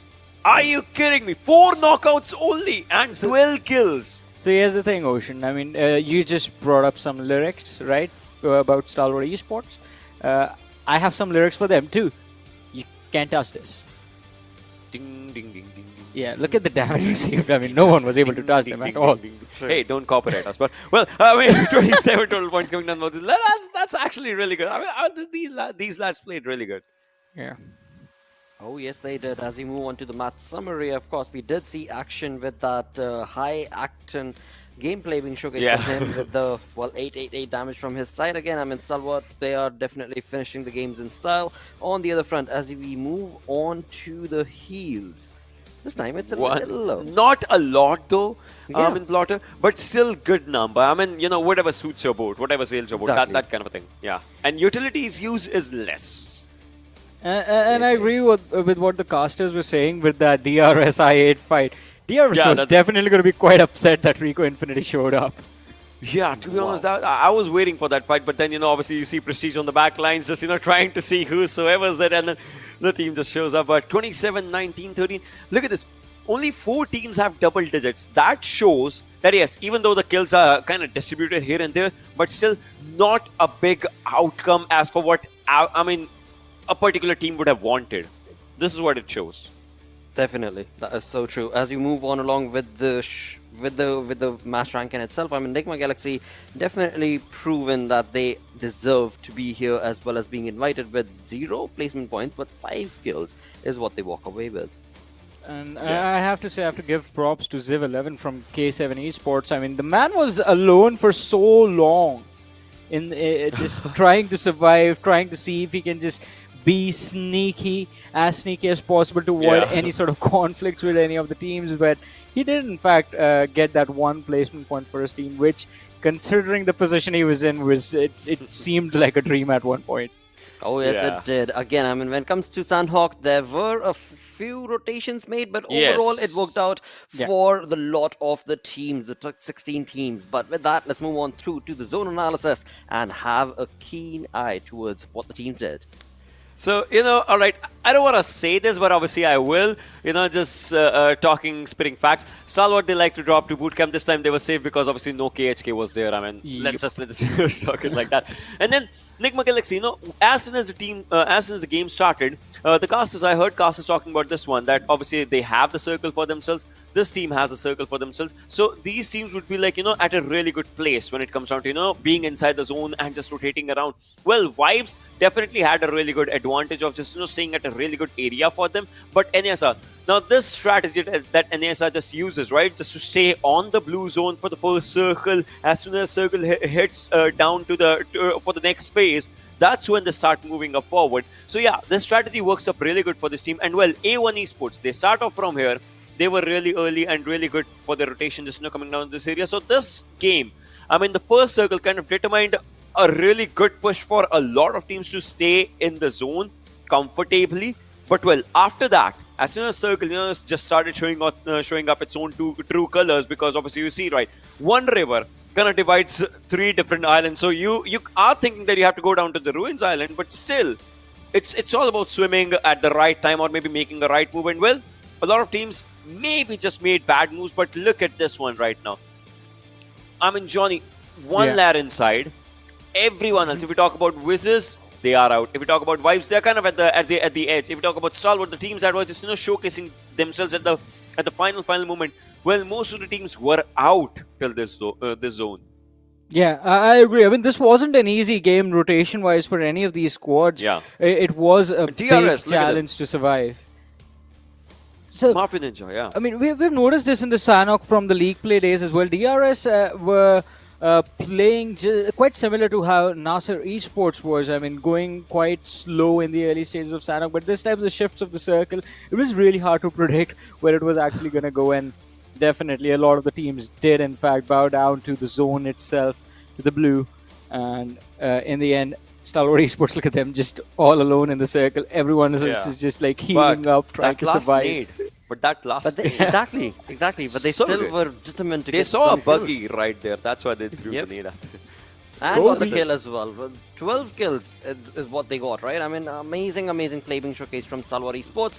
But along with that, there were the teams who were part of the action-packed game. So let's move on to the Oppo F9 Pro moment. And we talked about this, right? This Sanhok was quite interesting because, we saw the fights happen super late. 9-minute marker is when the aggression started, and even then the first team was not eliminated. Ziv 11 somehow managed to sneak by and just survive to the later stages. Yeah, those things did happen here and there, but more or less, in a while, obviously, we'll be seeing those fights happening that we are seeing, DRS versus I8 and all those things. But Vibes did take off on a really good fight for themselves here and there. SUDOR, well, they did try though, but again, the end results, well, they were just, kind of not exactly what either of the teams would have wanted, just to take up on those fights. Obviously, they were not early fights, but well, no one wants these kind of situations. But Vibes, moving up forward, they did secure a good number for themselves. Yeah, they definitely did secure quite a really nice number of points for themselves from this matchup.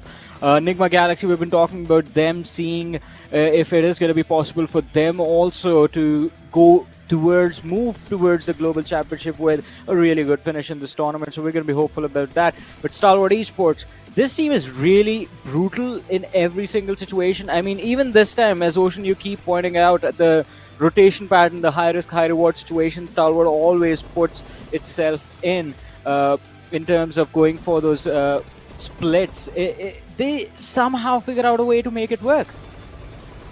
Well, that's that team for you, right? It's all about the mental strategies. Yeah. Not exactly, you can have strategies, but still, obviously your opponents, it's like 60 players trying to take you down in these situations if it just, comes on to the early stages. But it's all about, executing it perfectly. It's randomness and your mind's own chaos against that randomness. If you figure out a synergy, well, you do good. Yeah, and this was quite interesting as well. Imagine being the lad from Rico Infinity moving on that bridge, and you realize, oh, there are 2 opponents right underneath us. That was a scary moment. It's like in Sanhok, you see a lot of scary moments with the snakes, with if there are people with ghillie suits. And the first one, if you remember, when A1 Esports' one lad was trying to move forward, Rico Infinity was on the back lines, we saw VSS action as well. Obviously, it did not deliver results, but we saw VSS just being used. So imagine VSS and Sanhok being we've talked about it. Look at that. That was the final kill. And look at action. It was like, yeah, oh, I did that? All right, cool. back to work. But with that, as we move on to the damage graph, a different story being showcased from the side of NASR, who has been looking pretty good, but not in this game. On the other front, talk about T2K, DEADEYES guys, and also Cryptic. I mean, 1,000 plus damage, but only 2 kills.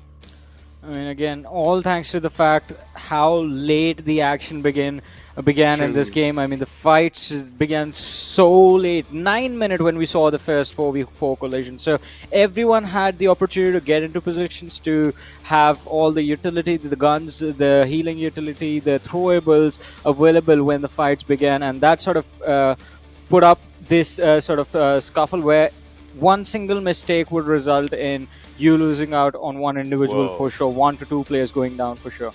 Well, with that, the storyboard is once again looking very reminiscent of the League Play days where Stalwart Esports is on to a rise. But it's not really that big of a rise as of now. They've got 61 points, and following them very closely is going to be DRS Gaming with 57, still capable of overcoming Stalwart. But we shall see if that will be the case for the side of DRS.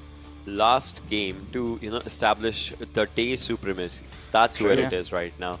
It's close. Meanwhile, I8, well, they are at the 5th position still, so obviously they'll have to get in a bit closer as well to do a good, decent finish for themselves. A1 Esports right now, well, they have been in their own ups and downs if you talk about it. Wives had a decent game, but, well, this is where the storyline is. Oh yes it is. With that, we've got one final game as Ocean did just mention. Let's move on to the schedule, where for the final game of the first day of our finals right here, we're going to be going back to Erangel, and on that the 16 teams are going to be delivering their best. But boys on the desk, what are your anticipations going to be? What is your prediction going to be for this game? DRS. Get I was going to say the same thing. No, I was going to ask you, do we both go for DRS? Yeah, then yes. Then I'm both of us picking DRS now. Yeah, we never had a fight. No. Yes. All right. All right. Well. We shall see if the real soldiers are going to step up to what has been called from the desk to be their chicken dinner. On the other front, well, we did just see that I8's performance. Well, they're sticking to their nerves. They are getting the kills for themselves. And, of course, the placement points is a latter half of their story. Thus, they find themselves on the 5th spot. But we shall see if today, the final game of the day, will go in their favor or not. With that, let's move on along. Let's get this show pumping along. Let's move on to the final game, thus implying let's cue in our casters, the Panda Bros. That's going to be Necro and Pain Fixes. Well, the predominant genes of Ocean, the childlike attitude, did imply that he wants the RS to win. He's excited like a little kid, just waiting. And same goes with Johnny. The desk have said it. They want the RS, and I believe so do we. We want that pattern, being formed, and they've been flawless in Erangel. The right amount of patience combined with some really amazing gunpowder, and just add a lot of grenades. Just absolutely bombarding the server that has been DRS. That's exactly what they've been doing all along. But Necro, do you stick with the desk? Because I do this time. I believe that maybe DRS can pull this off. Well, I mean, I honestly want to say that I'm not going to be going with DRS this time. I mean, we've seen teams from all different regions take the chicken dinner other than HTM, so I'm going to be going with K7, baby. And I do understand why, right? Considering, a lot of you people might be thinking, K7, all right. But, they're not far behind, right? 32 points and just 2 points shy of R8. I believe if they can get a chicken, then they're going to enter at least the top 4, top 5. And, there you have it, right? Rico and Pretty, they've been doing phenomenal as well. Winning the games that they are supposed to, staying consistent, and the top 3, the contestation is still there, right? And again, after this date, tomorrow also, nothing is going to separate them. And DEADEYES, they've been consistent as ever. But here we go, heading inside this game, the flight path trajectory all the way from starboard towards Sanhok military base. So I'm rather excited to see if anything different happens, because right now nothing has really changed. Rico Infinity dropping down towards Severny, T2K, they're not going to go there. I think they tried once and they were absolutely clapped. out of that place. But DRS, sticking to with their good old Yasnaya Poliana. This is smart, going into the vehicles first, then start off with the loot. I'm starting to wonder, considering how aggressive they've been in Erangel, are they going to be soft targets? I don't know about a soft target, but I can definitely tell you the reason why I picked K7, because we've been seeing K7 as well throughout the day. You can clearly see the hard work they have put inside these games, and I feel like it should be rewarded with a chicken dinner, and they can definitely make that happen for sure. And K7, I feel like this game might just be it if they play all guns blazing, because the aggression has always been paying off for K7, that's for sure. But now we have DEADEYES guys. Oh, spotting out player of Wives. Assassin is the man in the middle of the wall, in the middle of the seas over here. It seems like he's not really going to be taking the shots anymore. Visual seems like he's not able to spot him out anymore. So yeah, he's going to be moving on forward. And you also did see a team like A1 Esports. Now they definitely do also have the pressure on them, including SUDOR all the way on the bottom two. These are the bottom two teams, A1 Esports and SUDOR. A1 Esports sitting on 15 points and SUDOR sitting at 7 points. I can already imagine you have only 5 more games upcoming, Fixes. You are not really able to make your mark on these 5 games. That means these teams are going to be having so much pressure on their back, especially considering the fact that this is all already the final game of the day. Yeah, I mean, A1, they've never really had their chances, did they? The way they've been playing, unless and until they go for a hard reset, maybe the next tournament. I do not know, man. I do not like the chances this time, at least. The preparation, everything is absolutely in shambles. But considering how the circle is formed now, this is interesting, or rather, I must say, refreshing. Because if we could, travel in time, go back to the past, just a few days ago. The first Erangel in which we did witness Fate getting that chicken dinner. Imagine, it's sort of a similar circle like that, heading towards the northern side, and Fate, they've dropped dead south in the Sanhok military base, which is a change from what they did. But look at how quickly they are rotating this time around. Are we making sure that she's got those angles checked? But Nathan Galaxy and Raw, they seem to be in a bit of a kerfuffle over there.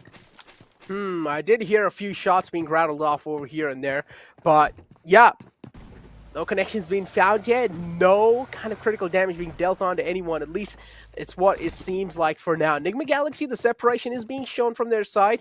I don't know if that's going to be paying them off this time, because the separation is quite huge. And if that man goes down, that means things won't really be looking great, because you can clearly see Raw has surrounded them from all the different angles. Hixie is the man who can try and at least save them out of that situation. He's all the way in the back lines. He has an anonymous position still inside the game. But now talking about a team like Stalwart Esports, yes, a dominating performance throughout the day. They have been consistent on that kill department, and same thing goes with the placement points as well. Yeah, a few games have been a slip out, but it's fine considering the fact that this was the kind of 5th game, or this was the day 1, and we knew how much pressure teams had. This was the time where you only get the chance to perform. Stalwart Esports has been doing a phenomenal job, sitting on all the way on #1 place in the overall rankings. But a team like TDK, Fixes, that was doing such a good job in the league plays, it seems like in the day 1 of the grand finals, they haven't really stepped up, and they also need to realize the time slipping away from their hands, and so are the games. Yeah, they've got to change a lot of things. But again, coming back to Stalwart, one thing I like about this tournament, especially the final so far, that the top spot hasn't been stagnant, right? There's just not that one team absolutely racking up all those points. We're not witnessing, something like what Alpha 7 is doing out there, back-to-back 4 chickens, and not being in contention. Navi also the same, doing it all in the European Championships. But here, it's getting so exciting, right? With every passing game, we're having a different, table topper. Now, of course, it's been mostly out of Stalwart and DRS, but either way, the competition is still on. Now, let's say if Rico Infinity get the chicken dinner, they're going to be on the first spot. Let's say DEADEYES might get a chicken dinner with some good amount of kills. They're going to end the day at the first spot. And, yeah, they do have that Joker stack behind them, but you never know. Past is past. This time, maybe things can change. Maybe with Full Gloves Edition, I think we're looking at DEADEYES finally having some good days ahead. Yeah, exactly. True Love's addition has definitely changed a lot of things in Deadeye's guys, and it's completely visible how they're playing. With True Love, I just feel like Deadeye's guys have gotten themselves an extra bit of confidence added, and that's helping them out quite a lot in these games. And hopefully, as you mentioned, the Choker's tag, I feel like if they keep on performing the way they are performing up till now, it will definitely be taken off, and they need to certainly take it off because, of course, it's not really a good thing to have it on your profile.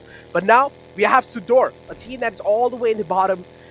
They are also making a rotation happen. Hopefully it's a safe one because Wizzes Vibes is right in the front lines, and in front of Wizzes Vibes there's TDK.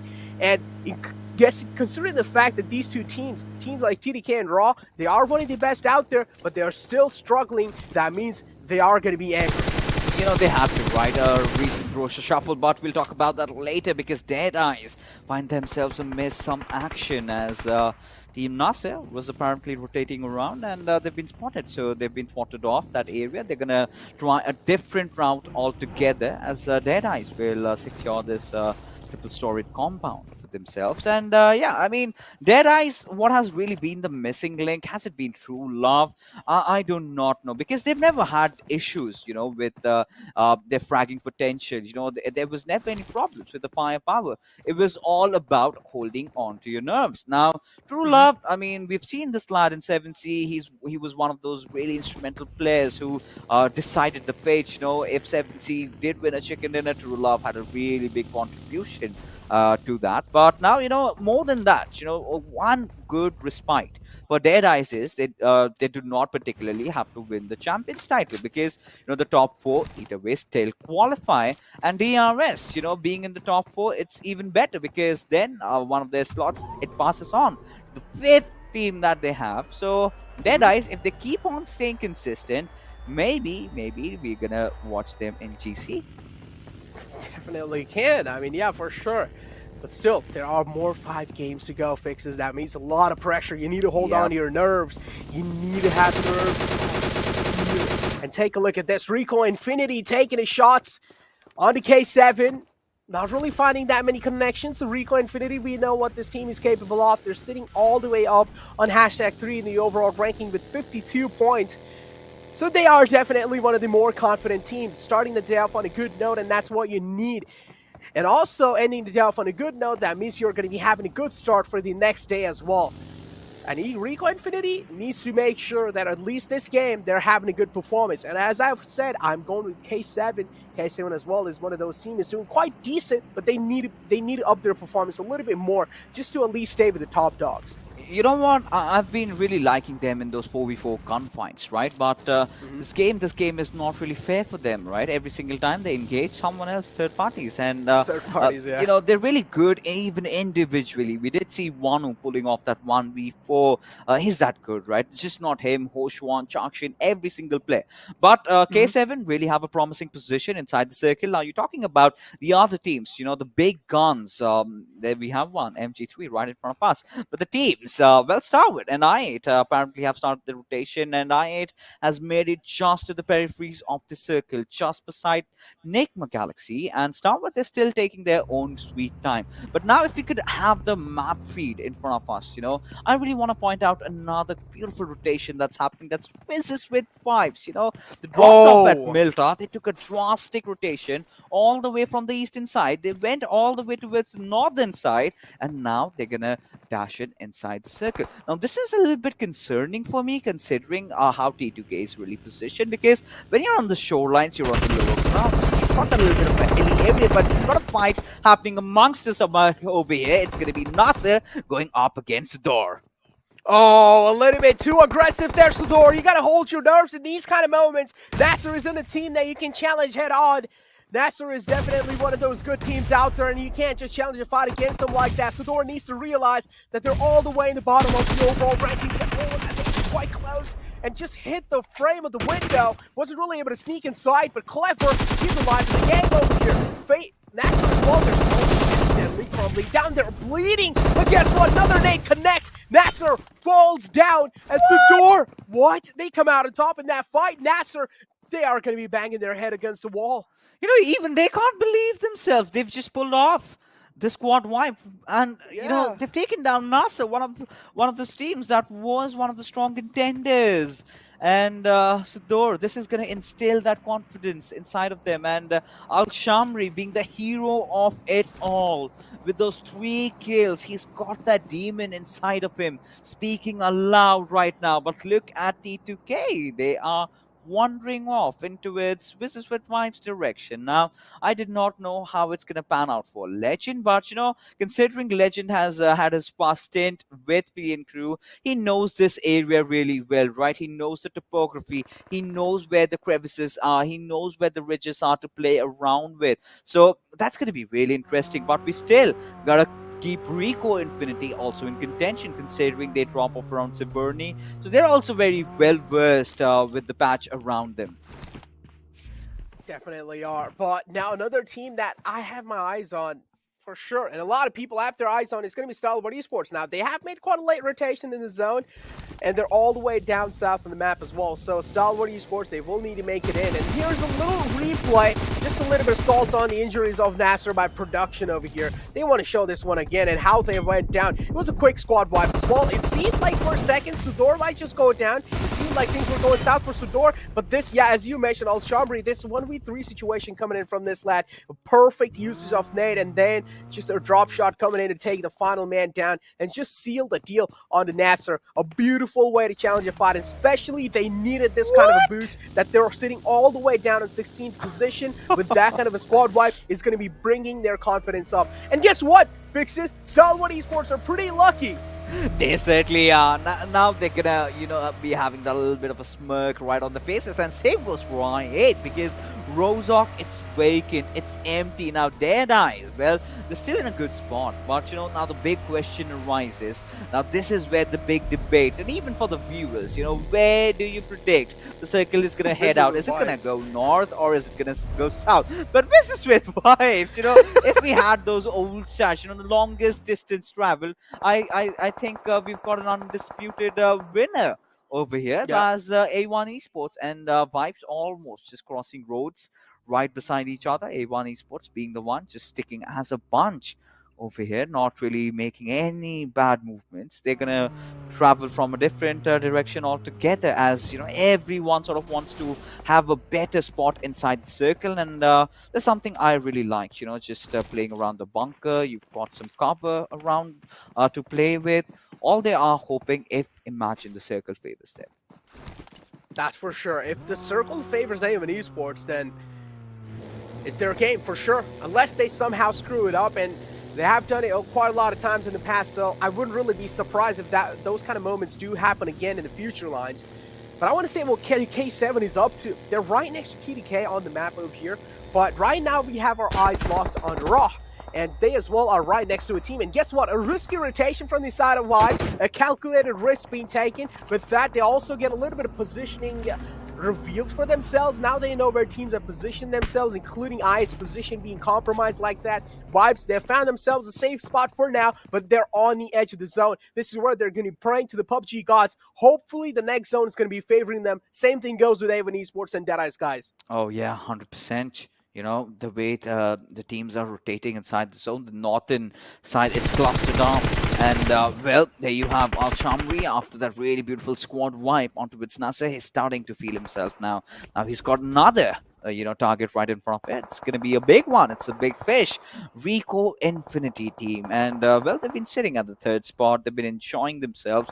They've been really consistent nonetheless. And, Ruthless aggressive warriors do not seem aggressive at all, as Bishal, however, manages to find a beautiful knock onto its light, but the cover fire from Ragnarok and his teammate Venom does not really come through, and he's gonna get that res back up, easy peasy for him, and Raw. Somehow, they're still surviving. And it's Team Fate, you know, the consistency that we were really expecting from them, Necro, I do not think that we're getting to see a lot of it. You know, they're sitting on 13th spot with just 18 points. Oh, the circle shift is making me sweat, Fixes. It's in Rozhok.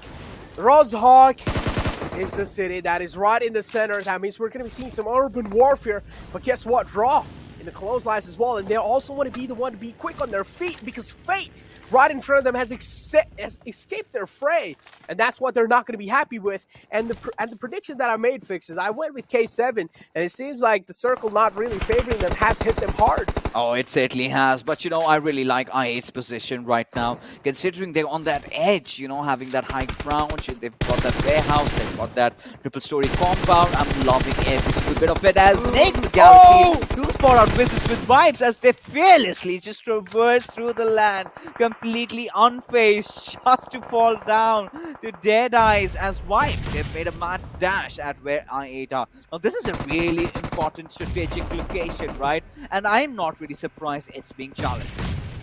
Oh, I'm pretty sure that being challenged, IED's ego has been hurt, and they're looking to challenge a fight against them. IED are not going to be facing this one out. They want all the smoke in the world, and that kind of an opening from Crypto is going to be opening a lot of things and opening a lot of opportunities to make that push happen. Why? They're bleeding, they're sweating, they can feel the pressure in the world, and this is where they crumble down. I8, a perfect fight being challenged from their side. The way they challenged that one, the way they used the utilities to perfection, and now Cryptics, they find in the middle of Rico Infinity. Rico Infinity, on the other hand, though, they are sweating for sure because they are in all the disadvantage of the world. They found themselves inside the water. Skitten is trying his best to escape the situation or escape this moment, but it seems like it's next to impossible.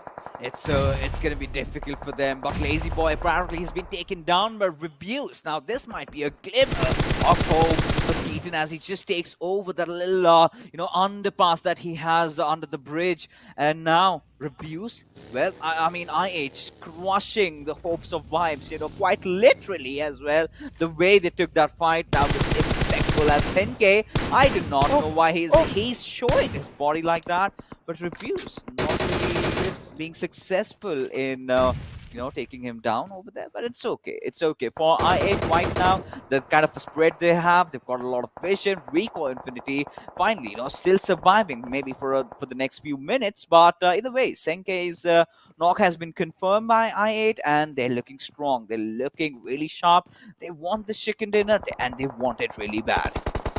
They definitely do want it really bad. Both these teams tucked right underneath the bridge. Oh, they can feel the pressure. They can feel the pain. This is the final game of the day one of Grand Finals. And everything is on the line. If you're going to be missing out on this one, you're not going to be ending the day on a good note. There are a few teams all the way in the bottom lines that have already been eliminated. Some of big names right over here. Raw, Vibes, and Fate. Not really going to be seen in the game anymore. But guess what? I8 again spot the players of Stalwart Esports out. This is an old rivalry that's continuing over here. I8 taking a dig on the enemy's hills. But guess what? Stalwart Esports as well. They're not falling behind, trading a few shots here and there. Crypto has learned his lesson. He's not going to be peeking out anymore.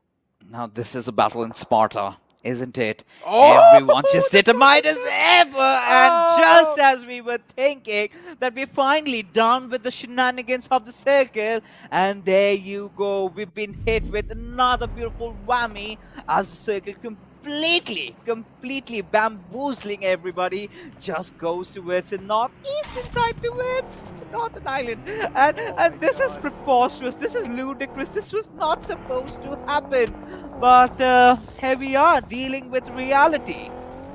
Oh, the circle has been debating each and every single team with those rotations all the time, including a team like Wizzes Vibes. They made such a huge rotation because the circle things went south. And guess what? Yes, unfortunately, goes in the water. Deadeyes guys find themselves in such an uncomfortable spot. They don't have any other choice rather than stay inside. They're being surrounded by two teams, Cryptics and Rico Infinity. Both these teams are one of the best in their regions, and they do not want to fall down to them. Deadeyes guys, they're crumbling down. They don't have any other choice. Alright, Deadeyes guys need to reconsider. Right now, they're just dead fish guys right in front of me. The way the situation they are in, and they're in a whole world of trouble, right? I do not know how they're gonna get out, but they still want to challenge this fight, as El Chapo is gonna keep wary of his multiple directions, because Lazy Boy, he's got his back, as Frag Boy has been spotted out, but still he manages to pull off a knock, as Marshall still trying to hold on to his horses, as True Love not really having the best of HDs. Marshall still in contention. Marshall having finally being picked off. How? And Deadeyes, hold on. I do not know how they did it, but they've done it. They survived. They're still breathing. Now that is some beautiful, beautiful display of PUBG Mobile. How did that happen, Cryptics? You cannot let them disrespect you like that. Oh, that's such an unfortunate moment for a team like Cryptics. They have a huge repetition, and with that, it's going to be going downhill. But Rico Infinity, though, still making it so far with only 2 players alive in the game. Deadeye's guys, they have managed to at least stay safe or at least stay alive for now with 3 players in the game. SUDOR as well. This game is really important. As Ab mentioned, they're all the way at the bottom of the leaderboard. If they're going to be ending the day on a good note, they're going to be having a high chance of starting the other day on a good note as well. But Rico Infinity seeing so many teams rotating in front of them. What's going on? It's some Tokyo Drift going on over here.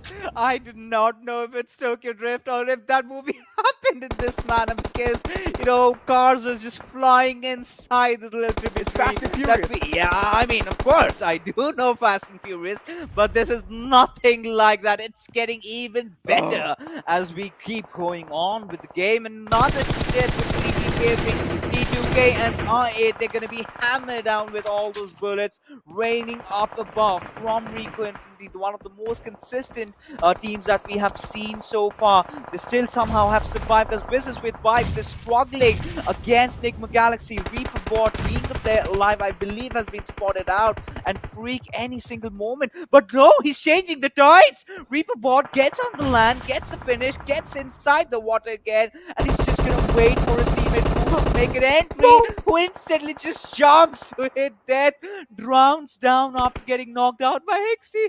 This is absolutely mental. Oh yeah, this is definitely mental, and what a circle as well. It seems like Pubgm knew this was the final game of the day 1 of Grand Finals, and that's why they're doing this one. But take a look at this. Deadeye's guys now taking a dig on A1 Esports. One man falls down, the toes are exposed, shooting those toes out. On top, finds second one. Deadeye's guys are looking to dominate this final zone, but they still need to make their mark on the final circle. Oh, they certainly do, but what a beautiful, crispy shots being taken by On Top and Deadeye's. I mean, they've been the best team inside the lobby so far. The way they've been playing, the way they've been dodging all those escalated situations, they've made it look like it's a kid's walk in the park. And now SUDOR, I mean, considering the way they've started off with that squad wipe, going after one of the gods, Action, who's apparently bleeding, making him realize that he's not immortal. And now, T2K, what a beautiful spread that they've got across the territory. But, you know, they've got a lot on their plate. You know, pushes coming in from absolutely every single direction. How are they going to hold their grounds off? That's what I'm wondering. And while holding your grounds off is such a bad position, isn't going to be that easy of a task. But guess what?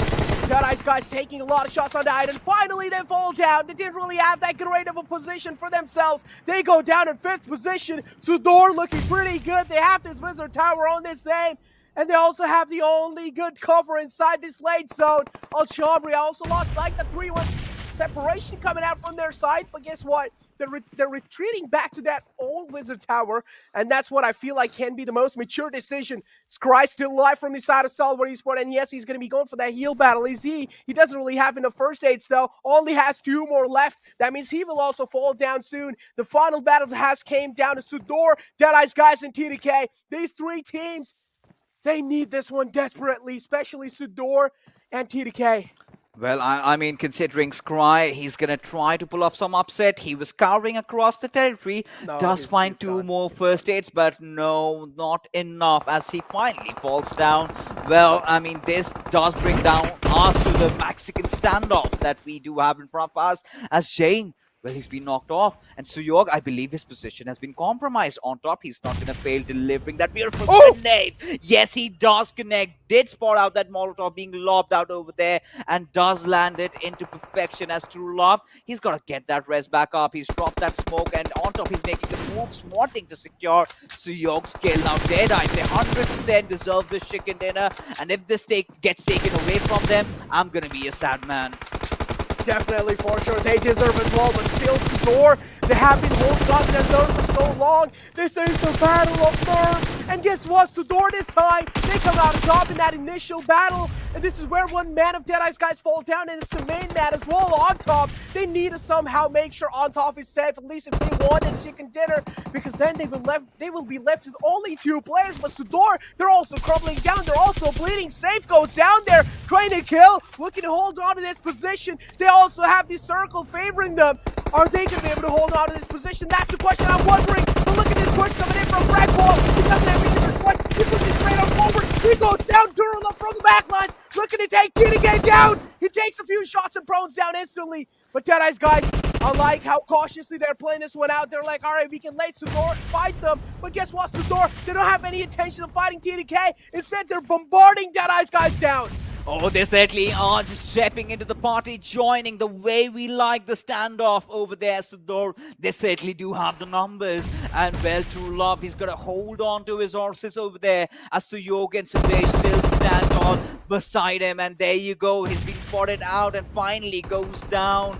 And then DEADEYES, they've been eliminated, which leaves T2K Sandesh just final player surviving. We know that he can pull off some miracles over there, but SUDOR, they certainly have no intentions in letting him do that. With that, they secured the final nail in the coffin. And that being said, a beautiful, phenomenal chicken dinner going into the hands of SUDOR Esports. Well, they started off well and they did end things on a really good note, getting that chicken, propelling them all from the bottom to the 8th chicken spot, Necro. Who would have thought? Who would have thought SUDOR's gonna win that one? No one. Even Ocean, I'm pretty sure he wouldn't have thought that one. SUDOR, man, just what a fantastic showing in the final game, and this is what it tells us, right? Each and every single team is over here for a reason. They have the caliber, and even a team like SUDOR, if they're able to end the day on a good note, I'm pretty sure they have a lot much more to show tomorrow.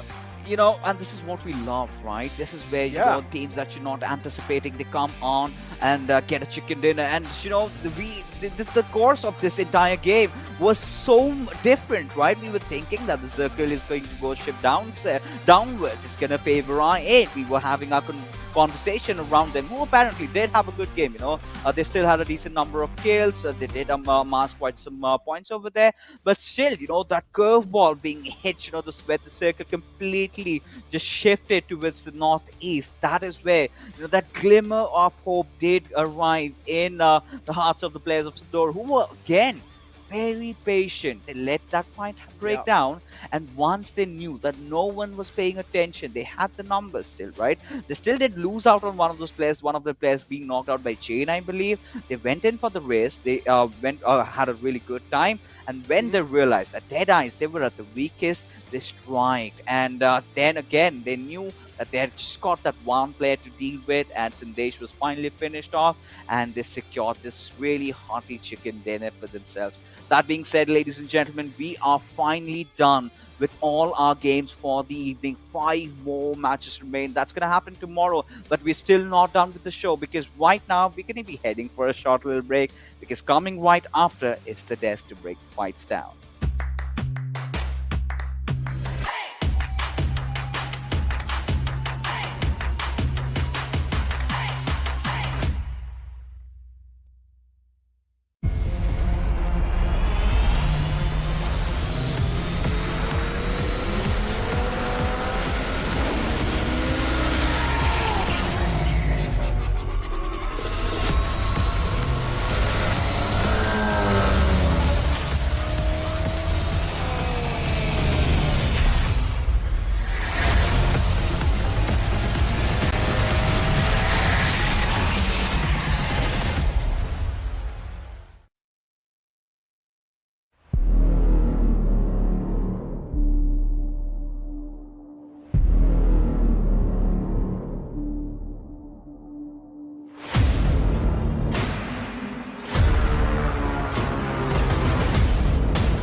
Keeping it real.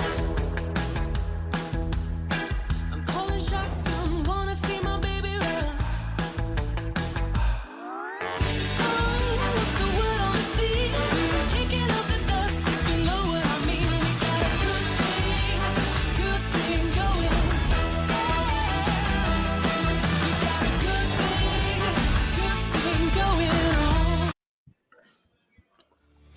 Welcome to PUBG Mobile Pro League MENA and SA Championship Finals. This is day number 1, of course, and what a phenomenal turn of event it has been. The 5th game. Nobody could have anticipated SUDOR taking a chicken dinner, moving and propelling them to the 8th position from the 16th. I mean, talk about a good game. Well, I mean, they rotated from the backlines of Yasna and luckily found a really good spot where the circle was like, yeah, let's go here today. And it was kind of something. Yeah, the zone just, and I just don't know what to say. But well, D had a really good fight. I mean, I'm pretty sure Pixis, if he's a man of his words, he would be really sad right now because he said, right? So yeah, 4 kills, 1138 damage coming down, 6 assists. Wow. So his teammates kind of stole his skills or something. Hey, I mean, they got the points, right? They got the points. Yeah, they got the points. They got the points. And Ocean, you don't need to talk about the zone because I'm pretty sure as soon as the shift happened away from Rozok, there was a massive grin on your face. I can guarantee that you were smiling in your chair.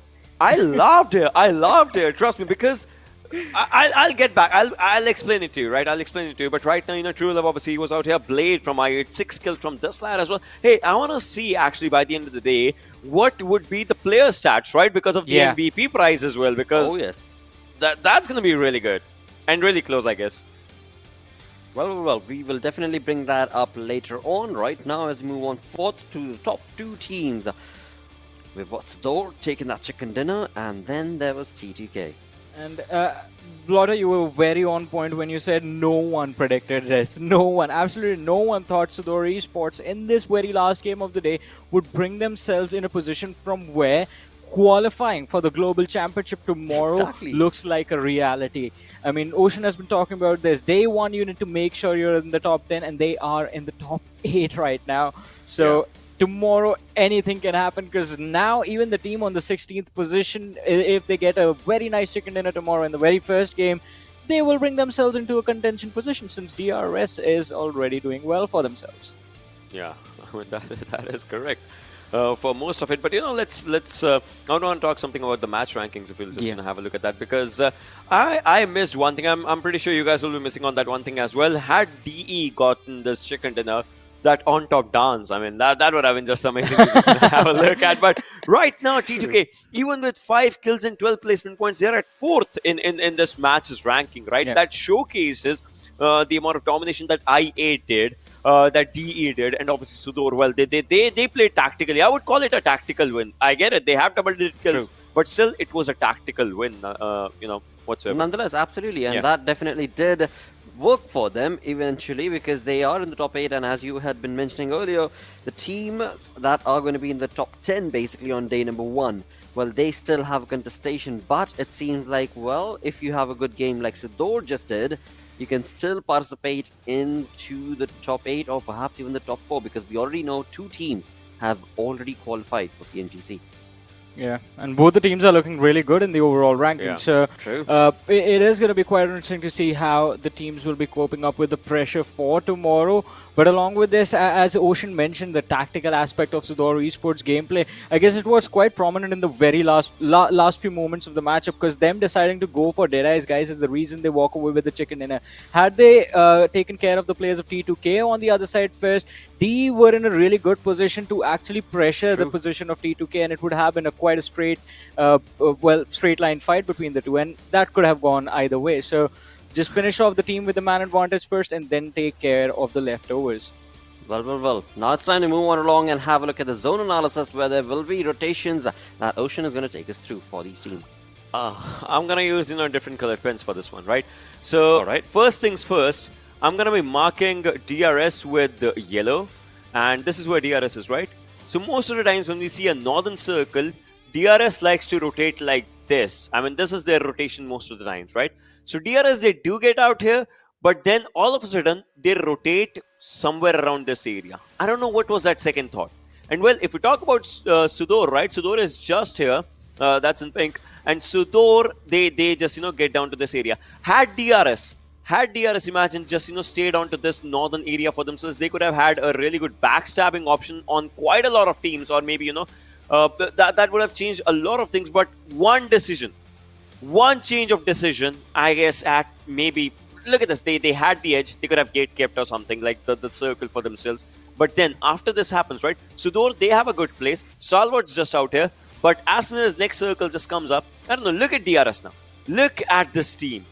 It just changed for this team, right? They could have had a good northern movement for themselves. Yeah. Where T2K is right now, that could have been DRS, Johnny. I think a lot of teams took that gamble of sticking on the side of Rosa, because you see Star Wars 50% versus zone. Vibes, DE, Vibes, Raw is there as well, Nigma Galaxy, and yes, it backfired on all of these squads in the later stages, because getting to the other side, well, it became a challenge, and well, who capitalized on that? SUDOR Esports, DE. At this moment as well, most yeah. of the teams on the southern side were really happy, right? Yeah, now things change. Oh, and I mean that T2K position, that could have been DRS if anything. T2K, that exact position. Well, things might have had something, some different things would have had a different aspect, because we know Gyaltsen just comes down to that flank angle. If it would have been the last moment fight or something, things would have changed. But right now, well, SUDOR gets it. Also, kudos to the players of DE for surviving that awkward dive in the water in the middle over there, because that was interesting. And I mean, all of us, I for sure thought they were done at that point, but no, they made it. True, it almost seemed like a suicide note right there and then for the side of DE. On the other front, well, there were so many fights that did take place throughout the game. Let's combine them all together through the Oppo F19 Pro moments. You know, this last game of the day kind of shows a lot of things in perspective. Let's just keep it like that. Obviously, there was chaos, but so for one team that was at 16th, right, getting to the 8th position, it kind of shows one thing as well. Tomorrow, it's not over till it's over. Even if you're not in top, or even if you're not, even if you're around 16th position, well, you can still go for the prize money. And well, at the end, that does matter at a lot of aspects, right? And that's where I would say, in those 5 games that will be coming up tomorrow, well, we'll see a lot of action definitely happening. Even though there might just be teams around 15, 16 position, but they will still want to have it for themselves, because one good game, even though if it's the last one, can maybe double or triple their prize money. I mean, I completely agree with that. One good game can help you walk away with a lot of cash in your pockets, but still, I mean, for majority of these teams, it is all about making it to the global championship right now. And with this game, as we talked about it earlier, with this game with SUDOR Esports moving forward, Ocean, as you said, tomorrow anything can happen. I believe it's going to be a very close finish in the last few matches as well, and it is definitely going to be a high octane day tomorrow. But this one, yeah. How did they survive that? Well, they did, and that's the storyline, right? They did. Yep. But now, in a few moments, this is where the zone's just gonna have its own sweet time. Just this was like the zone torture, or what you would call it, because well, that's what happened.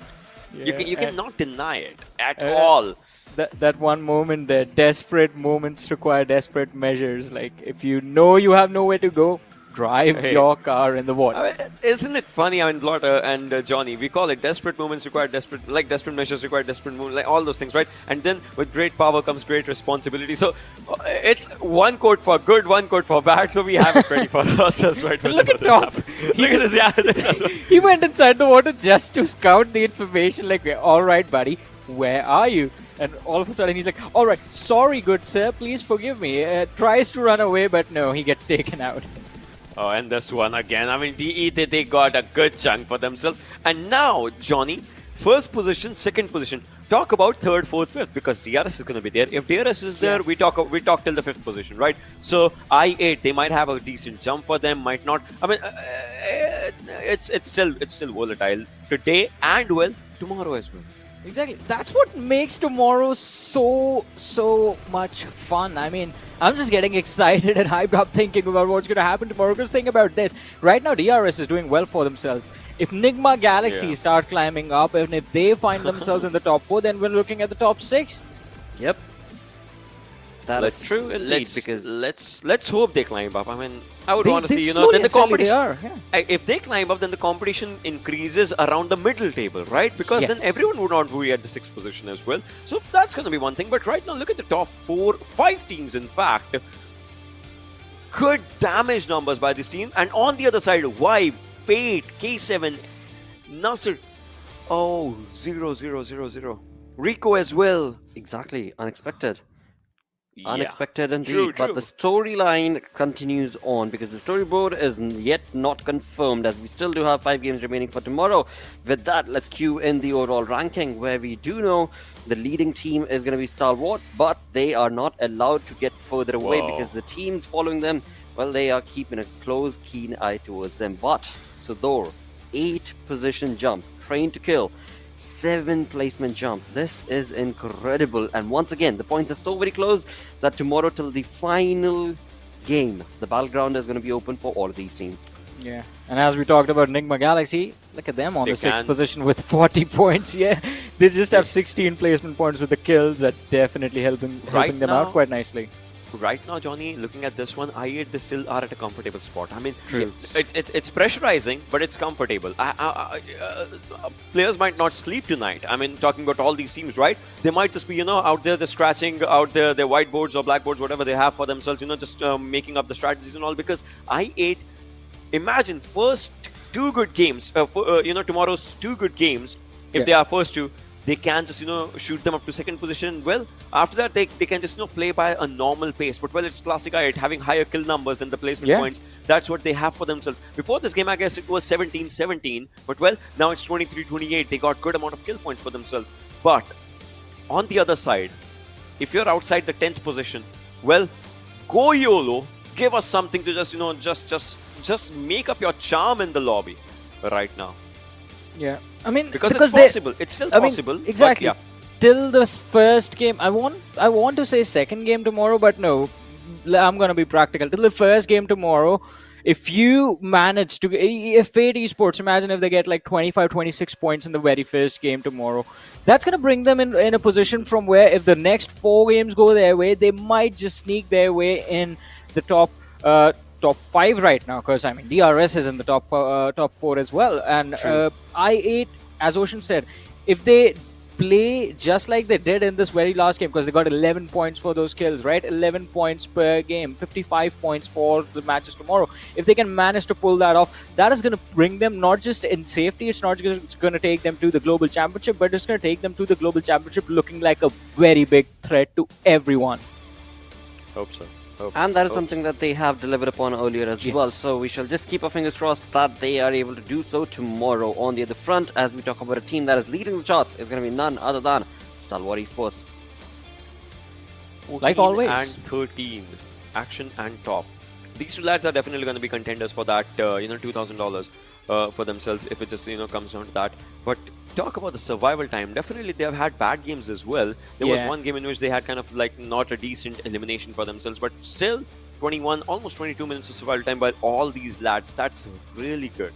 Oh yes it is. Oh yes it is. And their journey is not yet complete because they are definitely going to be wanting to solidify the lead that they've been able to create. With that, as we move on to the next start, it is going to be the day summary for today. And well, DRS certainly did get the 2 chicken dinners. Rico were looking pretty phenomenal on Miramar in the final game. They were not able to deliver, but all of these teams, well, they still have 5 game opportunities tomorrow.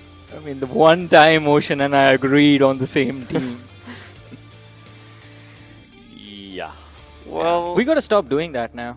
I'm telling you, if we agree on the same stat, well, it becomes too overpowered that the entire universe is like, no, that cannot happen. It might just, space-time dilation might just happen because of that. So that's why. But hey, on the other front, again, I mean, we've been part of situations where all 3 of us have chosen a team, and that definitely does rise up to the top. Tomorrow. But on the other front, maybe that might be the day tomorrow. On the other front, as we move on to the kill leaders.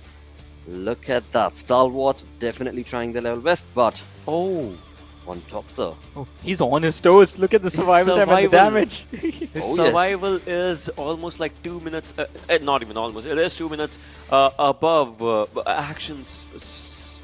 Wow. And let's talk about the formula right now as well. I mean, why exactly Ocean? Why exactly are we bringing that up? Because that is a huge deal when it comes down to... Yeah, if you have to be the MVP, 40% of your survival time stats plus 40% of your damage time stats plus 20% of your kill time stats, kill stats. It matters a lot. That creates a whole 100% of what your gameplay has been, right? So that matters, and in that, kills are similar for first, second, and third, fourth. Kills are similar. And after that, if we talk about it, damage is what separates them, and survival time is what separates them. Whatever on top is lacking right now in the damage stats, well, he's making up brilliantly in survival stats, and I'm pretty sure actually he's not far behind. Yeah. Indeed. Damage versus survival. Talk about another storyline. This one is for $2,000. Quite a lot of money. Yes, it is. After that, it's 10, 9, 8, 8, 7. Vedant, Blade, True Love. One with that obviously an incredible 1v4 that he did, and then Frat Boy. Wow, it's a good day. It's a good time to be a PUBG Mobile fan. Yeah. Indeed, it's a close margin. It's a close margin, not only on the storyboard, but also for that tournament MVP for the $2,000. An incredible day number 1 for the finals. But the journey continues on as we have 5 more games that will take place today. But for today, we certainly do reach the end of our stream. Do not forget to, of course, subscribe to all of our social media links. And, well, if you are here already, do not forget to click that subscribe button, like I said. Along with that, you can also look up our social media links on Twitter, Facebook, Instagram. And while you're at it, well, do not forget to follow these 2 dudes as well. You can definitely DM them and let them know what team are you going to be rooting for. A huge thanks to our sponsor, Oppo F19 Pro, for making this all happen. I've been your host, Laura. We'll be back again tomorrow. Until then, take care. Bye-bye.